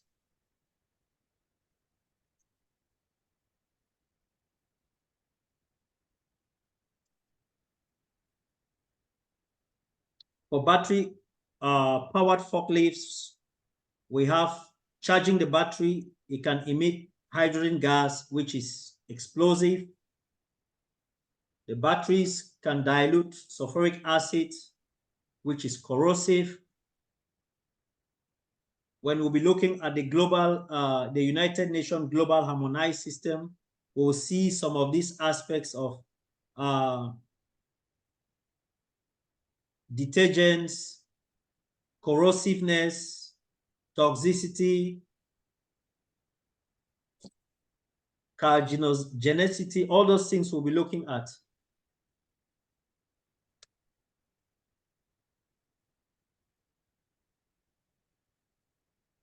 So these are some of the hazards. The batteries are extremely heavy. So when we're looking at fire safety or electrical safety, these batteries can cause electrical shock, burns, or fire. The battery contains the contents, they are environmentally, they are hazardous to the environment. So we should have proper management or proper disposal, waste disposal of these batteries in case they are not working.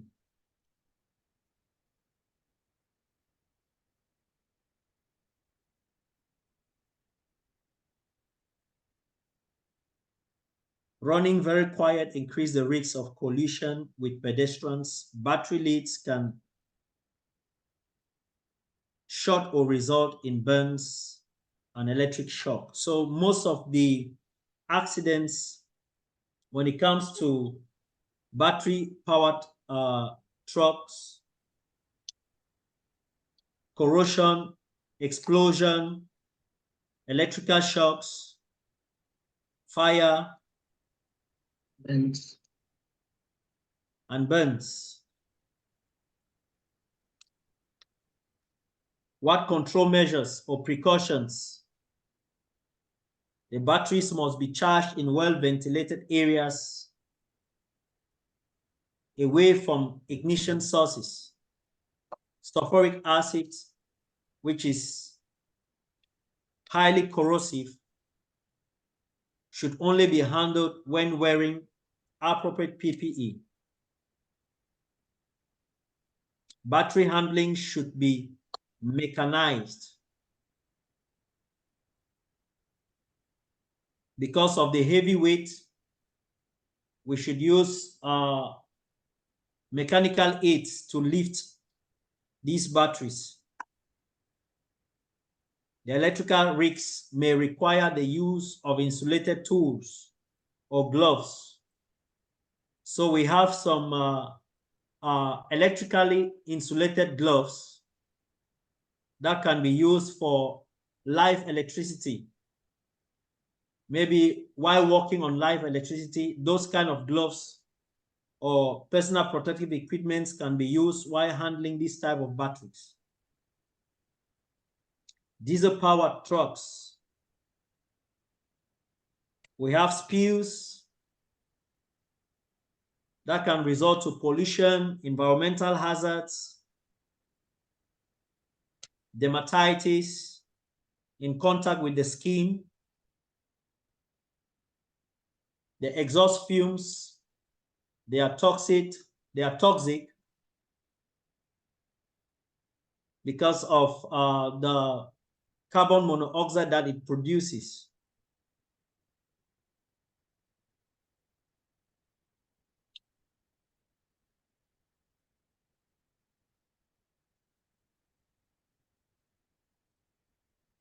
So the precautions should only be used in well-ventilated area. Spill kits should be available. Gloves should be worn when handling diesel.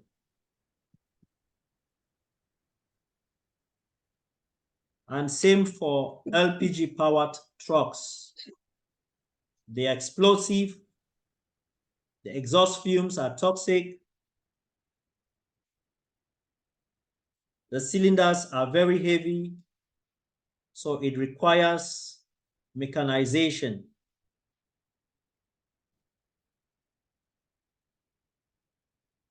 Should be used in well-ventilated area. LPG cylinder, use of mechanical aids. Spare cylinders must be stored in secure, safe, well-ventilated locations. So we have the hoist. We saw the hoist earlier. Most common in construction sites.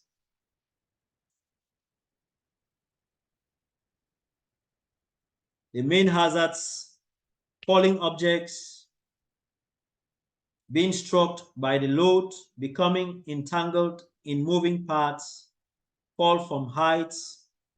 These are electrically powered mechanical aids. So it should be properly inspected and it should be well installed. We should also consider the loads to be lifted. All of these equipments, they come with load specifications. So you should know the safe working load, be it for inanimate or live tools. If you are lifting persons, if you are lifting bulks, materials, the load should be considered. Those operating the loads, the hoist, they should be well trained. It should be properly maintained, properly inspected internally, or you outsource using third-party inspections. And often the frequency of inspection should depend on the manner in which it's being used.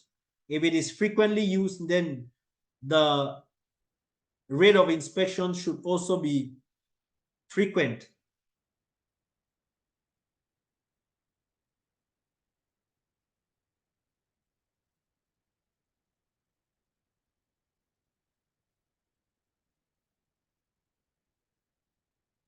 So these are another form of hoist, like we saw that which was used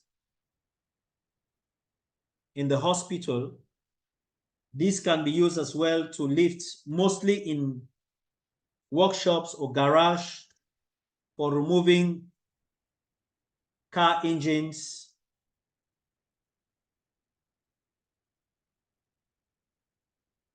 So we also have conveyors. So what can we say? What are some of the hazards when it comes to conveyors?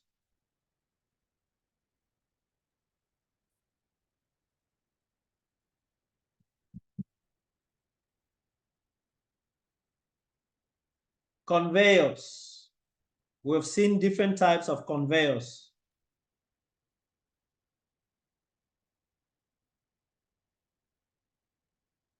They can easily injure your hand or your fingers. Yes. So we're talking It of can trapping. it can even grab your clothing or something. Yes. And pull you. It can pull you Entanglement. into the conveyor. The entanglement, yes. So which type of conveyor? We have three types of conveyors. We have the belt conveyor, the screw conveyor, and the roller conveyor. So which type of conveyor is this? That's a roller. Sorry? A roller conveyor. Yes, a roller conveyor, mostly used in airports when checking luggages for any unwanted materials.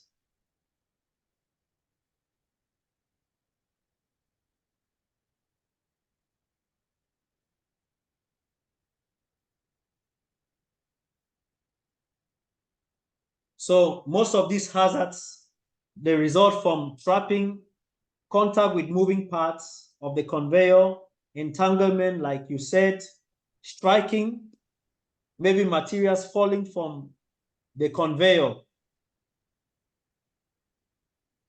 There is also aspects of sleep, trips, manual handling, noise. So what control measures can we put in place for these conveyors?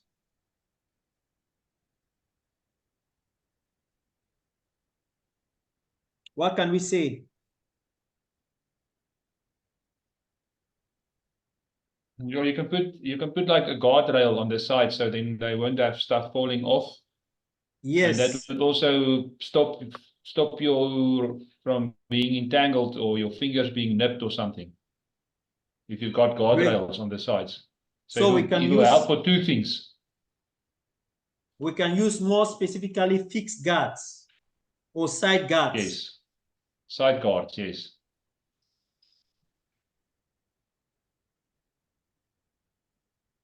Emergency stop button should be available.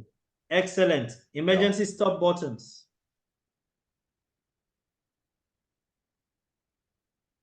We talked about entanglement. What kind of control can we put in place?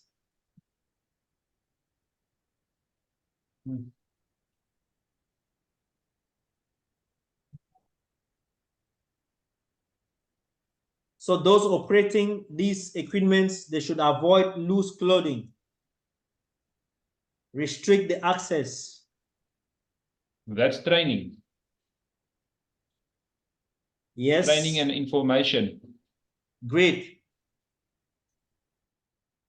Always in your control measures, there will be an aspect of training. There will be an aspect of supervision.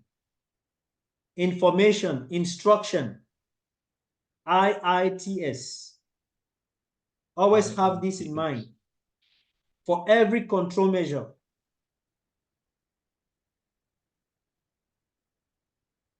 we consider PPE as a last resort, but it is also part of every control measure. Yeah. IITS, it's information, instruction, training, and supervision. Information, instruction. So we talked about the different types of roller. What we just saw is the or conveyor. What we just saw is the roller. We have the belt and the screw conveyor as well.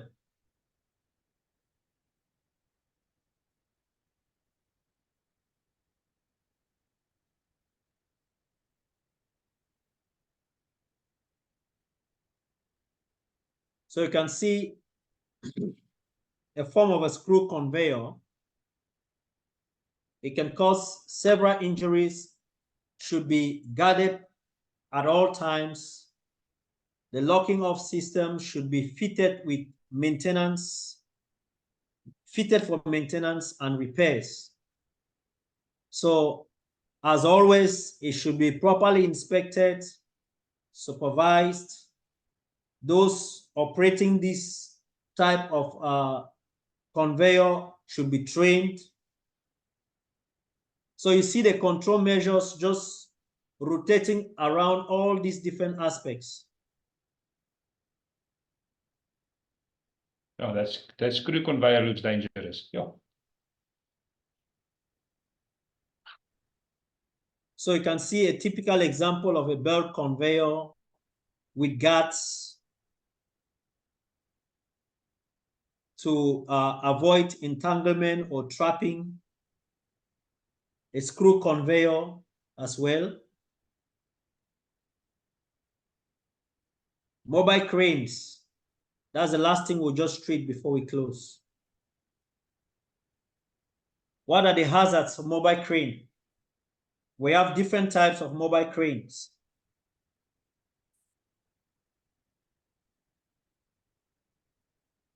Falling over. Sorry? If the load is too big, then it can fall over, topple over.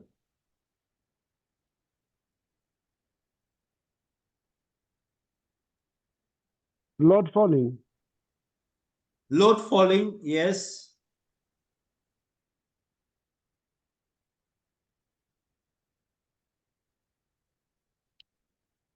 Crane hazards, what are those hazards?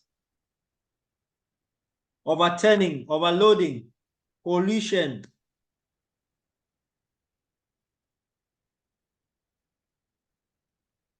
Loss of load.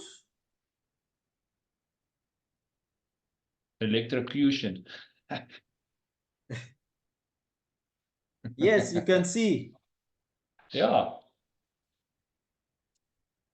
So collapsing or toppling over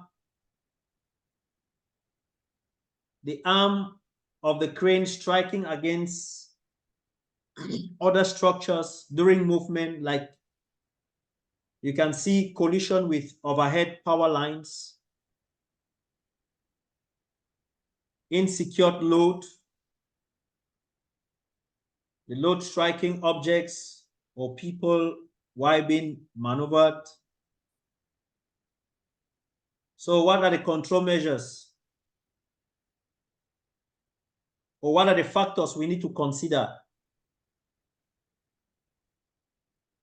before maybe a lifting operation?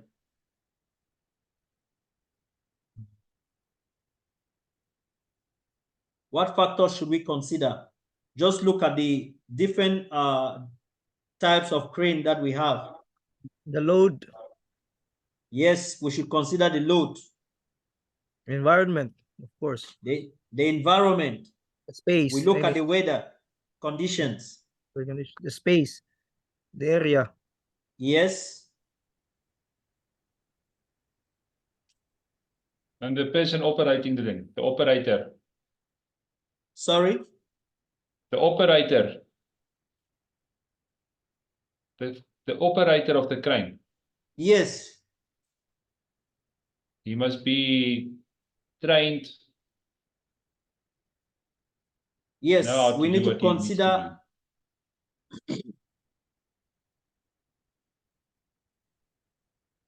What again?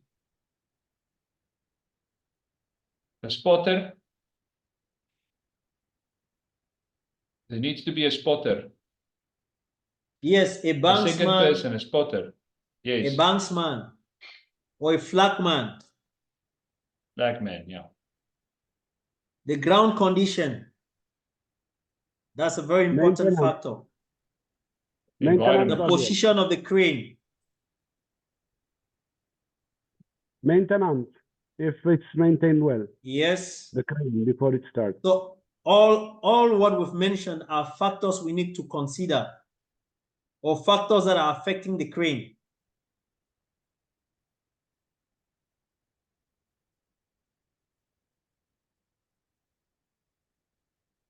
So precautions, we should ensure that the load to be lifted is within the safe working capacity. The load is on a firm, stable ground. We use the outriggers correctly, and we check the crane for proper maintenance.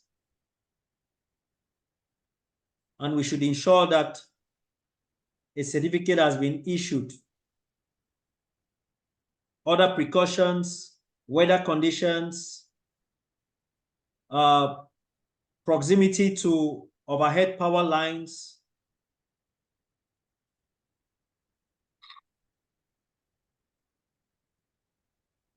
also, we should check the lifting accessories of the crane.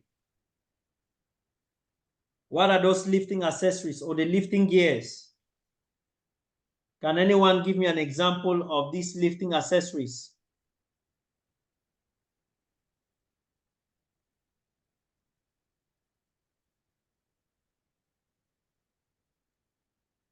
I think that one, Sorry, the what's clamp. the question? What do you call one? The clamp? Is it the clamp?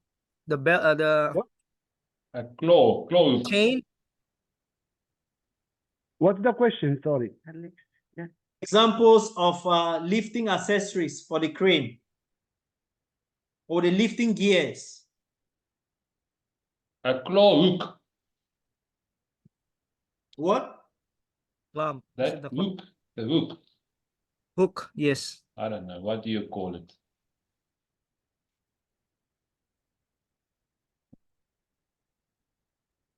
The safety catch. We have different types of lifting accessories. We have what we call the D shackles. There are different types of D shackles with different load-bearing capacities. We also have the chain slings. If you can see the extended boom, there are two, some sort of rope or some sort of a chain. It can either be a chain or a webbing sling. Winch. They call it winch. Sorry? It's a winch, yeah? No, that's not the winch. Oh. The winch is used for the confined space equipment for lowering or lifting personnel inside a confined space. A stability rope. Sorry? What do you call it? A stability rope that they normally put onto the webbing sling. No, they put. I've seen on some of the places where they lift the load. They've got like a rope attached to it so that they can control it, that it doesn't swing. Yes, that there's a groundsman that holds a rope that's connected to the load. That is the stability rope. That is, it helps Yes. to stabilize the movement of the material. Of the load, yes. So that's also most accessory. Definitely, you need all of these aspects are the lifting gears. So we should also inspect these lifting gears. You know, it can be twice a year, every 6 months, or every 3 months, depending on the usage. How often are we using these lifting gears?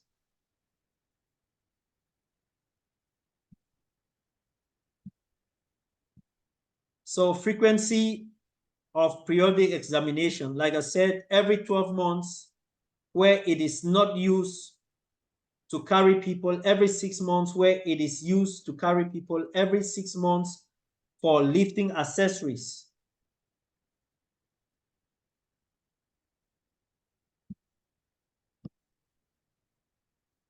So with that, we come to the end of element 6.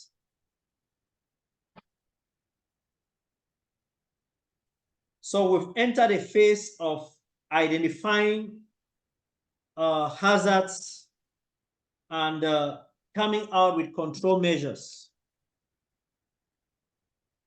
Element 7, element 8 is similar. So my advice is that please go through these elements before our next class, because we're going to treat 7 and 8 next week.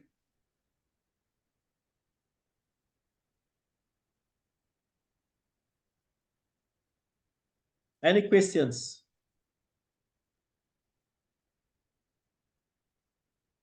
No questions.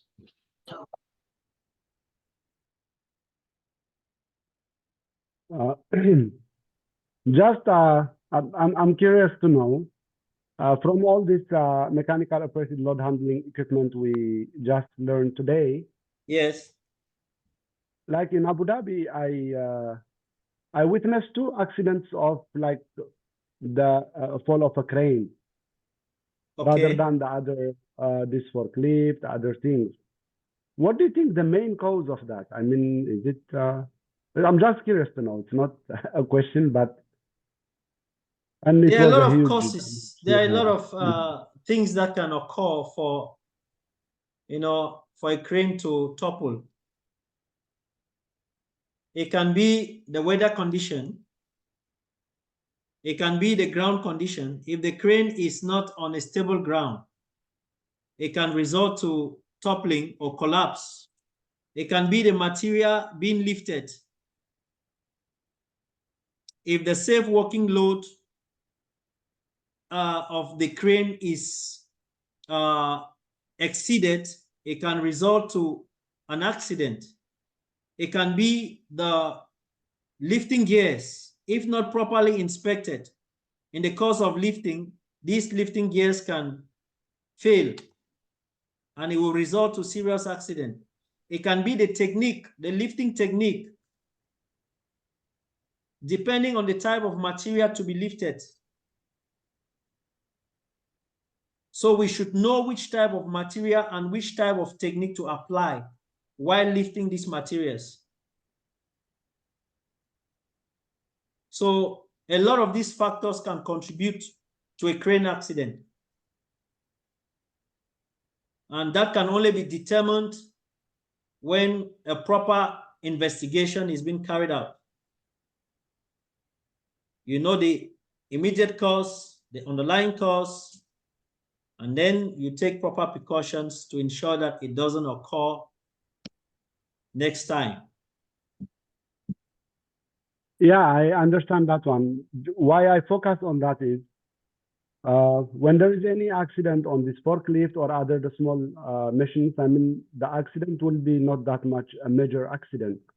But with a fall of a train, I mean, a tower crane, it will cause a huge damage. It can fall on the building, it can fall on people, it can fall on a lot of things. So my question is, I think they have to take a very a measure control before they install it or when they are operating it. Yes, lifting because operations. the damage will be huge. Yeah. Lifting operations is considered a high-risk activity. It's a very high-risk activity and it poses a lot of threat to organizations if proper care is not taken. So before a lifting activity is being carried out, all the different parameters, all the procedures to be followed should be put in place. All those who are involved in that particular lifting activity should know exactly what they have to do, just to avoid the consequences in the event of an accident. When you look at the OSHA code of practice, you know, it is one of the highest high-risk activities that have been identified. And during inspections from the sector regulatory authority or the municipality or the enforcement agencies, they pay particular attention to these lifting equipments, especially the cranes, because we have seen serious fatalities as a result of crane accidents.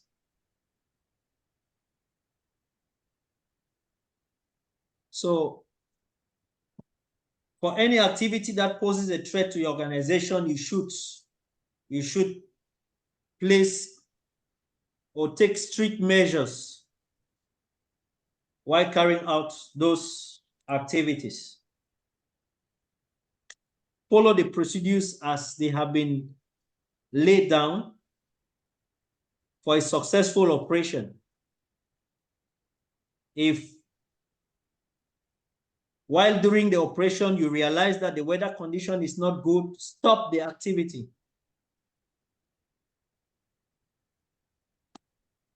That's why we need all the instruments in place. You check the weather conditions, you check the wind speeds before a lifting activity starts. So when all of these things are in place and then it is properly monitored and supervised, I'm very sure you will have a successful lifting activity. Any other question?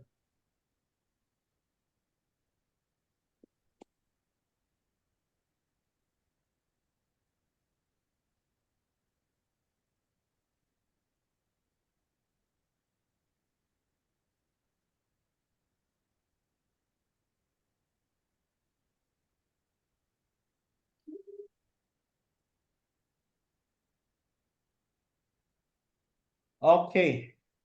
If there are no questions, then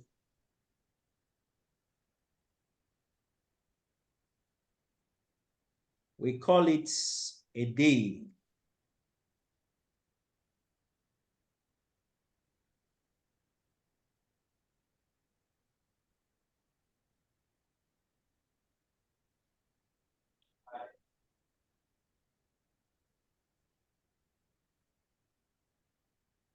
A Sunday.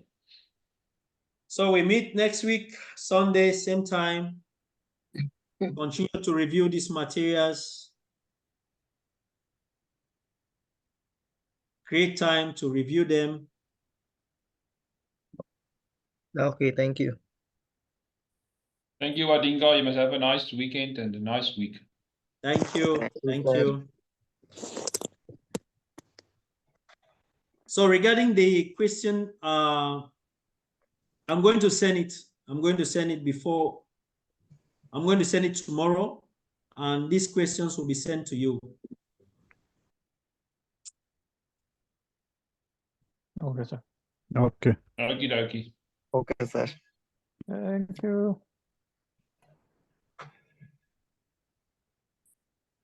I promised to review the IG2 sample, but because of time, the brains have accumulated a lot of material. So we'll try to look at that in the next class. Okay. Okay. We can review it. So what was the title? IG2 report? IG2 guide. Just go to your model Go to Okay. your model and look at IG2 guide. Okay. So it's Yes. there. Yeah, it's Okay. there. Okay. All right. Thank Thank you so much. Have Thank a Have you, a lovely great sir. week. weekend. You're welcome. Thank you, Bye, sir. Thank you, everyone. sir. Thank you, everyone. Goodbye. Bye. Lovely week. Bye, Bye. Yeah, everyone. have a lovely week, everyone. Bye. Got 'em.